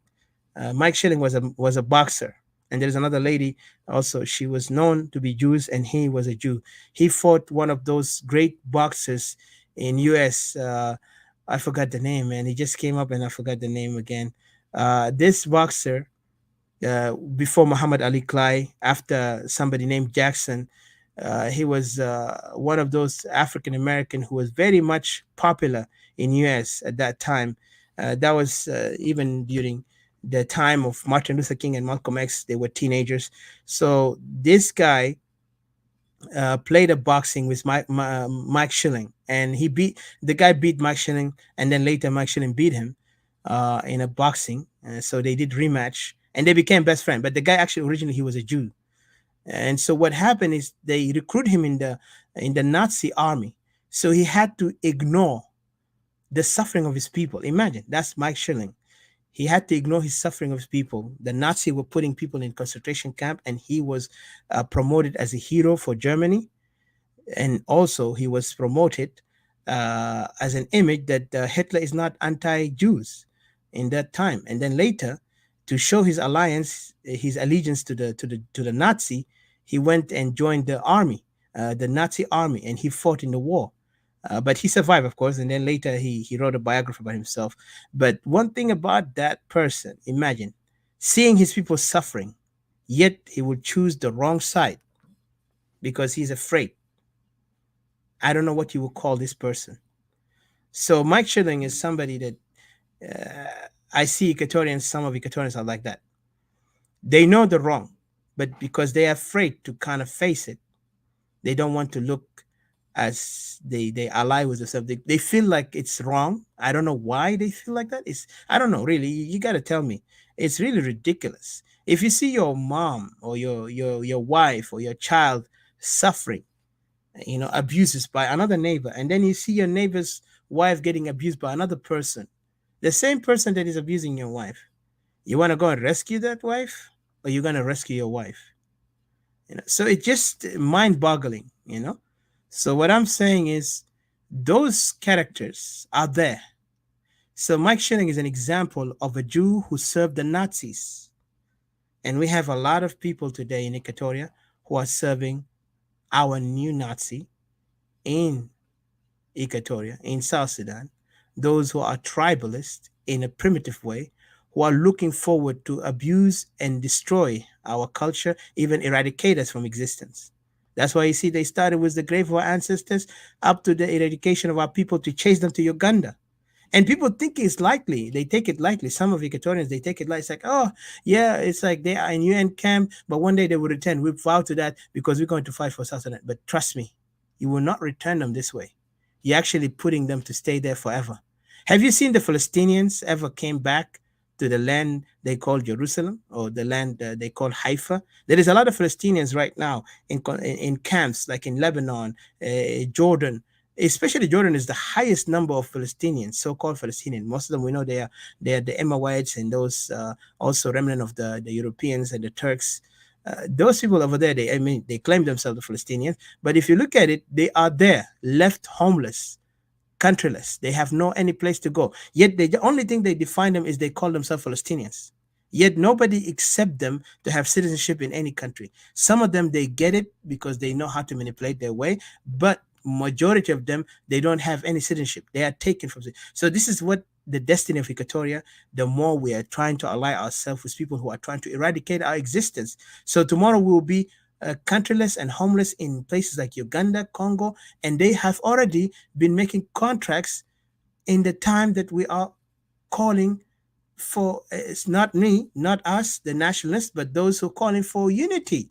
Unity for a purpose. Unity for a purpose is already past tense. Once they violated the right of the people in South Sudan, the time 2013, one of them, and then also when they begin to do the land grabbing in Equatoria, in particular in Juba. So those are the violation they have done to the people of Equatoria. So what I'm saying is it's already past due. So what I want Equatorian now to look at themselves is to assess and reassess themselves. Where are we going to stand? Equatoria is our homeland. You cannot, you know,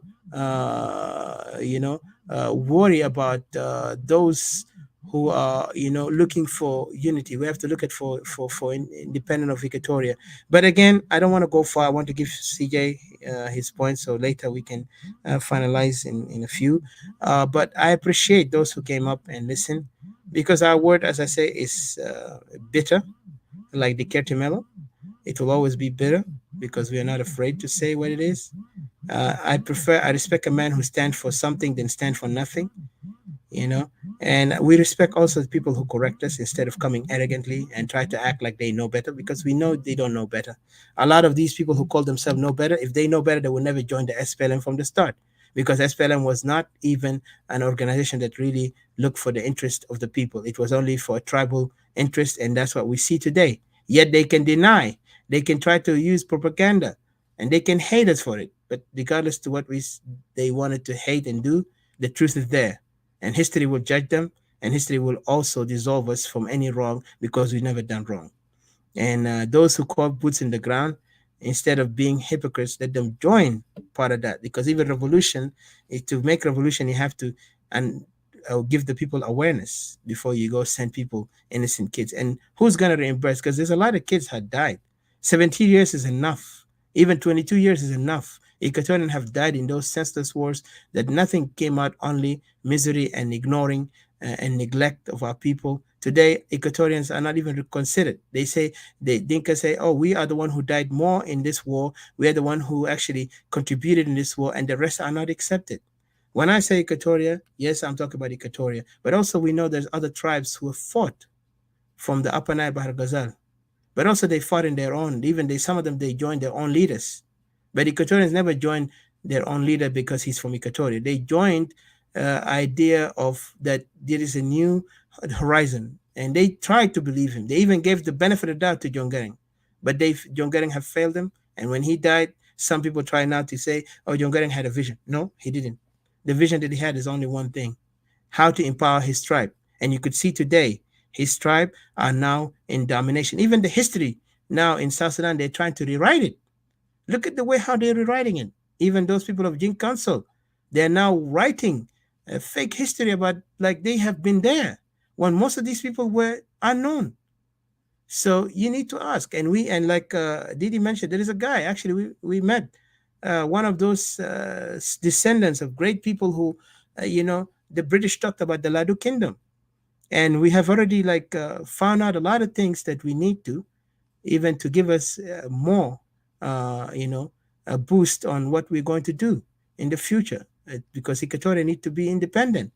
Of course, Equatoria is going to be our identity as Equatoria, but in the past, of course, was known as Ladu Incliffe. But regardless of that, up to the moment, the people were the one who are going to decide what name they want in the future. If they want to change Equatoria to something else, that's up to them. But we want to make sure that Equatoria becomes a nation. We're not going to be into this primitive, backward, tribalistic, hegemonic power of people who hold grudges of history that they're not part of it. Only their ancestors tell them, you guys hate this because this person is not good, and you guys are superior, this guy's inferior. Well, this mentality is like the Nazi, but in a primitive way, backward 10 times, because this is the time of the spears and swords. But today we are in a time of technology, and Equatoria cannot afford to go back to another 20,000 years back. We're not going there. We're going forward. So if you want to go backward, you keep killing yourself. Please stay away from us. We don't need any craziness. We don't need any bloodshed. We need solution. And our solution is be independent. I know those guys who are talking about let's come together. I don't think they have any solution, because if you really are revolutionary, you don't tell people, even just I want to tell you, like I said, the case study is look at Cuba. Cuba revolution will tell you what is the case study. Even looking back at those revolutionaries in history, when they started, they never said let's come together, unite, because you cannot unite. A snake cannot unite with a scorpion. No, a snake can unite with a frog and say let's unite so we can cross the river, because one of them gonna end up dead, you know. So we're not going to that level. So if you want to talk about common sense, everybody start from the region. We sit on a table and let's agree that everybody has their right, and you cannot force me if I don't like it. But don't come and tell me let's unite on in a false notion, like what John Garang did to people, and then later he left people in the desert. You know, he left the Northerns in the side. He left the Equatorian to be abused.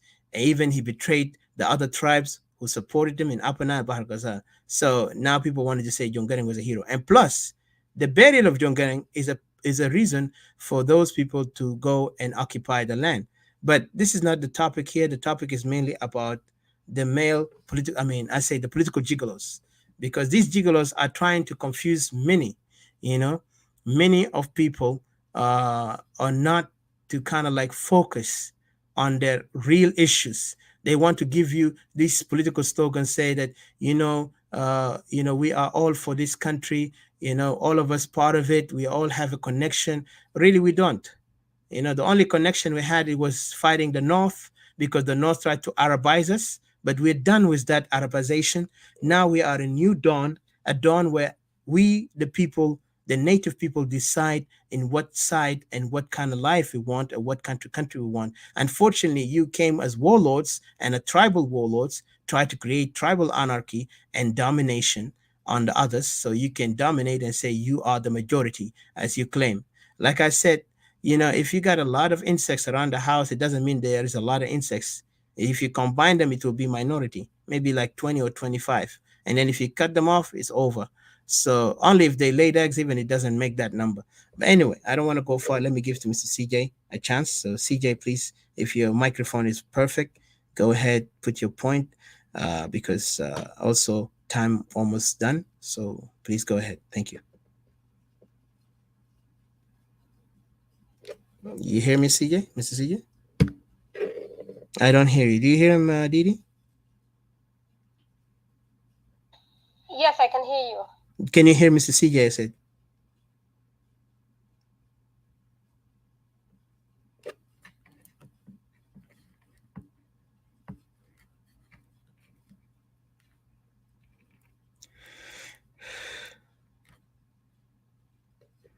Mr. CJ, can you get out and come back again? Because I don't hear you.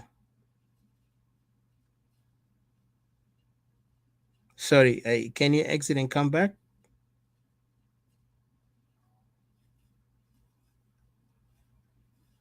I don't know if me or not. Guys, can you hear Mr. CJ? No, I cannot hear him, Etika. Okay. I think voice is good. Let him go out. Please. Yes. Maybe let me. Yeah, go ahead, sir. Yeah, go ahead, Brother Robert. Sorry. If you have any point you want to put, Mr. CJ, please exit and come back so you can fix your mic, because I don't hear you. We don't hear you at all. So there is something wrong with your network or your microphone. Sorry. Go ahead, Brother Robert. Thank you. I'm sorry. Let me make this as a conclusion, because other people might also wanted to say something. So I'm taking this opportunity because CJ might actually come later on. TD actually stated three important things, that I really wanted to add something so quickly on it. Did he talk about the boots? The blame that people are saying, you don't have the boots on the ground and all that. I just wanted to say this clearly. Nobody made the boots, on the ground. And any group has the capability to actually put the boots on the ground. So we are not buying that, criticism that, you don't have boots on the ground. There are so many people here who call themselves leaders of political party. Do they have any boots on the ground? Yet they are making noise every day. Number two, did he say something about, some people wanted to use Equatoria in front line? That's a very good point, because Equatorians have been used for so long and they still don't understand it. So I don't know, when are they going to wake up from sleep and say, we have been used enough. Now we need to stand on our own. Did he also say something about the clubhouse rooms for, rooms or stream yard shows, which are actually tribally, organized and managed? That has been, some of us have actually realized that, and the same people are saying, oh, we are united, we want to unite and all that, while they don't even look into their back and say, hey, why are we here only like relatives or one tribe? When it comes to Equatoria shows, I have realized that, few Equatorians wanted to imitate the same strategy or control as an opposition group. And that must actually stop. Because if you are trying to imitate the same thing that the hidden enemies or clear enemies of Equatorians are doing, then you are actually on a wrong track. In addition, I do understand, some of you might actually disagree with me, but let me actually table it here that, a country like the United States, had territories under it. Areas like, Guam, Puerto Rico, U.S. Virgin Islands, just to mention a few of them. When the worst comes to the worst, to me, it shouldn't be actually a bad idea actually for Equatoria also to be that part, to other countries also around Africa, and it is much better actually to be a territory of another country, than being part of this current stateless nation called South Sudan. That's just what I wanted to add. And of course, these are all the avenues that we need to be looking to, because this South Sudan will never ever get any better, But our ideology for suppression stands tall. What is going to happen after 10 years, after centuries, okay? Yet people will remember that, some people have been talking about it. Thank you so much. All righty. Thank you, Brother Robert. I appreciate. Mr. CJ, are you able to speak now? Mr. CJ, unmute yourself and hopefully you're working now. Excuse me. Mr. CJ, unmute yourself. Hopefully this one works.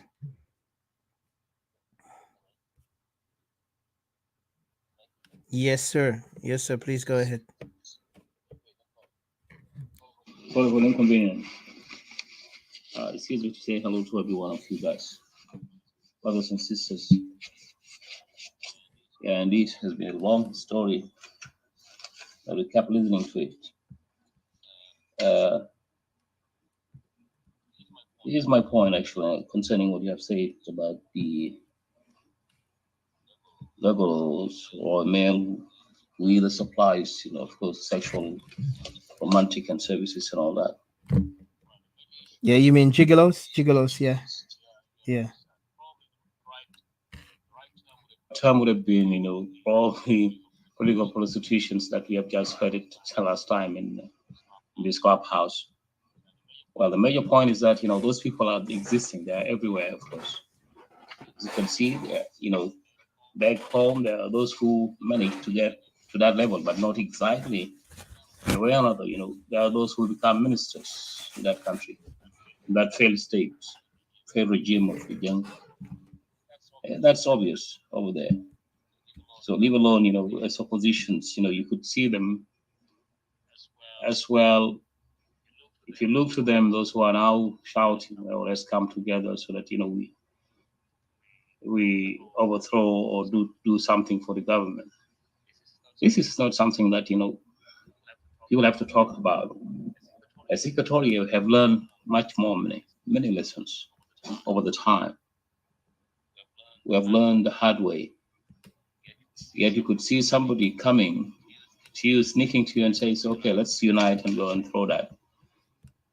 This gap of the mistrust, in between us. This issue is not easy. When there's mistrust between two individuals, it is hard to cope with it. This is one. So, what I can easily say about my main point is, let us look to the big picture, which is by the time when those people came in, when they get to the country, you could see them from their fruits, from what their actions. Their actions speaks louder, and their words probably their actions speak louder than their words. If you could see them, the way how they came in as invaders, not really a native of the lands or brothers or sisters, as we were been looking at them, during the civil war time in the north, between us, north and south. As you have said, and many of us have noticed that those people have betrayed even their own. They betrayed their own. As you can see, people like this Abraham, who last time spoke, that journalist who spoke out, he got killed. Leave alone those of Georgia Tor and then the Equatorians and all that. Now, when they took over the government of the people, when they hijacked the governments, you could see them as well. They start embezzling and building houses, subbing some kind of business and all that outside the country. So what do you expect of that? Out of that? Do you expect those people to be, some people who are genuine, who can lead the country? No, they will not. The intention is clear. Their ill intention is clear. They wanted to occupy Equatoria. This is something that they have been talking about ever since. When it comes to the issue of those who are now trying to go after us and say, boot on the ground and all that, remember, those people they were part of the same elements. If you're to stay with someone, they say, if you stay with someone, the Arabic word says, if you stay with somebody 40 days, you become part of it. So the language is parallel. The major issue, the major question is that, did they benefit really? What have they learned from the period during their liberations, their struggle? Did they learn anything at all? If they were to learn anything at all, they would come out with something. Who could follow what their Nyanya did in the early days. Well, these factions, when you get back to their respective area, Equatorial factions should have been existing, as well as Upper Nile and Bahr Ghazal. I didn't see them raising that kind of topic up, so that people could follow it. Nothing out of them. So they were most of them were being silent, because after all, as you can see, based on their talks, that many Equatorians have died during the civil war. Yet you could see the young saying, those young are saying, oh, no. We are the one who fought and all that, propaganda kind of things, coming up with all that things. So if you can't serve your brother in that earlier days, do you expect me to serve you at the last days, let's say after 20 years of a struggle? So logically, I don't think so. Nobody could believe. So as Equatorians, let us not look to those elements who have ever been involved with the others to fight, because after all, they didn't serve us. They would have served us, as says Didi. They would have helped serving us in the earlier days. If they can't do that, there's no hope, because they have been broken. Their heart has been broken. Everything. They have no any remorse, probably, if I'm not mistaken. There's no any more remorse because of what they have gone through. The hardship they have gone through and all that has traumatized them. Have you ever heard any of those SPLA been, for instance, given an opportunity to go for a medical check or something of that kind? No. They all, somebody who came from bush, supposed to go after some, they're supposed to have some kind of treatments, evaluations and all that, see if this guy is fit to lead or not. None of them. Neither those of Kir or Mishar, unless they are sick, then you just go to report to the hospital, and that's all. So those kind of people, let us imagine that, what do they did? If there are 2 million people whom we lost during the civil war, what do you expect those people might have did? As volunteers, they're supposed to give up, they're supposed to share this regime, the government with the people. It's unfortunate they wouldn't do it. Now they step in all these tactics of a coup d'etat and all that, having two people leading that particular country since 2005 until even after the independence itself in 2011, still the same elements. Yet we're still saying that's the government. Those are governments. Those are so. Yet none of us could have come. That's why we came up. The point we've just come with it as nationalists or separatists is simple.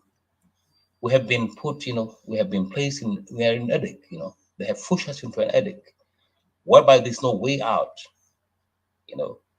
So it's a matter of surviving. That's what we have figured it out over the time. So what we're talking, what we're saying is genuine. People should have listened to it carefully and understand it.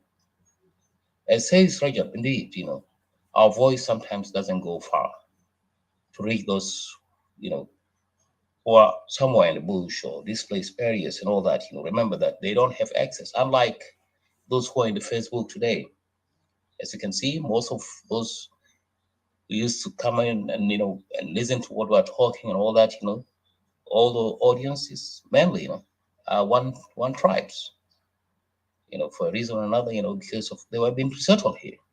The resettlement was part of the tactics that is how to bring those people to succeed them later on.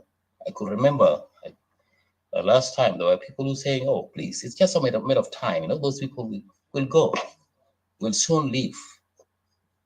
That means they will just say bye. That means pass away." It's unfortunate. Never knowing that those who have been brought here are going to be their successors. So we didn't pay attention to all that kind of things. Today, the picture is quite clear. So it's for us, Equatoria, we need to stand. How to stand, that's the main issue that we will have to talk about. Not in opens, but as well as you can see how those people are acting. They always used to do their business behind the curtains. In a similar way, how Jalabo used to do it. Being used to come up and speak, talk and say whatever they wanted to say, but that is not all, my friend. When those people are playing, even this Bashir, how did he manage to come to the power? It was the tactics being played. So Equatoria, this is the time for action. For me, the way I look at it, this is the time for actions. Those jugglers are there, whether you like them or not. They're even among our own. Don't you doubt it. They are even among our own, playing these dirty cards, dirty games, in order to, let those people succeed in their mission, which is mainly, of course, the occupation on entire Equatoria. So this is not an issue of today.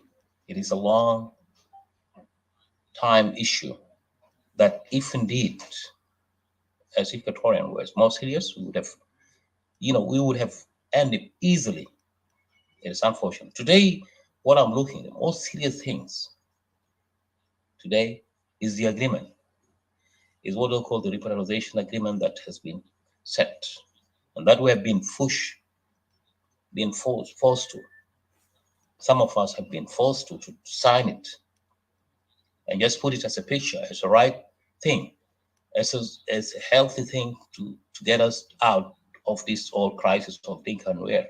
No, this is the most serious things we should concentrate on. Unless we take it out, unless we did all we can, to put it aside, tell them that, this is not an agreement. This is an agreement of two individuals, guys. This is not all of us, this is not the entire country agreements. It's two individuals. Because through these agreements, they were brought in. Through these agreements, you could see the parliament's existence. Now we have 600 MPs. That's ridiculous.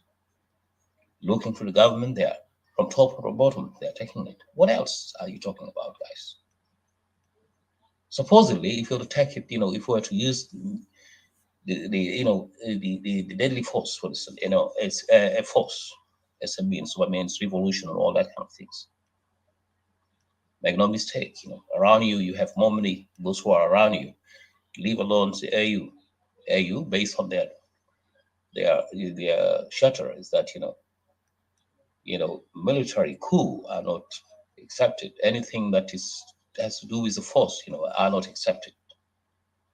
Yet, my main point is that easy. Equatoria, as says brothers, that we need to have our own force. Equatoria need to establish its own force, so as to survive. Otherwise, of course, there will be no way out. That's what we need to think about as Equatorians. Other than that, it will be, we'll just be in talk. We'll keep on talking around time and time again without any proper actions. Now things are very dirty. People are killed daily, on a daily basis, who are dying as Equatorian mainly. Propaganda, because once you hold the government, you're the power. You're the first and the end. Now the power is based on Salva Kiir. He's the only ones now. He can do everything can do anything in his power to destroy the people. Even those cattle herders are signed there intentionally so that, as a means of how to go, whenever you touch them, then they will sign you this militiamen. Those they are militias who have been recruited in 2016. Remember that, 2016, as civilians. Imagine, the regular civilians has to be given uniforms without any training, and then later they claim that those are the military, the country military militants or army. That is ridiculous. Now to this day, there's only two tribes who are holding these militias, returning to be an army. No. So what else are we talking about, Equatoria? As far as those people, last time, were trying to get in with, when you come out, if indeed you wanted to liberate this country, South Sudan, if you wanted to liberate also called South Sudan, you wouldn't have twist your word.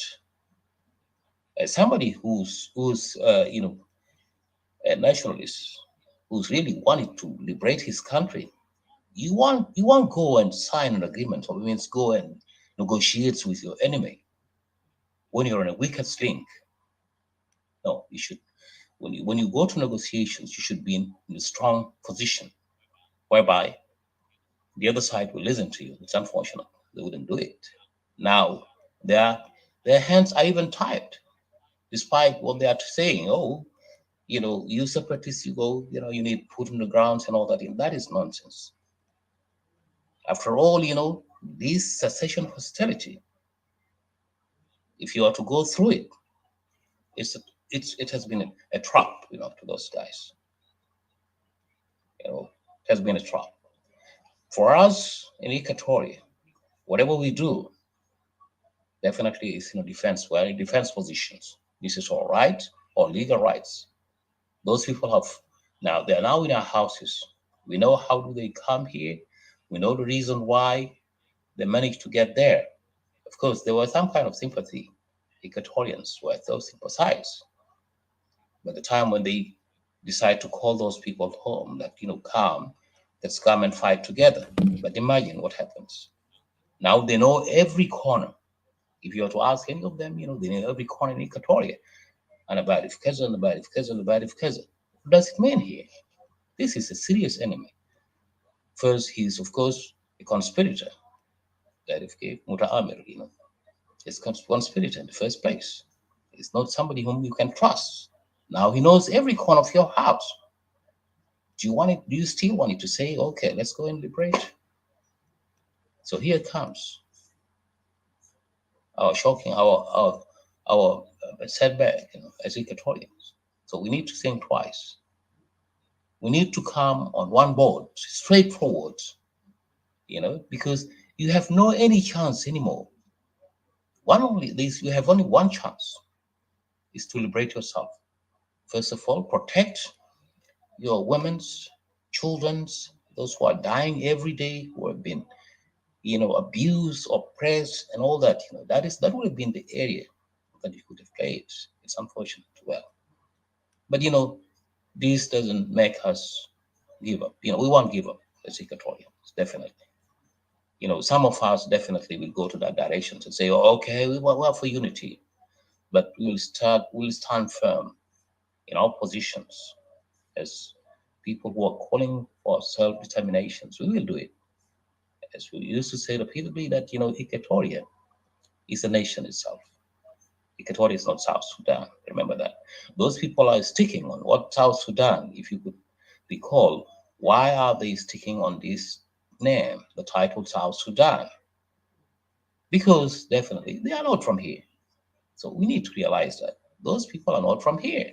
Those are New Jalin, even their own have just figured it out. A guy, who's in the higher, one of their seniors, let's say, most intellectuals, highest intellectuals, who says that, a Jalin, they're not, those people are thinking they wanted to step to Equatoria. That's strong. They will suffer. Yeah, and definitely their suffering will come. And they will come when those people will pay for what they are doing. Like Jalaba used to say, when you go and eat with someone's in the same table, whatever you do is going to go against you one day, as well as our tradition everywhere in South Sudan. When you join your hands with me in the table, a curse will come to you. If you are to turn against me or do anything or harm me, now their harming to us are beyond imagination, guys, beyond imaginations. Leave alone the United Nations reports and all that. Those are savages, not other than savages. What we are going through is we're now facing savages. Leave alone that they are conspirators who have been playing this game ever since. And I've been Equatoria. Okay? They were expecting, of course, their dream was they wanted to lead it as Dinka, like Fashalu. Sika, they went on calling Equatoria. Equatoria was supposed to be wise enough. Come on, man. Yesterday, I kicked you off my house. You know the reason why? I asked you to share the table together so that everyone will have an equal share. All of a sudden, you say, no, this is wrong. And then you went on establishing a movement. Am I supposed to go with you? No. Your way and my way. You have to go your way and I'll have to go your way. There should be a deal. Equatoria should have their own faction. It's unfortunate. Nuer managed to did it. They were trying to overcome Nuer as well. But they went on standing for themselves. They said, no. I remember William Nyon Bang, okay, Abid Padenka, okay, stay. Today, Nuer is existing. Equatoria seems to be scattered-minded. يفكر انه عم يعمل كذا انا عاوز اعمل كذا لا يا اخي unity what for التكتيكس بتاع دي مثلا South Sudan liberation by South Sudan. This is an open page that we don't need to talk about, particularly when your houses are burned, when your people are burned, when human being, one of your own are burned, and you're forced by these elements to go and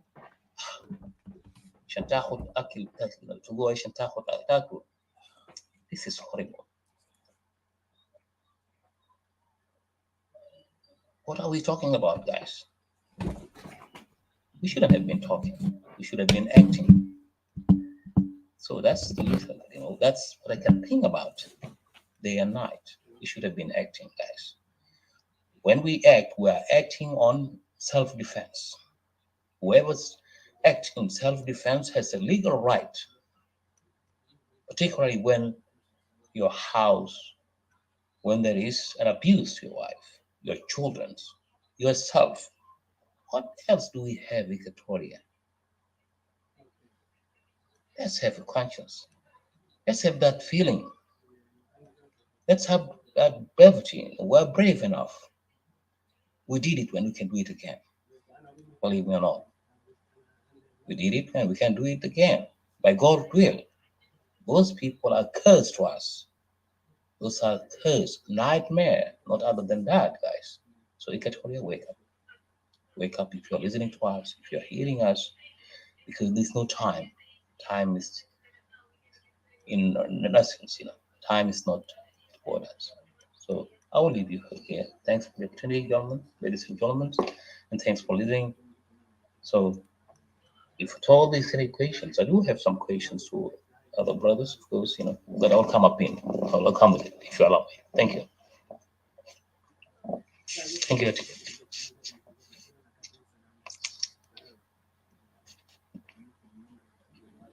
Did you hear me?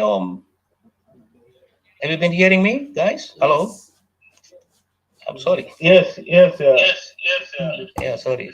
I thought that I'm talking to myself. Yeah, Yeah, we are here. Oh, thank you. Yeah. شكرا سي مرة آخر يعني مداخلة بسيط وأنا داير نثبت في بعض من النقاط أظن نحن تكلمنا يعني خلينا نشكر ديدي. أنا داير نقول لك ديدي يعني شكرا كثير من كلمات بتاعك القوية. أكيد الصوت بتاعك ده يعني إيكواتوريين هيذكر في كلام دائما انت بتطلع في منصه وانت بتتكلم من كل قلبك يعني تتكلم الى مع مشكله بتاع إيكواتوريا. اكيد الشعب بتاعنا في جيران إيكواتوريا ما بنسيته الصوت بتاعنا. حاجه انا نقدر نثبته في صودا يمكن نحن ماشيين بحياه ما معروف على حسب Moderators مثلا كما الزمن الفضل. أنا داير نقول كده إنه الناس اللي بيقولوا إنه بود ما بود وإيكواتوريا ده ما بلقوا ده كله زي ما إخوة ذكروا إنه ده كله بولينج بس. لكن أنا داير نقول إنه يوم الأبناء بتاع جريد إيكواتوريا بعدين بيعلنوا إنه في حاجة اسمه بود في الأرض لو هم بكرة ولا 200 لو هم أعلنوا إنه في بود في الأرض ده بيكون آخر فيلم الجنوبين بيتفرجوا. آخر فيلم الجنوبين بيتفرجوا في سينما جوبا لسفريشن في جريد إيكواتوريا. ده آخر فيلم. اللي واحد جنوبي يعرف كلام زي ده كويس. نحن ما بنقول في بعض من الحاجات اللي عندنا في جريد إيكواتوريا نحن نقول برا. لكن أنا بيشكر ربنا اليوم أبناء في جريد إيكواتوريا هم فتحوا a different media و different languages بتاع politics بيتكلموا كله بالصف في قناة بتاع جريد إيكواتوريا. ده حاجة نحن جريد إيكواتوريا خلينا نثبته، خلينا نفهم ده بالرغم من كل الاختلافات السياسية وفكرية الموجودة في جريد إيكواتوريا، لكن في غناء تم إنه كله ده بيصف في جريد إيكواتوريا. ده حاجة نقدر نثبته لكل إيكواتوري القاسم الكلام ده. حاجة تاني أنا نقدر نثبته للإيكواتوريين إنه جريد إيكواتوريا ده بينفصل لو ناس دايره ولا ما دايره. والأستاذ أخونا رجب موجود عندنا هنا وعارف واشتغل في civil society في جنوب السودان وبيعرف موقف بتاعنا في جريد إيكواتوريا وين civil society في جنوب السودان. ده ما له كلام. نحن إيكواتوريين جنوبين ما داري يقعد معنا، أنسناه 15 سنة 16 سنة 21 سنة في الجامعة وقلنا نحن أخوان ما دايرين. داير نقول لهم على أساس نحن سوف نطلع منكم لو أنتم دايرين ولا ما دايرين بأسلوب وآخر. نحن سوف ننفصل من جنوب السودان. ده حاجة نقدر نثبته لكل جنوبي. جبير أنا بيذكر روبرت لأنه ذكر في نقطتين مهم جدا. ذكروا إنه الطريقة بتاع المظاهرات في جنوب السودان وطريقة بتاع وجود بتاع الآسيم في جريد إيكواتوريا وخاصة في مدينة جوبا. أنا أقدر نقول زي في مظاهرات. دائما المظاهرات في دول مش بطال.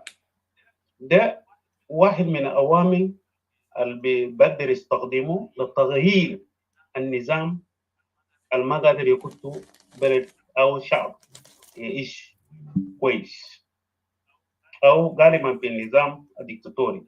الشعب بتطلع ونحن انفصلنا من السودان. نحن عندنا الخبرة في الشيل والحكومات برا في السودان. جزء كبير في انتفاضة شعبية والمظاهرات اللي بيحصل واليوم بيحصل في الخرطوم. لكن كنا وقت أخواننا في جنوب السودان بعد من activists civil society activists قام بفكرة إنه لازم تتعمل المظاهرات في جنوب السودان. مركز البؤرة اللي داير يعملوا فوق المظاهرات ده إيكواتوريا مدينة جوبا. لو أنت بتنظر لخريطة جغرافية بتاع جنوب السودان خاصة خريطة بتاع التنمية الاقتصادية في جنوب السودان، أنت بتلقوا البنية التحتية بتاع جنوب السودان معدومة خالص. بتتلف المظاهرات اللي بتعمل في السودان التغير بتاع الحكومة. ده اللي عنده شوارع، عنده وسائل بتاع مواصلات. قبل ما المظاهرات الناس بينظموا المظاهرات الاكتيفيست بينظموا المظاهرات بيكون في كونكشن. الشعب بدا يسللوا في داخل العاصمه لانه العاصمه هو محل التغيير بتاع المظاهرات. ده المحل اللي بيتم كانه ده يكون مليانه مع الناس مع الناس اللي عملوا مظاهرات عشان يهزوا. نعم ممكن مظاهرات بتعمل في عاصمة وبتعمل في الولايات، لكن الحزة على حقيقية ده يكون في العاصمة. لو يتعمل في عاصمة ما في سبورترز، ما في زول بيجي من تركيا. في جنوب السودان في جريد إيكواتوريا ساكن بس في سنترال إيكواتوريا.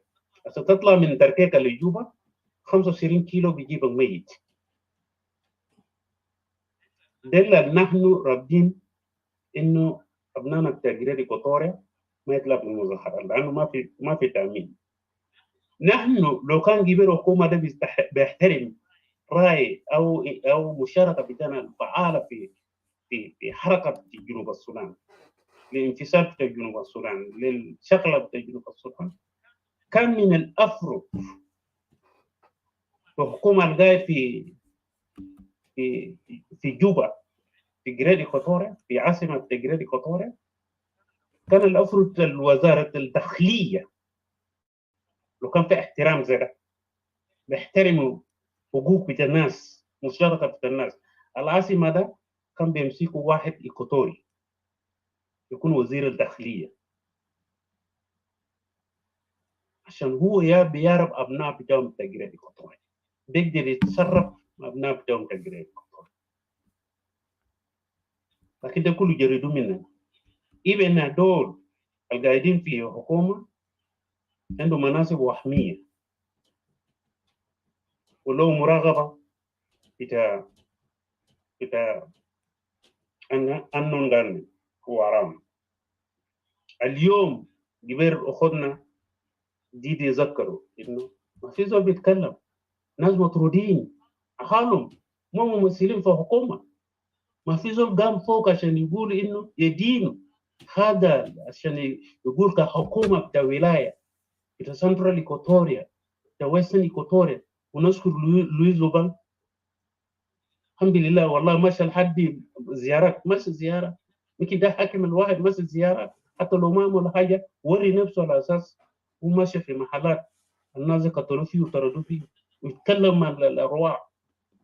شوف سنترال إيكواتوريا، شوف الويسترن إيكواتوريا،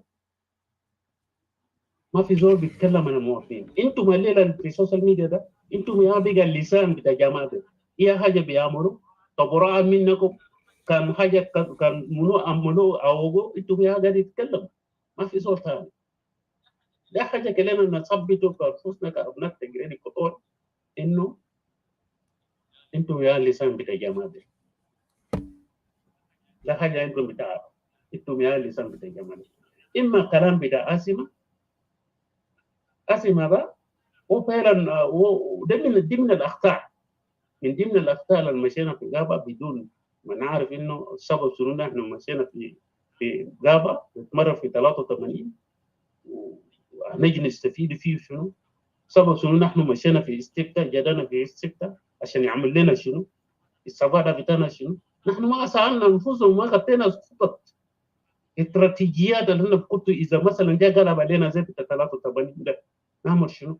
ده كله ما فيه اسمه في بعض من الاسماء ذكر انه ده سامسون دكتور سامسون كواجين مرحوم اليا لومورو ونيجا فينا ومر فينا ده كله كان ناس الكبار، كان في ناس لودوغوري ناس منو ده كله جد الله توماس سيريلو. اذا كان نحن بنعيد دل الايكواتوريين الموجود كثير منه. طيب اذا كان انتم وفقت العاصمه تجيبوا وانت وفقت ل 10 سنه، وين الورقه الجبير ده ذكروا روبرت انه وين الورقه كان مكتوب؟ وين الكونترا؟ اذا ده 10 سنه ليه انتم ما طلعتوا برا عشان تسالوا عشان الايكواتوريين ذاته يسمعوا؟ لانه نحن قاعدين نكوركوا في السوشيال ميديا العاصمه ده 6 سنه 8 سنه 10 سنه انتهت، ما سمينا الناس الوقعوا الورقه، ما سمينا الناس يتكلموا يجيبوا العاصمه في جوبا. ليه انتم ما ترفعوا صوتكم يا غابرمنت؟ انتم عملت دراسات في رامشن قريتها وكل شيء انتهى باقي البنيان 10 سنه انتهى في ايكواتوريا في بتاع عاصم ما دايرينه. وين العاصمه انتهى؟ ما في زول يتكلم لحد يوم الليله. ده حاجات نحن بنثبته للمسؤولين بتاعنا، ويوم من الايام انا امشي وراهم انا فتش في زول الوفقوا اذا ما قدرنا نعرف الليله. وما بقدر نحن ما بقدر عشان نمسكوا الليله لانه قاعد في الحكومه عنده قوه. الليله دي تتكلم مشيت في جوبا وكلام اسمه ده بيطلعوا ميت هو ذاته ما بقدر يدافع مو بيقعد أبناء تجريد إيكواتوريا بكرة باسالو لو مدنا في نحن قاعدين نورث حصة حاليا نحن قاعدين نتكلم ده في إيال قاعدين يسمع حديثنا ده. النقطة الأخيرة أنا قاعد نقول لكم يا إيكواتوريين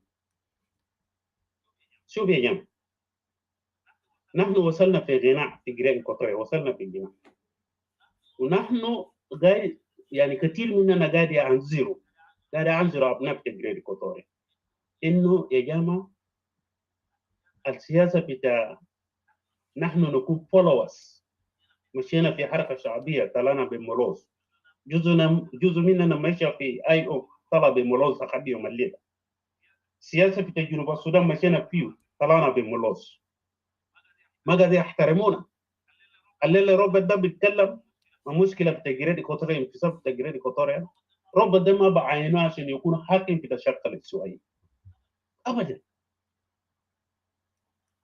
ولو ذاته ما اتكلم عن جريد إيكواتوريا ولا ما كلم أي حاجة بيجربوها كان عين روبرت ولا عين رجب في وسط إيكواتوريا لو رجب عنده حاجة جوا هناك أنا أبناء بتاعهم بتاع وسط إيكواتوريا ده دافع ولا أبناء بتاعهم تجريد إيكواتوريا رجب ده ما بيعملوا سنة وكان عمره سنة ما بيشيل سنتين بينزلوا يطلعوا برا من الحكومة ده ما بحث يبقى نحن أبناء تجريد إيكواتوريا في كل متابعات بتاعنا نحن بنطبق السياسة بتاع جنوب السودان والسياسة بتاع بحر غزال على النيل ليش شنو؟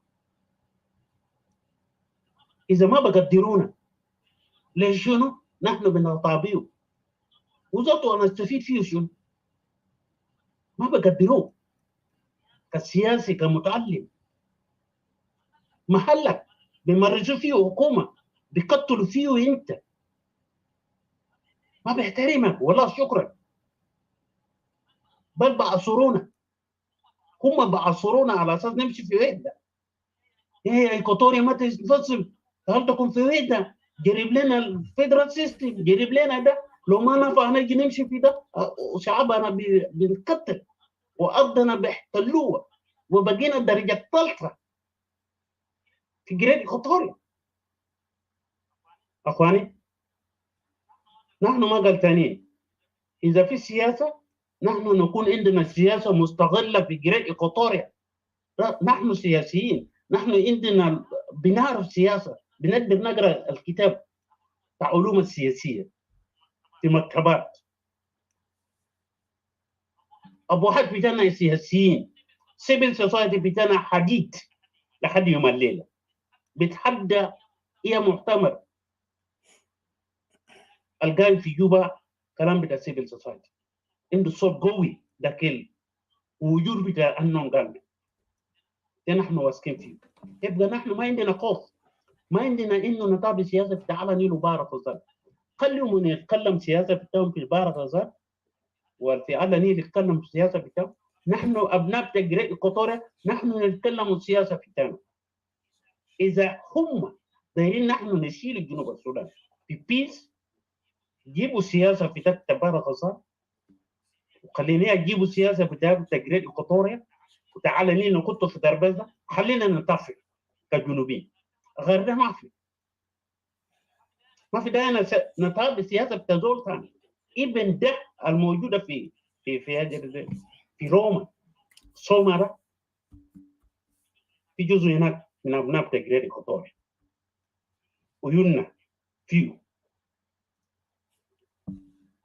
ويونا فيه في روما هناك ويونا فيه نحن أبناء تجريد إيكواتوريا لأنه عندنا كيف تجريد إيكواتوريا عندنا جنا إيكواتوريا هناك ما بنخليه براه لأنه إذا جاء انفصال ما هيمشي في بحر غزال والناس بحر غزال ذاته ما يوافق ولا على نيل يقولوا تعالى علينا هنا وبكره حيرجع علينا هنا يبقى ما بنخليه عشان يلعب ما السياسة بتاعنا بتجريد إيكواتوريا في محادثة السلام السيفل سوسايتي بتاعنا نحن بيكون هنا نحن شغالين ناس اللي بيقولوا نحن ما شغالين ما بيعرف نجيب أجر ده حاجة نحن ما بنقول للناس ابناء تجريد ايكواتوريا وزعوا انفسهم، اللي بيتكلم، اللي بيكتب، حتى الدبلوماسيين واللي بيفتشوا الطريقه الدبلوماسيه كله. نحن ما بنقول في السوشيال ميديا خلونا نتكلم على اساس نحن بالجو ده قرار ساكت، نحن عرفنا ما بنجاوب عليهم. لكن يوم لما يجي صفر صفر ما حصدق على اساس ده اكثر كلمه مو قاعدين يشهدوا تجريد ايكواتوريا في سينما جوبا، ونقول لهم باي باي. فانا ما عندي كثير، انا بجيب هنا. Thank you. خلينا يكون واحد الموقع بتاعنا ثابت. نحن ما رفضنا الجنوبيين، لنا عم نشوفيهم ما دايرونا. نحن عمود الفقر. ليه هم اصله بيلصقوا في جريد ايكواتوريا؟ ليه؟ اسال نفسك انت بتجريد ايكواتوريا. لما نقول ابن الفدرال الصومه دايرين الناشونال سالفيشن فرونت دايرين، هم ما دايرين. ما تشوفوا اللغات بتاعهم في السوشيال ميديا ده، لكن لما يقعدوا في ترابيزه بيرفضوا، وكانوا يرفضوا هم دايرين باغليه بتاعهم. ما اغليه بتاعنا بتجريد ايكواتوريا، ما اغليه بتاع 3 ولايات، هم دايرين باغليه بتاعهم. عشان كده نحن نقول انه الموجوده في صوما نحن موجودين فوقه. ما بنخلي الليله ده ايكواتوريين ده وزعوا انفسهم واحد.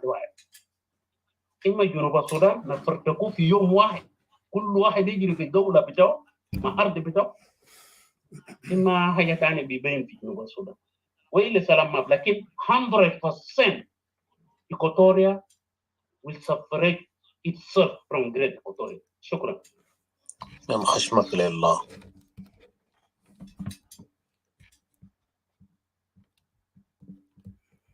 Thank you.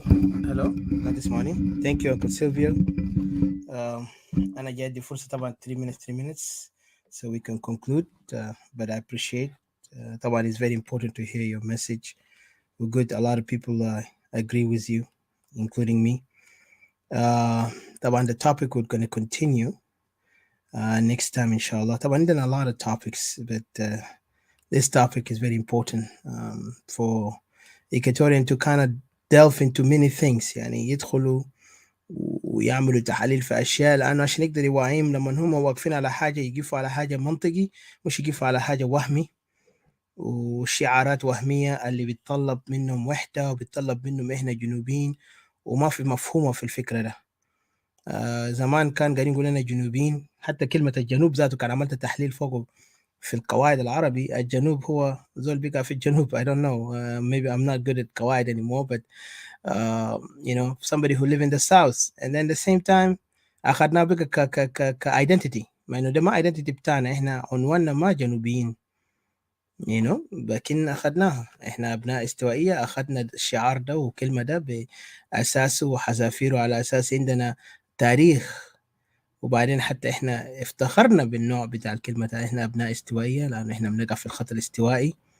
At the same time we also have this great impact in our culture, our history, even the history of South Sudan and North Sudan. حتى الشمالين بيعرفوا who we are as people of the of South Sudan, you know, especially Equatorians. So this is not a point هنا لأن argue، لكن ندي كل زول 3 دقيقة. طبعا brother Rajab أنا ما أعرف قدرت to respond earlier to the I think Uncle Silvio and Mr. Robert for earlier, they have mentioned some points. I think you might be wanted to say something on that matter. And then from there also I will add you the 3 minutes. So I'll give you like say 5 minutes plus 2 minutes. So you can actually put your thoughts on that.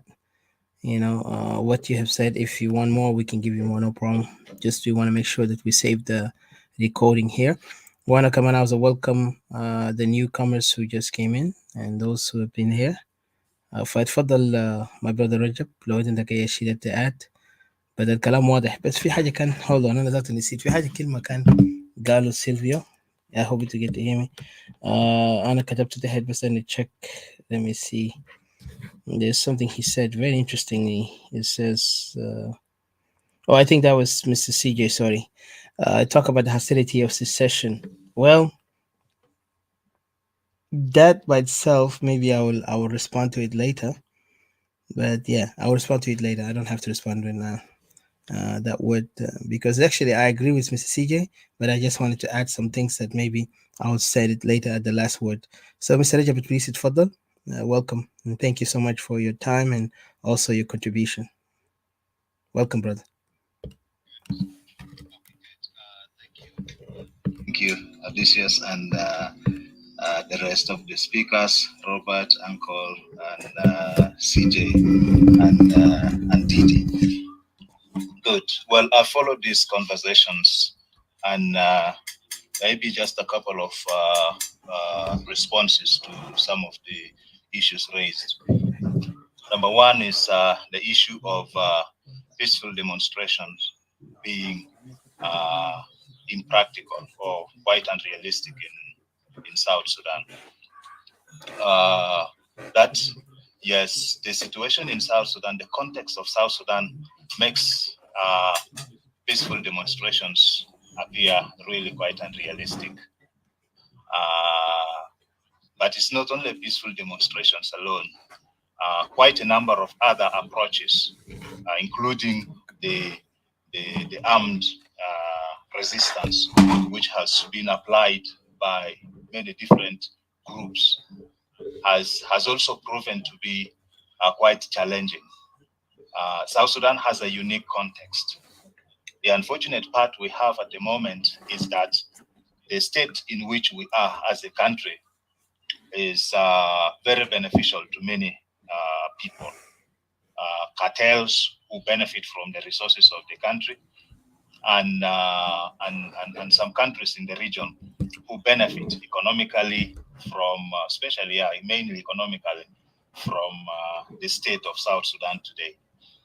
And as you may know, I have engaged quite a lot in the peace processes with so many people from the region who are really happy with the South Sudan having a weak and almost dysfunctional government that gives them a free hand on everything in South Sudan. Others feel South Sudan is just like a district in their country. And so maintaining this status quo for some of the countries and the cartel groups benefiting from South Sudan, which to them really looks like a carcass of an animal in the middle of a desert that you can simply eat, is good. And it is partly why they provide support to the government in South Sudan to maintain itself, to be in power, and to fight off different groups in order to maintain the country the way it is. So it's a challenging situation. All these different approaches have challenges because of the unique context of the country. But one thing, it's very clear: what the government fears most is peaceful demonstration. Partly because they do not know how to handle it, and partly because they feel that this can easily disorganize them very fast. When people, and this is what one of these generals once said, most of this fighting happened very far away from the national capital. And so even when people fight in those places, in Juba, those in power continue to enjoy themselves in power and they don't bother so much. But threats of peaceful demonstrations really shake them much, partly because of what I said. And I remember when people demonstrated in Bor by the end of last year, December or so, immediately a team was constituted, including by the president, to go and sort out the issues of those guys. And they were demanding for better pay and allowances and so forth. They were paid promptly, right away. I remember in central Equatoria, when schools resumed, most of the teachers in the government, in fact, teachers in government schools, decided not to go to school to teach. So the government schools remained closed at this beginning, the national government was telling the central Equatorial government to respond to address the issues. But eventually, when they realized that this was beginning to escalate and would go beyond central Equatoria, very quickly a response was made to that. And so there is fear of demonstrations in the government. I know that they can respond with live bullets as they have always threatened. But what I know for sure is that there is going to be no way they will begin to systematically shoot and kill and remain in power for long, because that would expose them and would mobilize everyone else against these authorities. So whichever end goal we want, whichever end state we would require, there are challenges to the approaches that we may use. One thing with the use of armed resistance is that, first, it leads to complete change or dismantling of a given regime and the possibility of reestablishing a better system that guarantees peace, long-term peace. And these examples could be seen in countries like Uganda, countries like Rwanda. They may not be perfect, but they went through such a process of a complete overthrow of regimes by armed resistance, and then reestablishing a clear, reestablishing the new regimes that then try to establish a system of, in these places. Not perfect, but at least something in that direction. Now, in the conversations we have been holding, we have articulated very clearly. As I listened to you, the articulation has been very clear on the issue and the objectives. You may excuse me for my ignorance because I might not have participated in other meetings, but what I think, what I see as that appears to be missing out, or that doesn't appear to be very clear, is how and where. Sorry, guys. The discussions do not focus so much on the strategies and practical actions. I have been on the on the clubhouse for some weeks now, about 6 weeks or more. And in almost all these clubhouses that I see, and almost of all the different groups that have conversations, it is always about the state of affairs as it is now, the pains, the grievances, and all this. What I would love to see so much, and if we could have these conversations on a personal note, maybe out of a forum like this, that would be very helpful to me, is practicalities of the issue of the processes, really getting down to the strategies and how things move. That's my pain. That's what I have not yet really gotten into very much. But in terms of the articulations and the grievances and so on, as I mentioned earlier, they are very clear. And as I mentioned earlier as well, honestly, the way our country has been fragmented by all this mess now makes disintegration more attractive than unity. Just want to remind you, Mr. Rajab, you got 30 seconds because so we don't have to lose the recording. But yes, we will respond. I will answer you on that. But yeah, go ahead. Just wanted to remind you 30 seconds. Thank you. Yes, maybe just a point now to conclude that still I believe that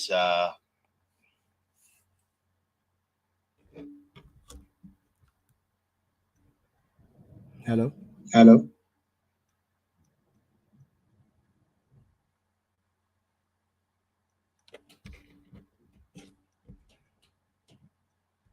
Go ahead. I didn't hear you. Go ahead, Rajab. Hello, Rajab. Rajab? Mr. Rajab?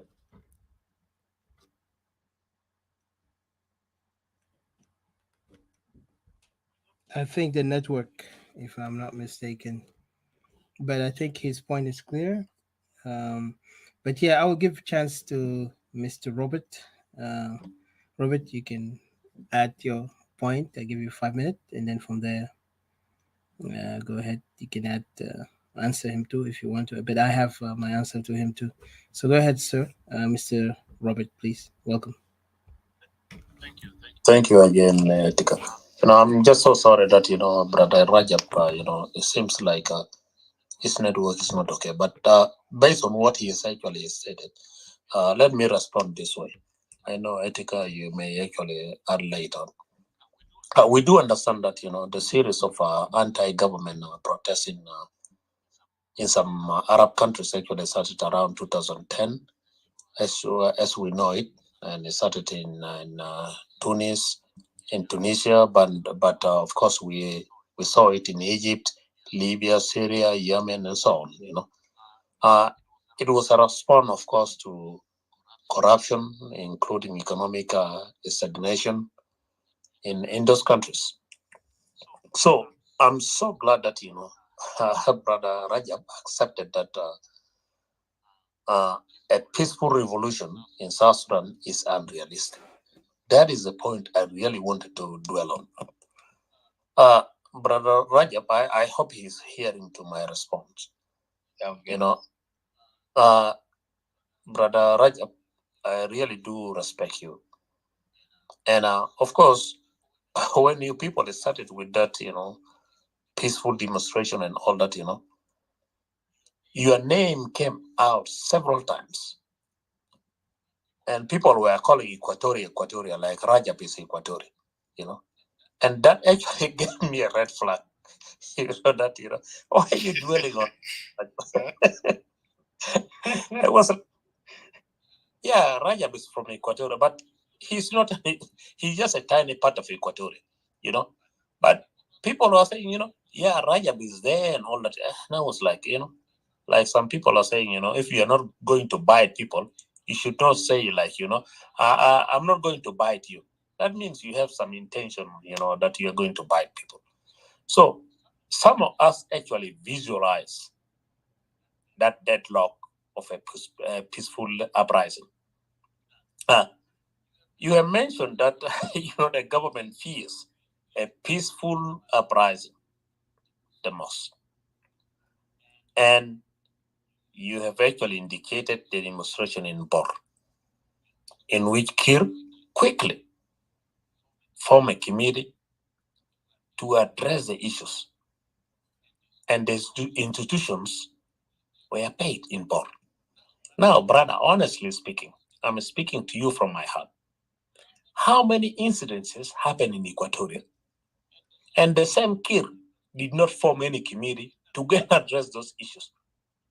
How many people in Western Equatoria have he stayed for months without any payment of salaries? Did he do anything about that? There was a demonstration, of course, in Western Equatoria. And the video still, you can watch the video there, and I do understand you saw it. People were shot, okay? In a very merciless situation. But you can read between the lines that, when something happened in places like Bor, it is the same Kir who rushes there. And I do, I'm really so glad, brother, uncle, Uncle Lado brought it up that, he really appreciate Obong.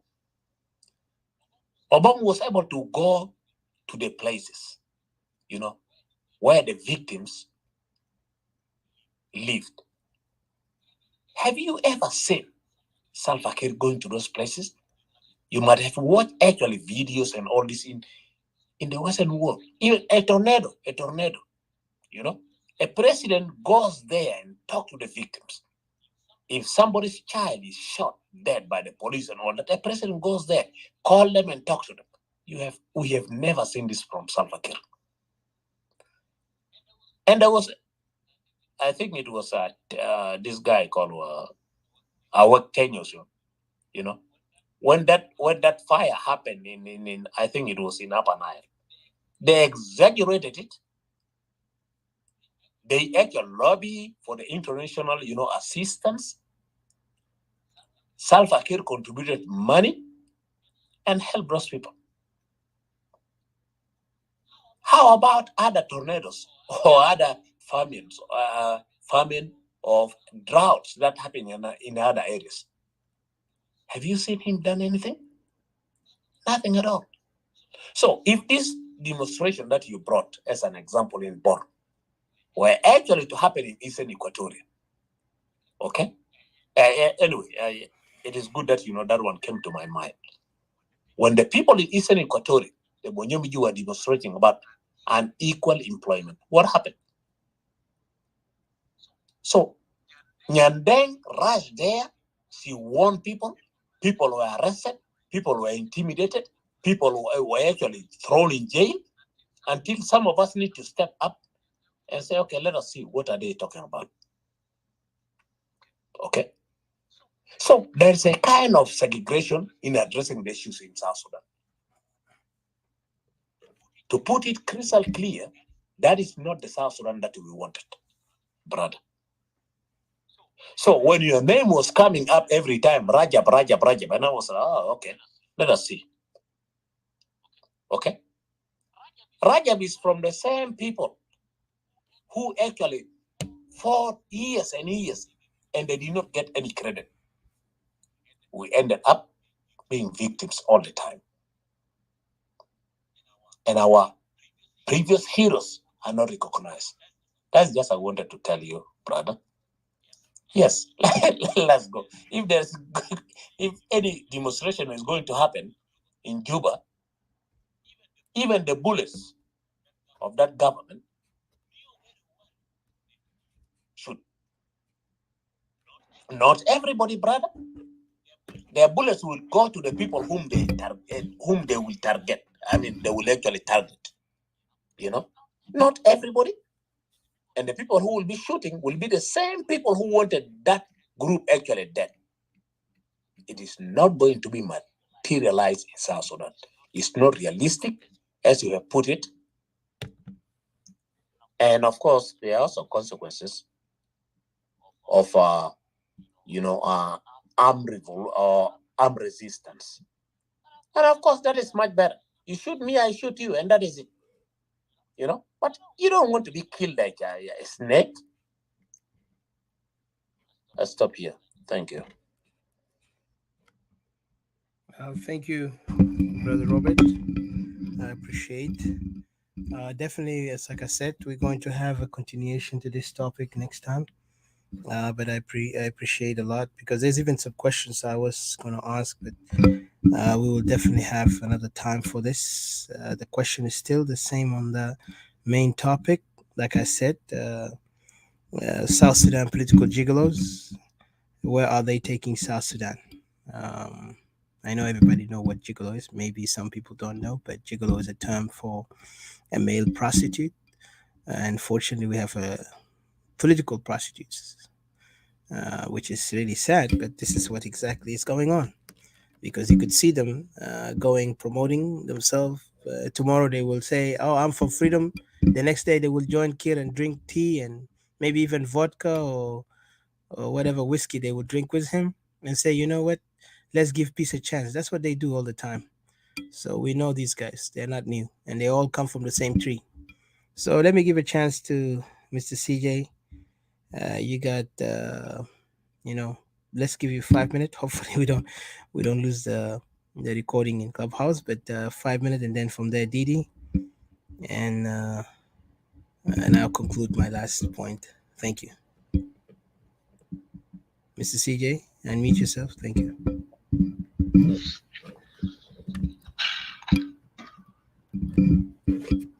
Well, I don't know. Oh, yeah. Thank you, Atika, one more time.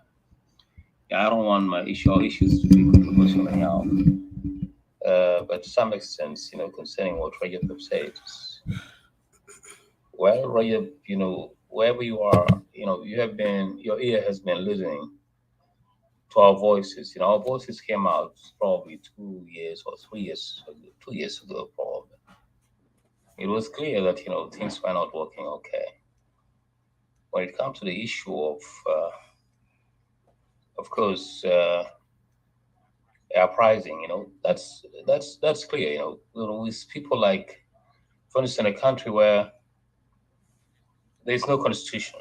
Constitutions has been established by one individual, specific elements, which is SPLA, who are supposed to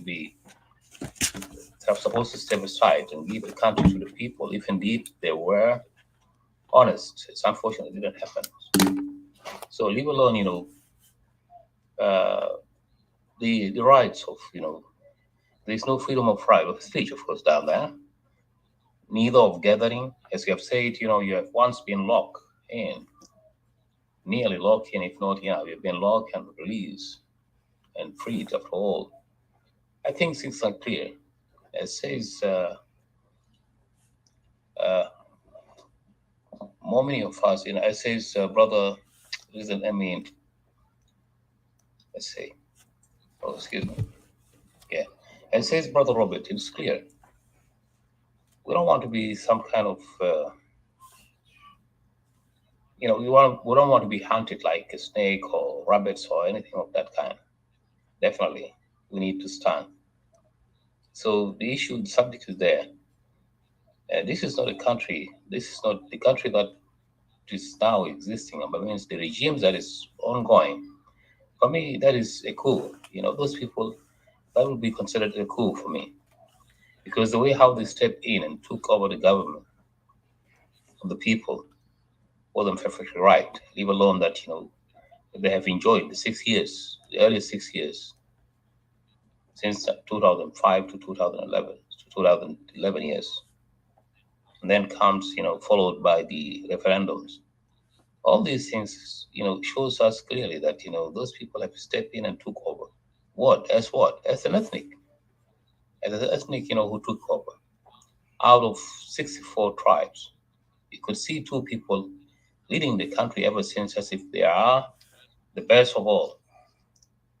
Best of all people. No, they are not the best. It is just only the use of force. That's why they took it. Whoever take a regime, a government by force, it's not in some kind of elements that you can be able to talk about. Leave alone that their primitivity. People have a standard. If you look to Egypt, Egypt has been existing ever since. If you look to Tunisia, all these countries now in Africa that has double identity, those people have been there for a while. People used to vote and all that kind of things, despite if it is right or wrong, or for instance, if some kind of a fair, let's say, elections or not. Unlike ours, those people came in and took it, and then they began to claim that we're the one who rebuilt the country. So that is on the ground where we have to do that. The only way, as you have said also, Rajab, there has to be, we have to force those people in a similar way, because you can't be able to negotiate with someone who's really stone-minded, who is a conspirator. Once upon a time he was with you, all of a sudden he turned against you. So this has no place, definitely. If Equatoria were to hold it is force, as Equatorial Defense Force, which SPLA have now hijacked the name. They start saying, Equatorial means South Sudan Defense Force. If we were to hold, definitely, we would have a chance of going out in demonstrations. Should it be a demonstrations or uprisings, easily we would have do it. But out of that, we can't be able to do it. So when it comes to the issue of probably boot on the ground, I mean the SOMA and all that. Now, negotiations with such kind of individual as well has no way out. As you can see, people are shifted inside and out as prostitution. Prostitution, a prostitute by means. You could see Mr. X out, the next day he's in, just only going after money. So that is a gone case, something that, people shouldn't have argue about it rather than act, in a similar way that they took the regime, our response should have been in a similar way, not other than that. Because as you can see, it is you who will protect your family. It is you who have the right to defend yourself and a member of your family, as well as your community and society. When it comes today, if you look to our structure as South Sudan and Equatoria, looking to the two other regions of Upper Nile and Bahr Ghazal, those people intention is domination, whether be it oppositions in the outside in exile or home. The same mentality, as you can see today, you might have observed what is going on in the clubhouse and how people seems to be the way how they're behaving as if they are campaigning for elections, in the state of, taking a perfect directions. You could see even among there in Soma, there's only Nas who has, let's say, the army force, who are the only arms group looking to Upper Nile and Bahr al Ghazal. There is no any proper, let's say, armed forces that you could say, you could trust and say, clearly those people are really, their interest is indeed to help the people of South Sudan or rescue them from the invaders, from those kind of invaders, those people who have tribal elements. It's unfortunate. There's nothing of that. Now, all burden, it seems to be laid on Equatoria, which is really very serious matter as well. So this is a kind of complications here that there's no escape out of it. So at the end of the day, the end of the point is that, it is Equatoria. Equatoria has to stand. Equatoria seems to be lacking. There is some kind of misunderstanding in between Equatorians.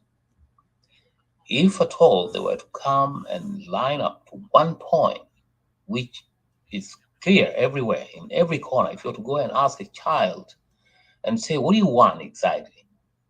Do you want unity or you want those people to get out? The child will say, we don't want those people. Straightforward. Those people, the way how they're behaving, we didn't see. I'm not happy about it. As a child, he may say, he will answer you easily. Leave alone and all adults, So how could an adult come and say that kind of things? And okay, let's go for unity. So it's a conflict. So it is now on us, Equatorians. We have been cornered. There's no way out for us. This is a war of dignity. We now have no dignity. Nothing has been left to us other than, defend ourselves and get those people out.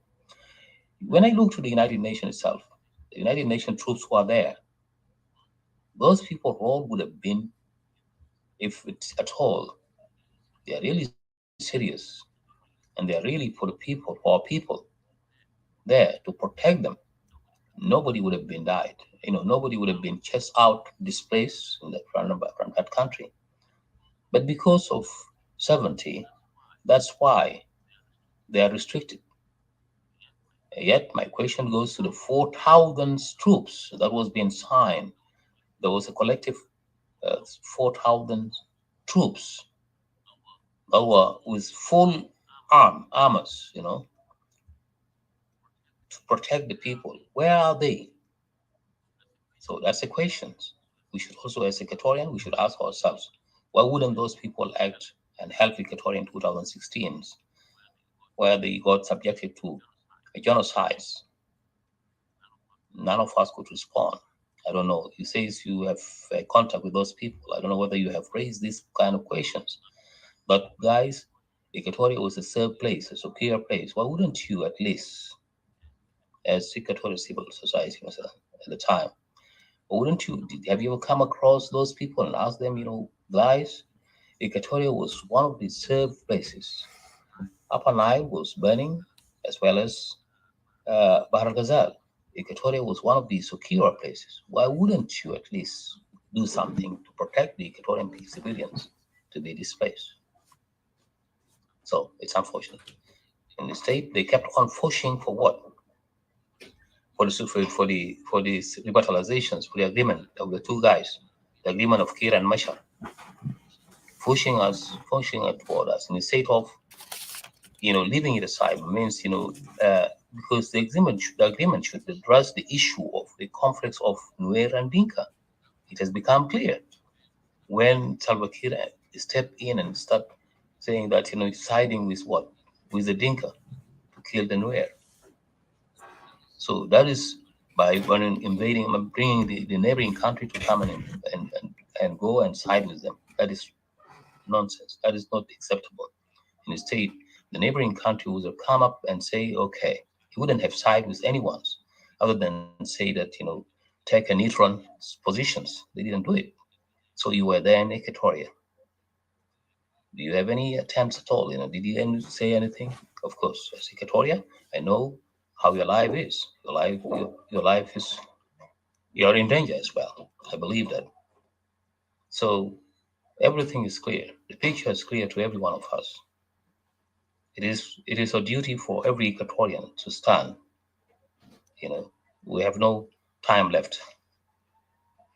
As you can see, many of us are now scattered, and those elements are giving out what do you call the passport and identity and all that. Even I heard of Lebanese being given a South Sudanese nationality. Imagine. You wouldn't have imagined. And he was even put there, in Lebanon as a counselor. He was positioned as a counselor down there. Would you imagine that? Leave alone those people, the same people who once claimed to the whites, to the foreign, that they are being prosecuted by the Arabs. Now they have called for membership also. All these things contribute to a serious issues that Equatoria shouldn't have undermined. So to this end, I'll thank you guys, and hopefully every one of you understand clearly what is going on with us, Equatoria. So we have no time, as I've said. It is time for us to stand as Equatoria as one people with one voice. One voice without any hesitant. And look forward to our future and the future of our generation to come. Thank you. God bless you guys.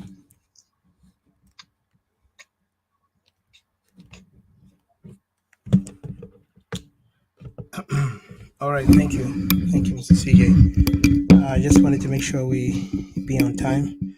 Unfortunately, our time is up. Yeah, there's a lot of things to say, Mr. Rajab. I think we will have a time. We will bring you up, and not today, but in the coming. Just prepare those answers, because I know. But the main topic, because there's a lot of things that we might need answers, and the question is clear. So I hope you gathered those questions, write them down, and then when we have a discussion, we'll bring you as a main guest, and then we will actually let you answer and also explain some things that might be puzzling to some Equatorians and majority of Equatorians who are still trying to understand the uprising that was going on.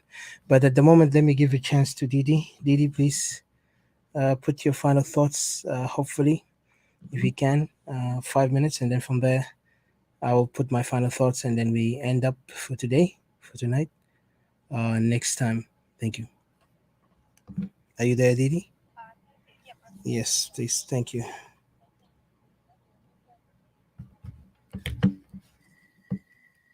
Now you can cry here. Sorry, I guess you might be hearing my cat complaining here. Thank you, Odysseus, and thank you, Uncle Lado. Thank you, Rajab, Robert, CJ, and thank you everybody who have spent your time with us. And also my greetings to you, Alma. I wish we have seen you earlier. we would have loved you to come up and also have a say. Yeah, we came right to a conclusion. This difficult subjects and topics that usually people will shy away from it. We don't really shy away from it. We take all this risk because we see we really have nothing to lose here. Either way, we are losing really big time. We're losing so much. We have lost so much. It has cost us so much. This being this part of South Sudan and this wars, ongoing wars, the South Sudan there, and especially nobody would understood this really. Being an Equatorian, and knowing that this whole war has been caused because of you. This whole SPLM is anti you. This is something that I could not even fathom it yet. I can't even really. I just cannot comprehend it really. I cannot. The fact that these people, they Huma khassaso SPLM, they just did it Equatorian. Did Equatoria or did Equatorian. That's why Hase Huma masking Equatoria has a hostage and doing everything that they're doing. And I'm really so sad that a lot of people have become victims, that they've been forced to join in. And Finas Lisa Taban Shalin Hajara, they're carrying the same, they have Taban, they've learned in the step which is the SPLM people or the Dinka movement have learned this from the Romiano, please. They've learned this from the from the Arabs, the colonizers and stuff. And now, and a lot of people lost their life on it. And then Lisa Haja really surprising me. People are still supporting this. Well, I say that the only way that this system can collapse is if everybody goes their own way. If people just decided to separate, they don't have anybody to govern. They don't have anybody to dominate. They don't have anybody to listen to them. It's going to be chaos on top of chaos. Either they move out or retreat back to their territories and live as Dinka over there and have their own kingdom or their own country that they wanted to lead. They can lead it over there. Nobody has no problem with them. Yala haja tana alfiya. Yes, mentioned something that these people running the political, this opposition, they're running this political campaign. When there's like is an election or something that's really interesting. When we laugh, it's really true. It's like this it's really being hectic and chaos all over the club, and you see people getting.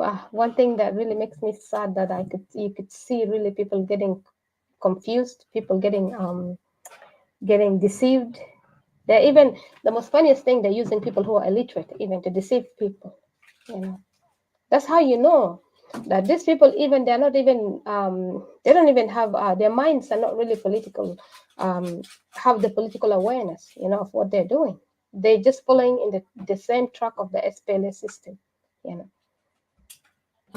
And then all they have is it is us, just belittling people, over talking over people, yelling over people, and organizing people, commanding people. That's how you know that's an SPLA thing. Commanding people, forcing people. The same tribal ranking, I come with my tribe, my nephew, my cousin, the son of my, and then we just escalate ourselves. My uncle over there has his party, my auntie over there, my munu, my brother, my munu have the agent, and then we come and we started, talking down to people, telling people we know better, we know more. And then we say that this is how South Sudan is going to be run. What's the difference if you just keep Kir over there? Just keep Kir over there and you guys stay. You just continue to die. And that's all. As long as this long train that I mentioned, I describe them as this rustic long train that I see passing sometimes through my station. As long as people keep following them, this painful situation in South Sudan that will never end. It will never end. And you need to know that don't allow anybody to deceive you that, If Equatorian, I see them even very funny. They're the same people talking about unity, and then the same people will come and tell South Sudanese, if Equatoria said they're going to separate, it will cost them blood, It will cost them blood. And then they, the same people, will try to use certain Equatorians to belittle Equatorians and insult Equatorians and divide themselves and tell Equatorians that because they're betting on Equatoria to fight for South Sudan because they know that Equatoria got the majority. But Equatoria is almost half of the tribes in South Sudan. Half of the tribe of South Sudan is Equatoria. If it's 90, Equatoria will go up to 95 or something. And then they want to put Equatoria now, throw Equatoria in the front line to fight for South Sudan. And this is what they're doing, the new campaign that is going on. You guys are coward, you guys are kida, munu, stuff like that. They think we're dumb. We're not dumb. Equatoria will never fight for South Sudan. Equatoria will only defend itself for the attacks that is happening in Equatoria right now. Equatoria do not have the rights to leave their land and go and wage a war in Upper Nile and in Bahr al-Ghazal. That will never happen. That will never happen. Why would you leave your region and go and kill people over in Bahr al-Ghazal that has nothing to do with you? Or in Upper Nile that has nothing to do with you? Equatoria can only defend themselves in their land where people came to their land to invade them and to plan a long-term strategy to uproot these people out of there and uproot them for good. This is the only thing Equatoria can do. And in working together, we all Equatorians have been working together. Nobody will claim this victory or nobody will claim, this glory for themselves. We Equatorians have been working together, whether it's separatists, whether a NAS, whether just somebody that has no, it's not even in any political affiliation. All Equatorians have been working together, supporting their people who are down there being displaced and stuff like that. So no one should go around and start claiming glory and beating their chest like a gorilla in the in the forest, trying to intimidate others and say that I did this, I feed these people, I'm doing this, boots on the ground and mono. Nobody should do that. Shame on you for doing that. Because you came walking around begging us and asking us all. And you did not need to do that because we know this is our people. And we stood with some people even before, until we were even insulted in Facebook. We stood with people. Nas, we stood with Nas before. And we was insulted on Facebook, and then we pulled back. We, the same people who've been insulted day in and day out, the boots on the ground, munu, they come out. These emotional supporters to Nas, which are not even non-seniors, nothing, being used just to go around and attack separatists and then act like as if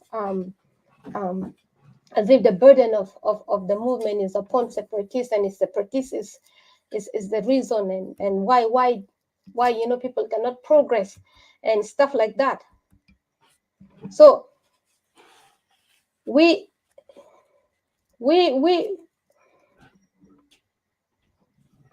has nothing to do with you not progressing ahead at all. All we do is we are talking to Equatorians to come together.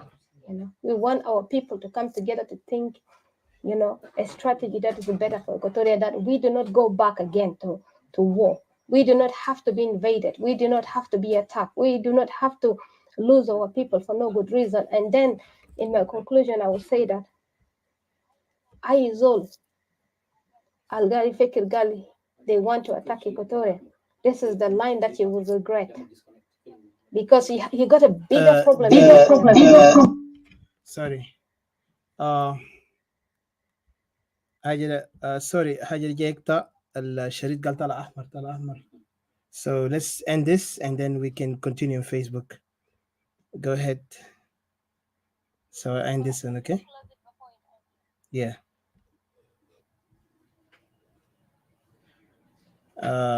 Sorry guys.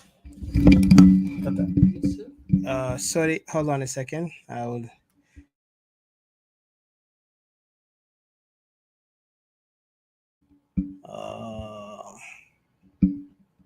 Just give me a second.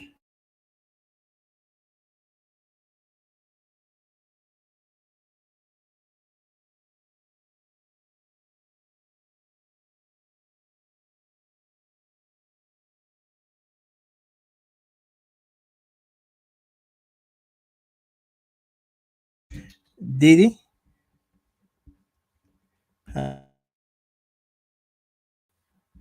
Sorry, Anna. Go ahead.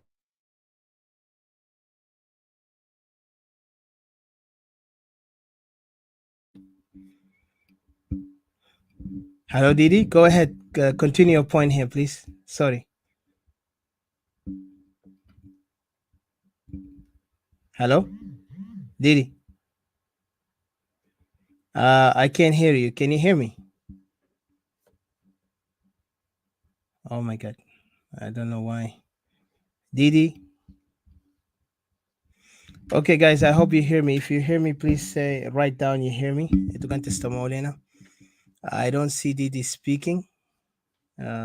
Didi تقدر تتكلم صحيح? Because okay. Let me kind of shut my mic.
Didi, are you there?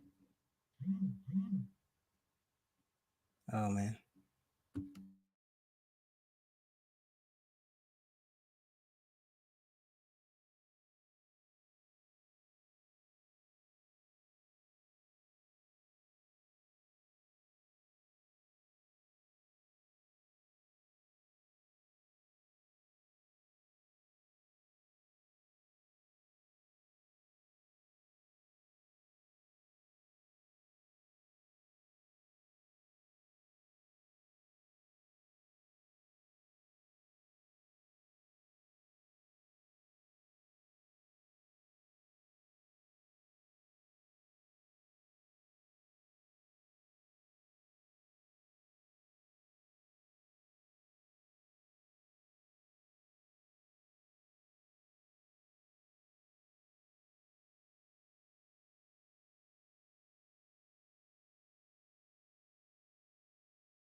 I'm gonna continue on shortly. Sorry.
Didi, I don't hear you. Can you speak, please?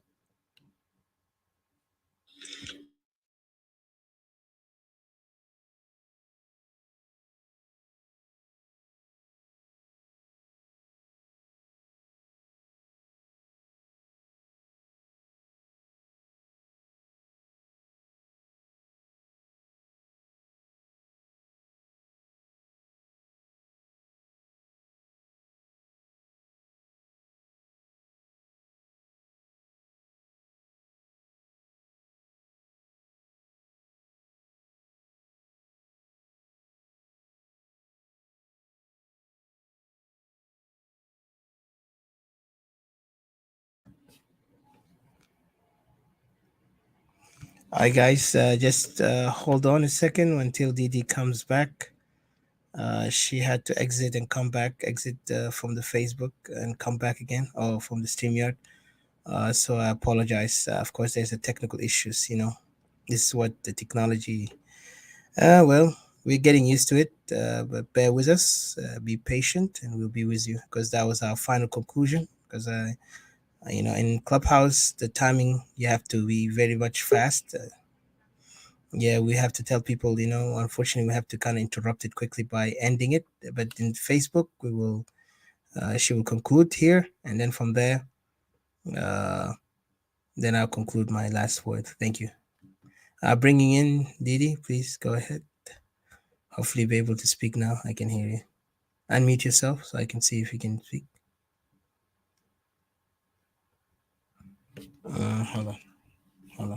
Hold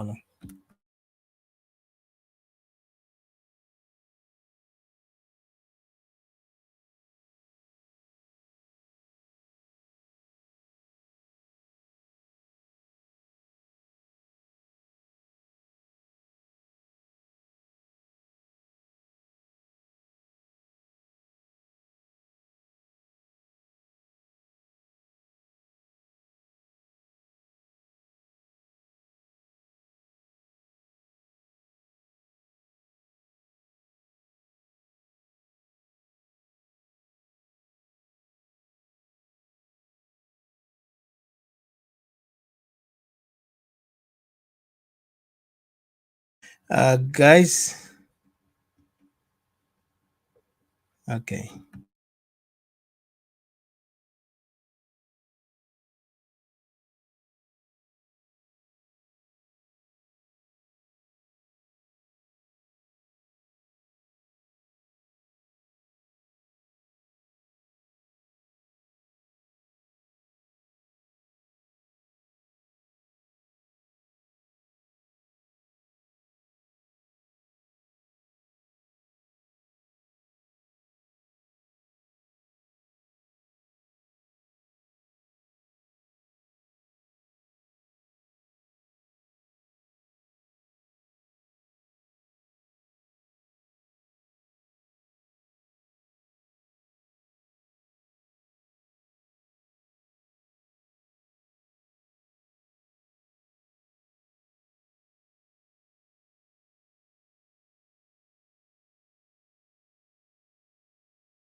Can I speak now?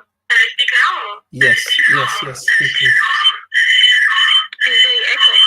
You need to mute your mic over there, or silence that computer, or exit from it. And Yeah, my computer's on silent.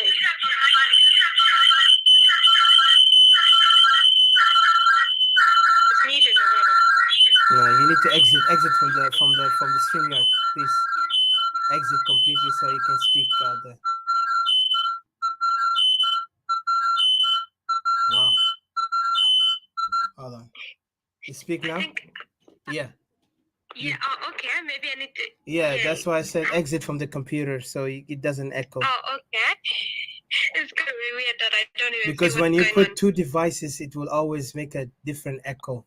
Because you're on the same device and you're doing something else, it will make an echo twice. So now you can speak clearly. I can hear you. Okay. All right. Thank you. So, I forgot where I was. Another question. that Equatorians nas de alhasi go do bele tanna de ali katolo nas tan de sababan mora fi gaba de kullu masama ta hadaf wahid bas hadaf almum bi jafi beled de mon go do Equatoria dit kokoral kana molo de mon aslan mendo ay hadaf tani wa hadaf sama da zato ma hadaf al zato indu faida kokora zamana mulu kokora ashan kan nas kulu zol bura fi beto bura binu beto ita kanu nas da wala indu faida wala indu mu ashan kida le hasamon magdara binu beleta tumon mon mendo fadia denas mendo sakafa mendo talim unas zato muktumon ma bifahim lahadi bukra hatta manas to mana lagara kulu ma fahim mon mendo fadia kida anu mon kulu tala min mahal to mon jegeni fi dakil Equatoria fi dakil juba fi dakil Equatoria kulu de sahi nas altakum buken galita kunindu amana altakum bagdar geni momon tane mara de nas ita bukuto iman fogomon zol bisibu beta to bija Kongo si betake bes hadaf wahid ashan ita galilo kodoro jawara fi beto kodoro geni fi beto kodoro abinu beto o bugum zalan de zol ma fahim fa ana bazar kenin da ita kun nas tanna da Equatorians hadaf tanna wahid hasare اننا بس كده فرقوا برا من الناس ده لانه سيك الناس ده ما قودي ناس قدام يتكون حاسب مرتاحين كل سنه للسنه ناس بس بيجي يموتوا ناس بس بيجي في شكلك اليوم شكله ناس ده بدا من الكبير لعد في عجوز الموت والحي مكتمن سوا ما في منهم قال المكتمن بفاتا بكين قال لهم مين فاديه بكين قال حاجه ده فاديه then نجي reduce dignity تاعنا فاتا أنا ما ممكن بجد كونغو سي بيتا جيران بيتا زول stranger أول حاجة إيكوتوريا ده ما جزء من سات سودان إيكوتوريا ما سات سودان إيكوتوريا ده بلد ده دولة براو ده دولة وإتكون كده عارف قال إيكوتوريا إتكون نص سات سودان ما معنى شنو المهم بيجامون درجة حاكم سات سودان من داخل إيكوتوريا وبعدين أسمى ده المهم كان فوق ده من بورو أسمى ده في 10 سنة مدة 10 سنة من سايد كنترول كونتراكت ده انتهى 10 سنة انتهى خلاص هذا بقى 17 سنة في راسته 7 سنة تاني في راسته ناس ده ولا أقدر ولا سطر وتا ساكت بس القلب بابنو فوقه محل من ساكت البس سطرو زي ما في ده قريت شنو زول ده ما ماشي أصلا في محل زول أصلا مندو موضوع أصلا ومندو موضوع يعني كنت تنازل في ده مم درجة قبض وتقولوا عشان من يبكون من يبجكون سيدو بلد يتعانوا حاسة ده كده إنه حاجات الجي حاصل اللي تكون في داخل البلد هناك ده ما أقول قفل تكون نما نيتك ما بعرف شنو جي حاصل أكوتك ترجو جيجين في مانجلا رفيجي من ماغوي ولا من محل تاني إتكون ما بعرف إتكون في داخل الجبل ما بعرف إتكون بس قاعدين زي كرفان ita mbesi geni hinak takon ma bar shini agil geta kon nas gi mutu wahid nas gi katulu min jo Uganda ita kon ma gare haja de shini age hasbe dema gowa dema nasita kon begeni momon sawa uzola algare gastur badin to geni sawa de rabbana zatu be jaji ita badin rabbana da fi injil de maktub hinaka injil de kullu fugo huruf في انجيل ده كله حروف انا ما اعرف كلمه شنو ذاته بعربي ذات انا ما اعرف انا بس تراي لقيت عربي في شيء انا بقدر اقول اسمه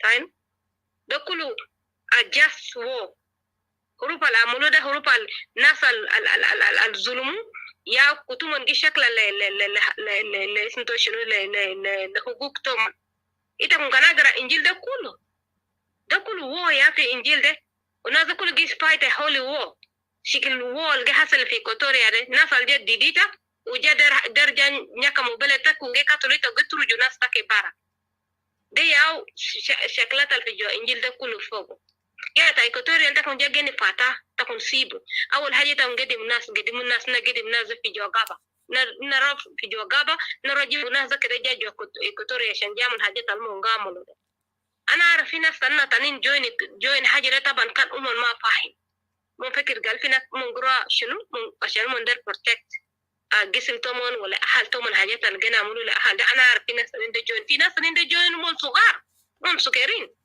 في ناس كتير مون جوين هناك، مون لسه كان very young.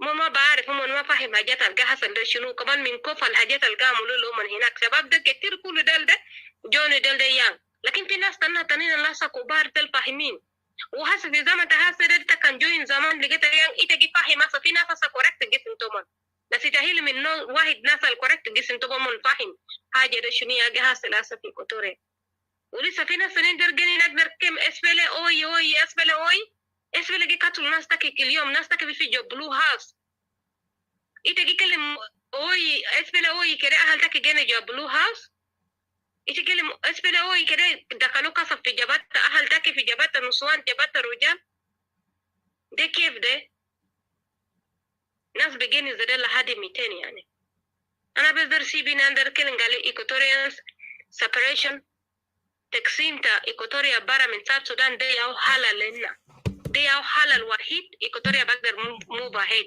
ده حالة الوحيد إيكواتوريا بقدر أبين تكون بقدر كون عند السيكا تقدر دور بالليل نهار كله تقدر منين لتوريد تقدر منين للبلد توبوسا تقدر منين لحد في يامبيو تقدر لحد في بلد تامورو تقدر على النوم في ما أعرف شنو في تركيكا لا تقدر لكم تنتك في بلد نيانغبارا ولا في بلد في جو داخلية ولا في داخل جوبا انت بليف النهار ده كل محلات ده كله ما بعيد شديد انت بليف عليك كيف كده مرتمى في زول ما في زول شنو جابو سيدا كان دحابات في جو إيكواتوريا ده انت يا بكون مسؤول من دحاب ده ليه تبرا حافظ الدحاب عشان شيلوا سؤال ودي له ده ودي له ده ودي له زول الجاجي كاتوليتكم في جوالان تكون ليتكم بكون كدادم لناس تانيين وين حاجات ده حاجات تكون ربنا ودي ليتكم عشان تكون بكون مسؤول فوقه عشان تكون بأبي بلد تكون مو عشان انت بكون مرتاح في جو بلد تاكي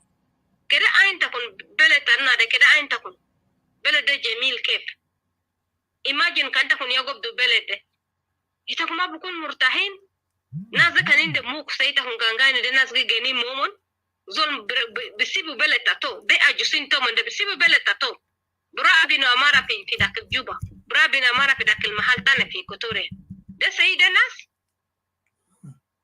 سيال تكون بيحترم قال ده ناس الجي جنمو إنسان ما بكون عنده dignity لا until أو كان أقدر أبني بيته أو كان أقدر جن جو بيته يو بكون عنده dignity until then these people are useless these people are traitors these people are killers they are useless they are nobody أنا بس بسيبني زي أنا بس كان قال إيكواتوريانز كده تكون فكر لبعدين تكون كده فكر لفيوتشر تقدام you know أهل تنا تكون الجي جني هناك ده كده زول ما كتب بالله تاتو قال جي كتب بالله تو در جني منازل بلد ده ما قرر جني سوا في ناس كتيرين كده تكون عارف قال في ناس في داخل بحر الغزال ده در سابريت في ناس في داخل أبانايل ده جي سابريت ناس نوير ديكلير جسم تومن من جسم ناس سابريشن من در سابريشن في ناس داخل أبانايل در سابريشن في ناس داخل شلو بذاته در سابريشن وقريب ده تكون بسمع ناس جيت على بلد جروب فرتك وايت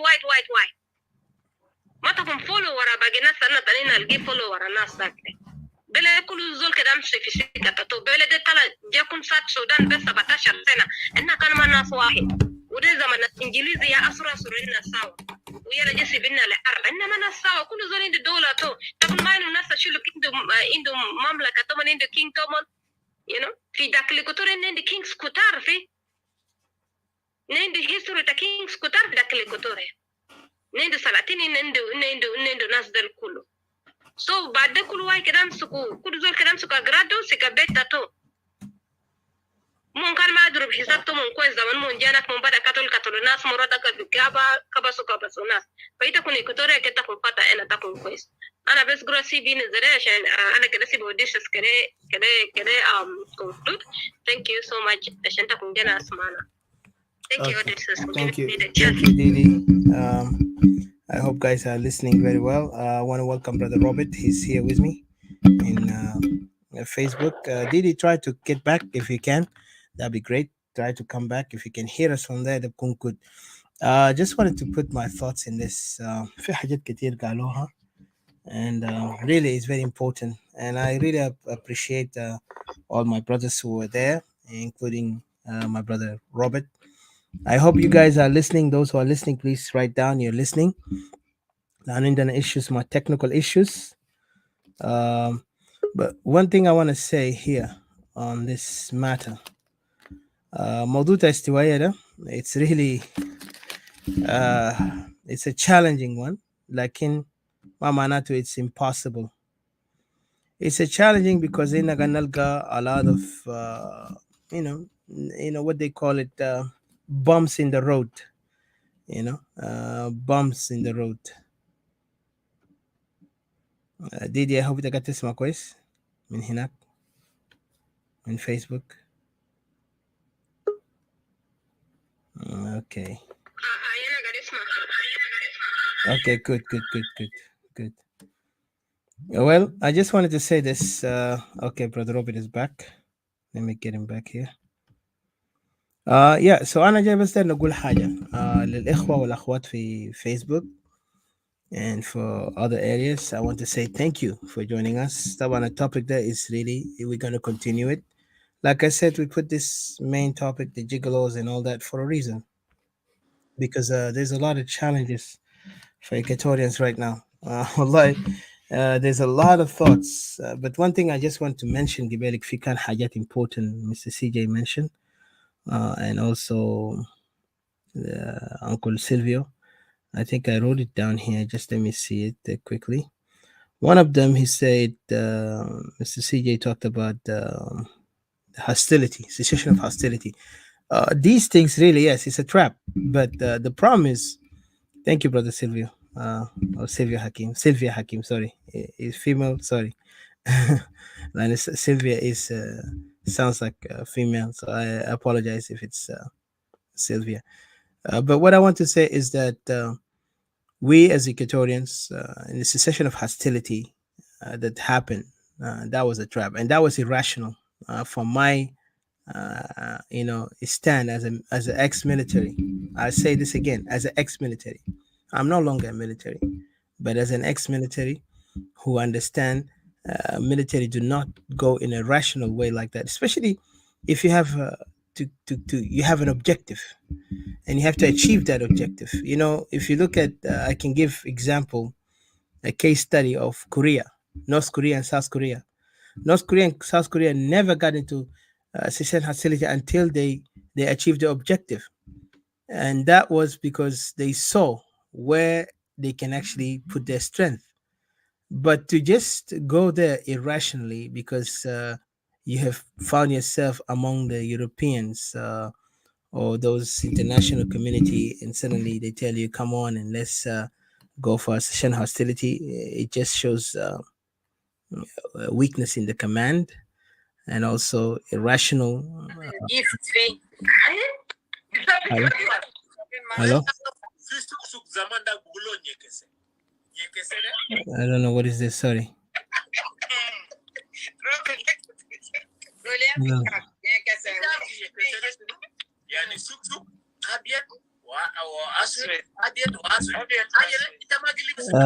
Fee voice.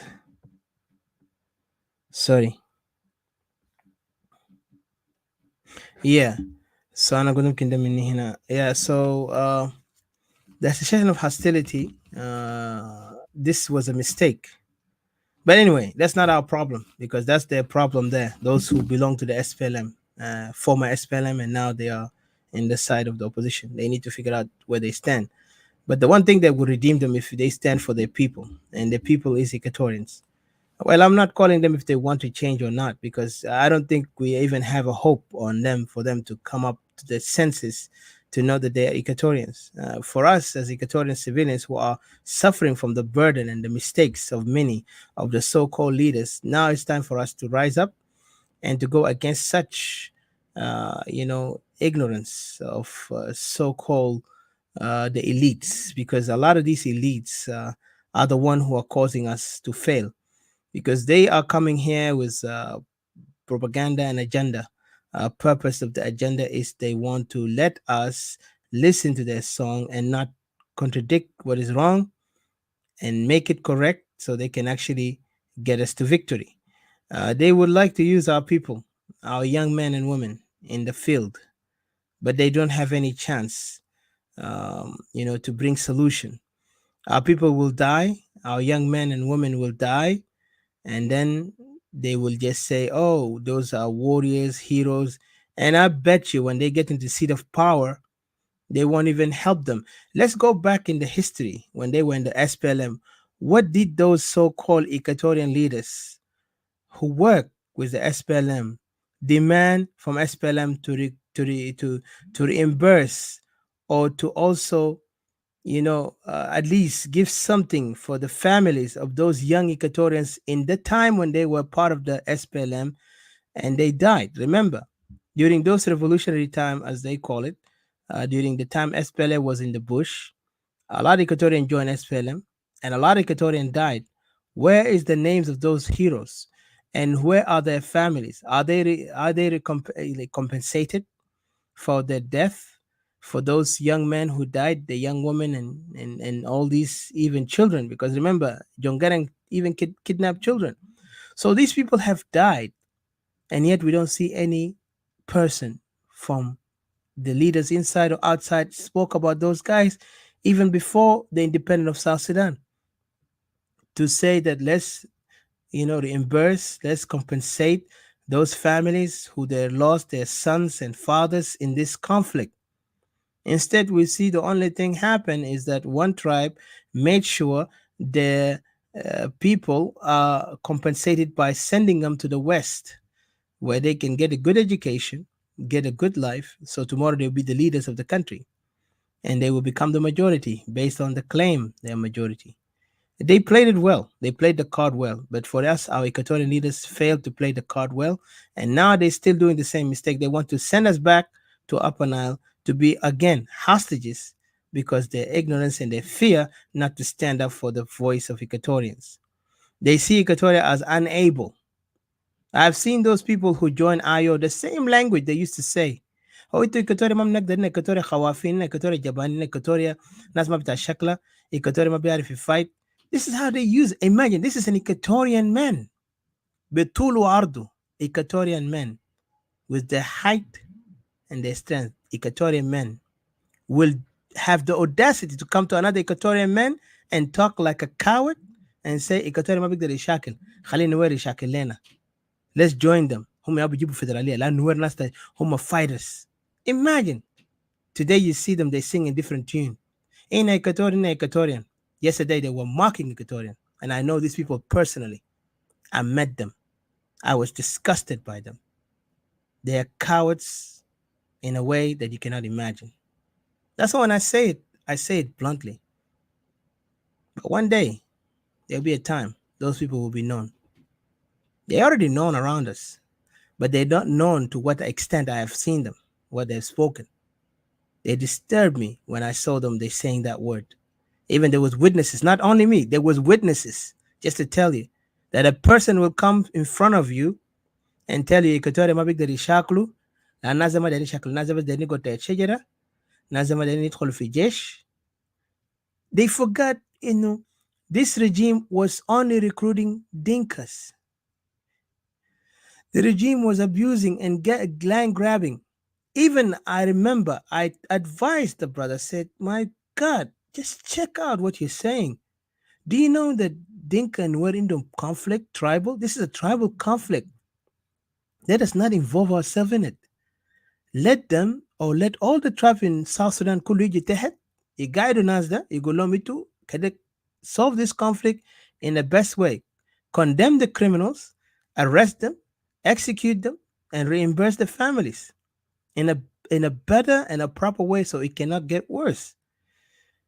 These guys didn't want to listen because Humma going to look for the position. They're looking for status.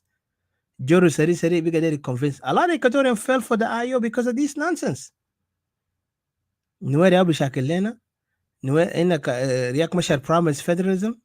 Indana Ladugore Jua Hinak, he's gonna make it happen. All this nonsense, it sounds like childish and infantile to the extreme that you cannot even imagine those people have common sense. Today they're trying to come up with a new language. I don't even want to go there. A language that you cannot imagine they will speak. And now they are mocking people like us, saying that, some people are false prophet. I was like, good luck. But I know what exactly they mean by that. Well, we're not false. We're not prophesying here. We're telling the people, let's come together. We're trying to give the strength to the people. They're not the sharp. We're not afraid.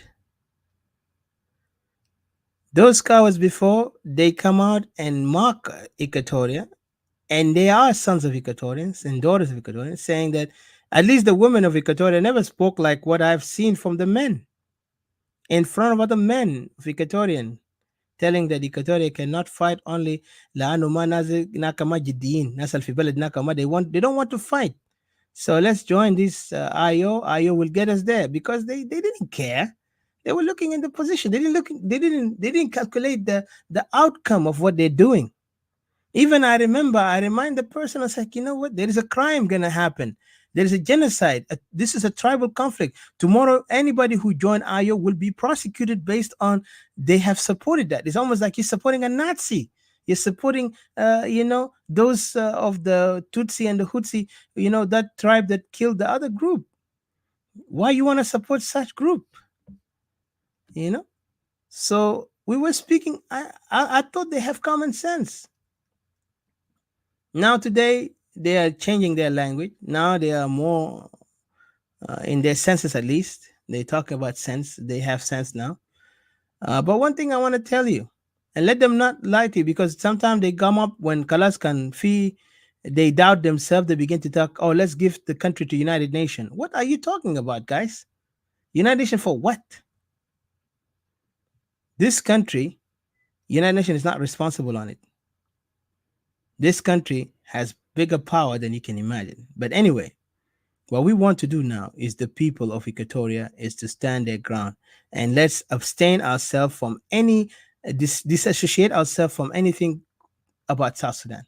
Yes, we are still in the known South Sudan because the regime is controlling Juba. But trust me, if they took them out of Juba, they have no power to say we are South Sudanese, because they have to find a place where they can build their own hut and call themselves presidents and vice president, so they can find a way to can declare a decree.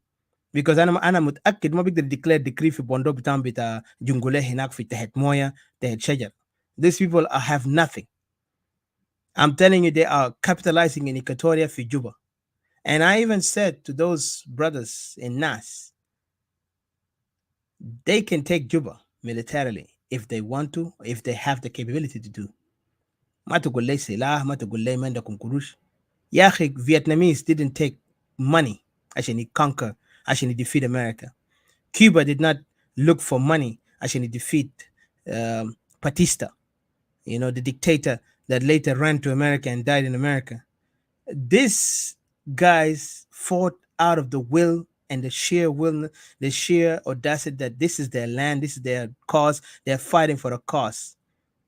They're not fighting for position. They're not fighting for Ana Dictor Munu, Wana General Munu, Wana Safir Munu, Wana Jana Munu. They didn't give a damn about this because they know at the end this has nothing. This is just a false thing. What they need to focus is the liberty of the people.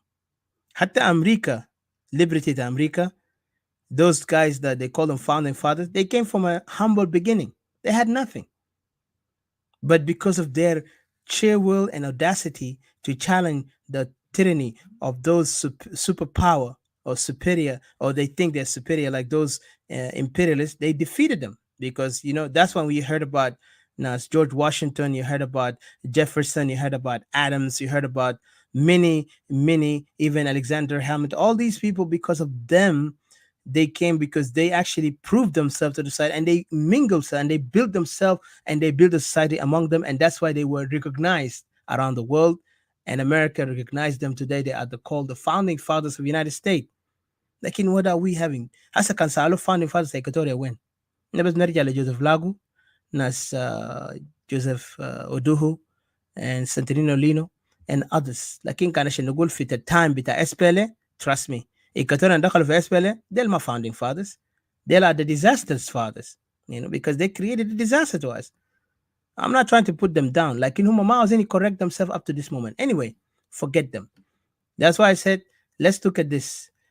Big Asafi, this political gigolo getting play around. using those kind of people and manipulating those people عشان يخلي Equatoria يكون confused, and they play poker on our heads to believe that Huma, the other group اللي joining with them, they're actually speaking in behalf of the whole people when they themselves are ones who want to see Equatoria under their control so they can manipulate the resources, because موضوع ده كمان فوق resources. Remember, those people in Upper Nile, especially the politicians of Upper Nile and Bahar Ghazal, they have an objective. They're looking at Equatoria as a source of resource. Already know the corruption, the deep corruption Alibada in 2005 up to our time have caused the country a huge debt after min Khartoum. A huge debt more than Khartoum could ever be. Imagine Khartoum in the whole Sudan, they never went to that, they never reached to that depth that Junub Sudan fogo. Today Junub Sudan debt bitaw khayali. That means everybody in South Sudan can go to any Buna Abid. They want to sell a slave, they can do it in a minute, in a heartbeat. If it wasn't the international law, the UN Charter says that, of course, slavery is forbidden. But لو كنا نفوق imperialist or these colonialists, we would have been sold slave to any country in the world and don't care. Thank God we're in a different time. I'm just telling you, because once you are in debt, you are a slave. Regardless, they sell you or they make you servant, because it's almost like you have no other say. You're already done. So this debt is being created by corruption, by neglect, by mismanagement, and by ignorance and foolishness. People who get degrees, they don't even want to question their degrees. I said, then let's alfi degrees to understanding. We need to go and investigate. Hal Naza say qualified to have those degrees? Some people call doctor, حتى انجليزي ما في عربي ما في. كان جاي يتكلم بيتكلم لك كانوا قاعد يرتون روتان. حتى الروتان ذاته بقى افضل من كلامه اللي قاعد يقوله, because it doesn't make any point. حتى ذاته المنطق ما في. There is no logic. But they will here لازم الناس كله praise them. دكتور فلان, طيار فلان, غفير فلان. لما وصل ذاته بقى ل يعني I don't know what to say. It's a comedy. It's a sad comedy in this country. And this is exactly happened. This is what happened in our country. I mean, I won't say my country, but I say in the country, because my country is Equatoria. But imagine, this is what happened.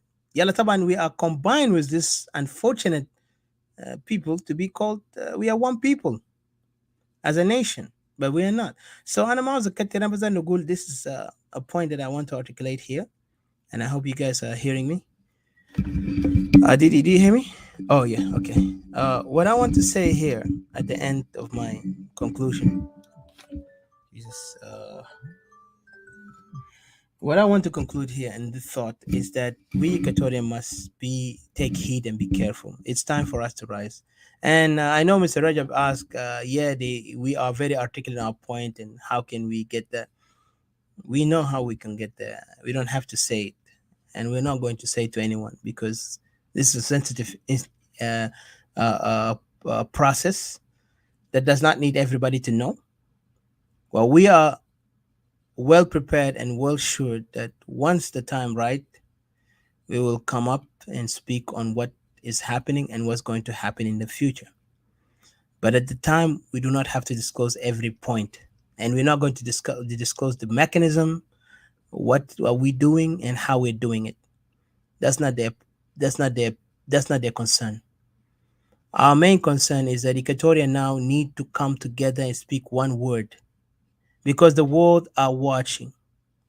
We don't want to have flip-flop. We don't want to have people who double standard, two tongues. It's time for Equatoria to stand like the Kurds, how they stood, like the Spaniards of those of I forgot the name of those tribe in Spain who wanted to have self-determination.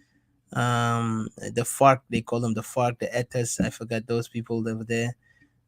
Catalonia, people of Catalonia. They voted actually, and they supposed to get independent, but of course the Empire of Spain. But those people are a different story compared to us. Even the Kurdish people are also different from us. You got the Irish also fought for their freedom. So everybody have the right to fight for their dignity, their right, their future. So what I want to say is that we Equatorians are able and capable, And we don't have to disclose the mechanism. I know some people want to know. What they need to know, I wish they could ask the right question is, how can we help, or how can we be part of the process, instead of what is the mechanism that you want. We want to understand how you're going to get Equatoria separate, become a nation. Well, my friends, you don't need to know, because there is no. Some people need. We have enemies right now, and those enemies are many, including the people who don't want to see Equatoria become a nation. So why do I have to tell you? Why do I have to even disclose it? I don't know.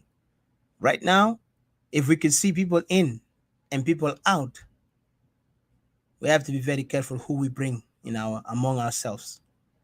But one thing I tell you, Equatoria will be a nation. It's only a process. And the regime is going to be out sooner or later. They can do whatever evil they do, but they will never escape justice. They will never escape Equatoria justice. I just want to remind those of the Dinka Council and those of the like people like Akol Kur and Salva Kiir. Remember how Eichmann, the man named Eichmann, the butcher, the Nazi murderer from those who called the Final Solution, when he was arrested from Argentina, he was brought to Israel, prosecuted and executed in the land of Israel. The same thing will happen to those who take the blood of Equatorians. Don't think those blood is, you know, cheap. It's going to be expensive, and it will cost their life.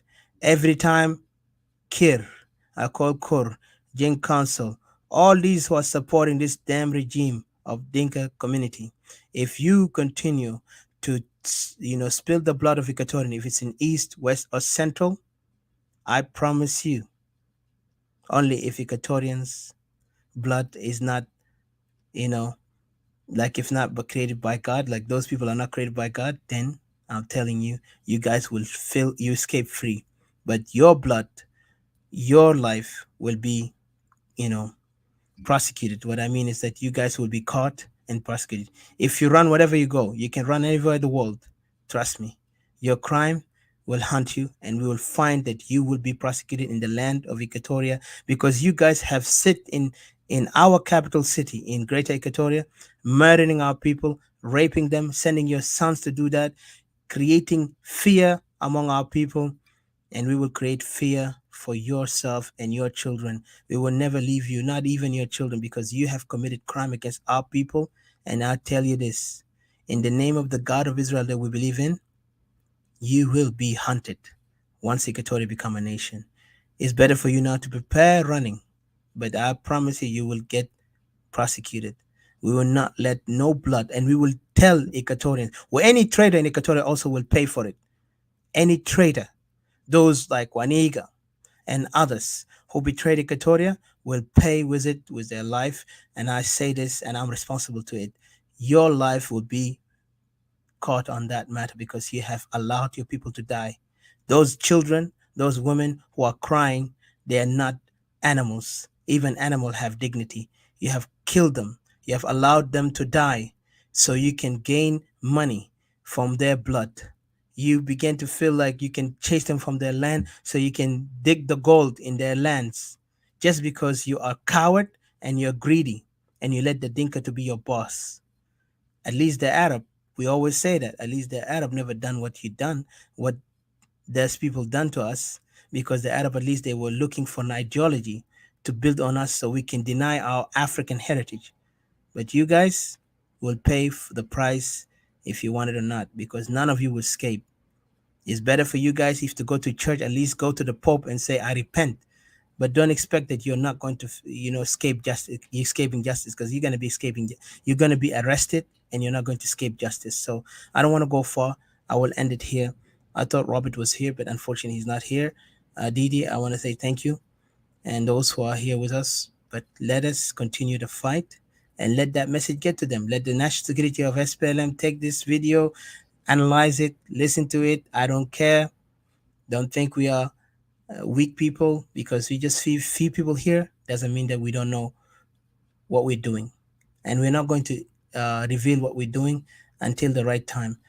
For those who want to know the mechanism, guys, you're wasting your time. If you want to join us, make sure you're very, very somebody like the only thing we have is to trust people, because right now it's the moment of trust. Not everybody's going to be part of it, but some people will be part of us, working with us, but not in the extent. That's what I would put it here. Because right now, this country is in chaos and we cannot trust no one. The only one we trust is the one who really love Equatoria and stand for Equatoria. Even they will give their life for Equatoria. Like us, we're ready to die for it. If any time bullet comes to me, I'm okay with it. Nothing is, important than that, because you have to live for something. And I live for Equatoria. And I'm glad it's my time, my generation, that I will stand for this name, Great Equatoria. Long live Great Equatoria, and we will be a nation. They want it or not. Even if I died or anybody else from our group, we still have more to come and continue to fight until we achieve that land of Equatoria. And those criminals, they need to get the hell out quickly before time comes up. So God bless you guys until next time. I don't have much. I don't want to say. Didi, you have anything to say before I leave, before I put the music? Miss Didi, unmute yourself if you have anything to say. If not, then I'll put the music. Okay, let me put the music then. Oh, Jesus, hold on. Yeah, we're done. Okay, let me put the music, and then from there, Didi, if you're there, please, after this, shut the computer down. I mean, not the computer, I say shut the Facebook. Oh, no, no, no, no. No, no. Oh, no, no, no, no. Yeah. Banana color. No, no, no, no, no. I need a one. I need a sour. Oh, yeah. I need a Equatorian. Nasawa. I need a Equatorian. Beled Wahid. I need a Equatorian. Anehna. I need a Equatorian. Oh yeah, Kanita min Yambio, Kanita min Tori, Weleta min Juba, yeah. Anena Equatorian, Teresia Samagesi Manena. We strong, we stand together. Kanina Guluahi, Equatoria Birapa. Yabirwa pijama, asan bellet na biraba. So give us pen and give us guns. Oh yeah. Give us Ibanabule. Oh yeah. Anina Equatorian. Nasawa, Anina Equatorian. Beled Wahid, Anina Equatorian. Anehna, Anina Equatorian. Oh yeah, Kanita Zande, Kanita Mai, Aukukuye, Anina Equatorian.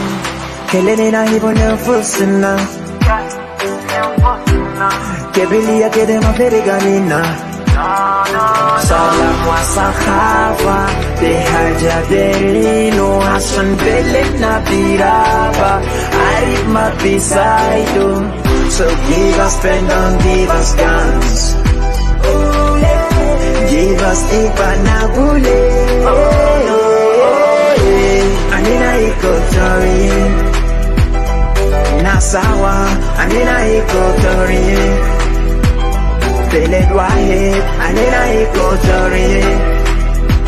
Anehna, Anina Equatorian. Nina Kulu Sawa Jama. So my Ngala. I love my people and I'm the voice. Ajoli ya bugaya baka, Equatoria balanda bari, kakuwa kiliko lambo lugoya, asante tokosa mundo, nyangara morobe mari, mundare, nyambara, otumo mari makotulo, lubara bugaya lobe, lodo.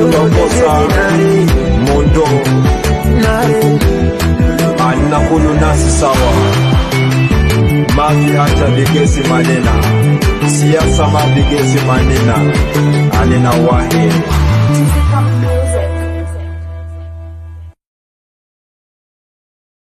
All right, guys. Thank you so much, and God bless you until next time. Bye for now.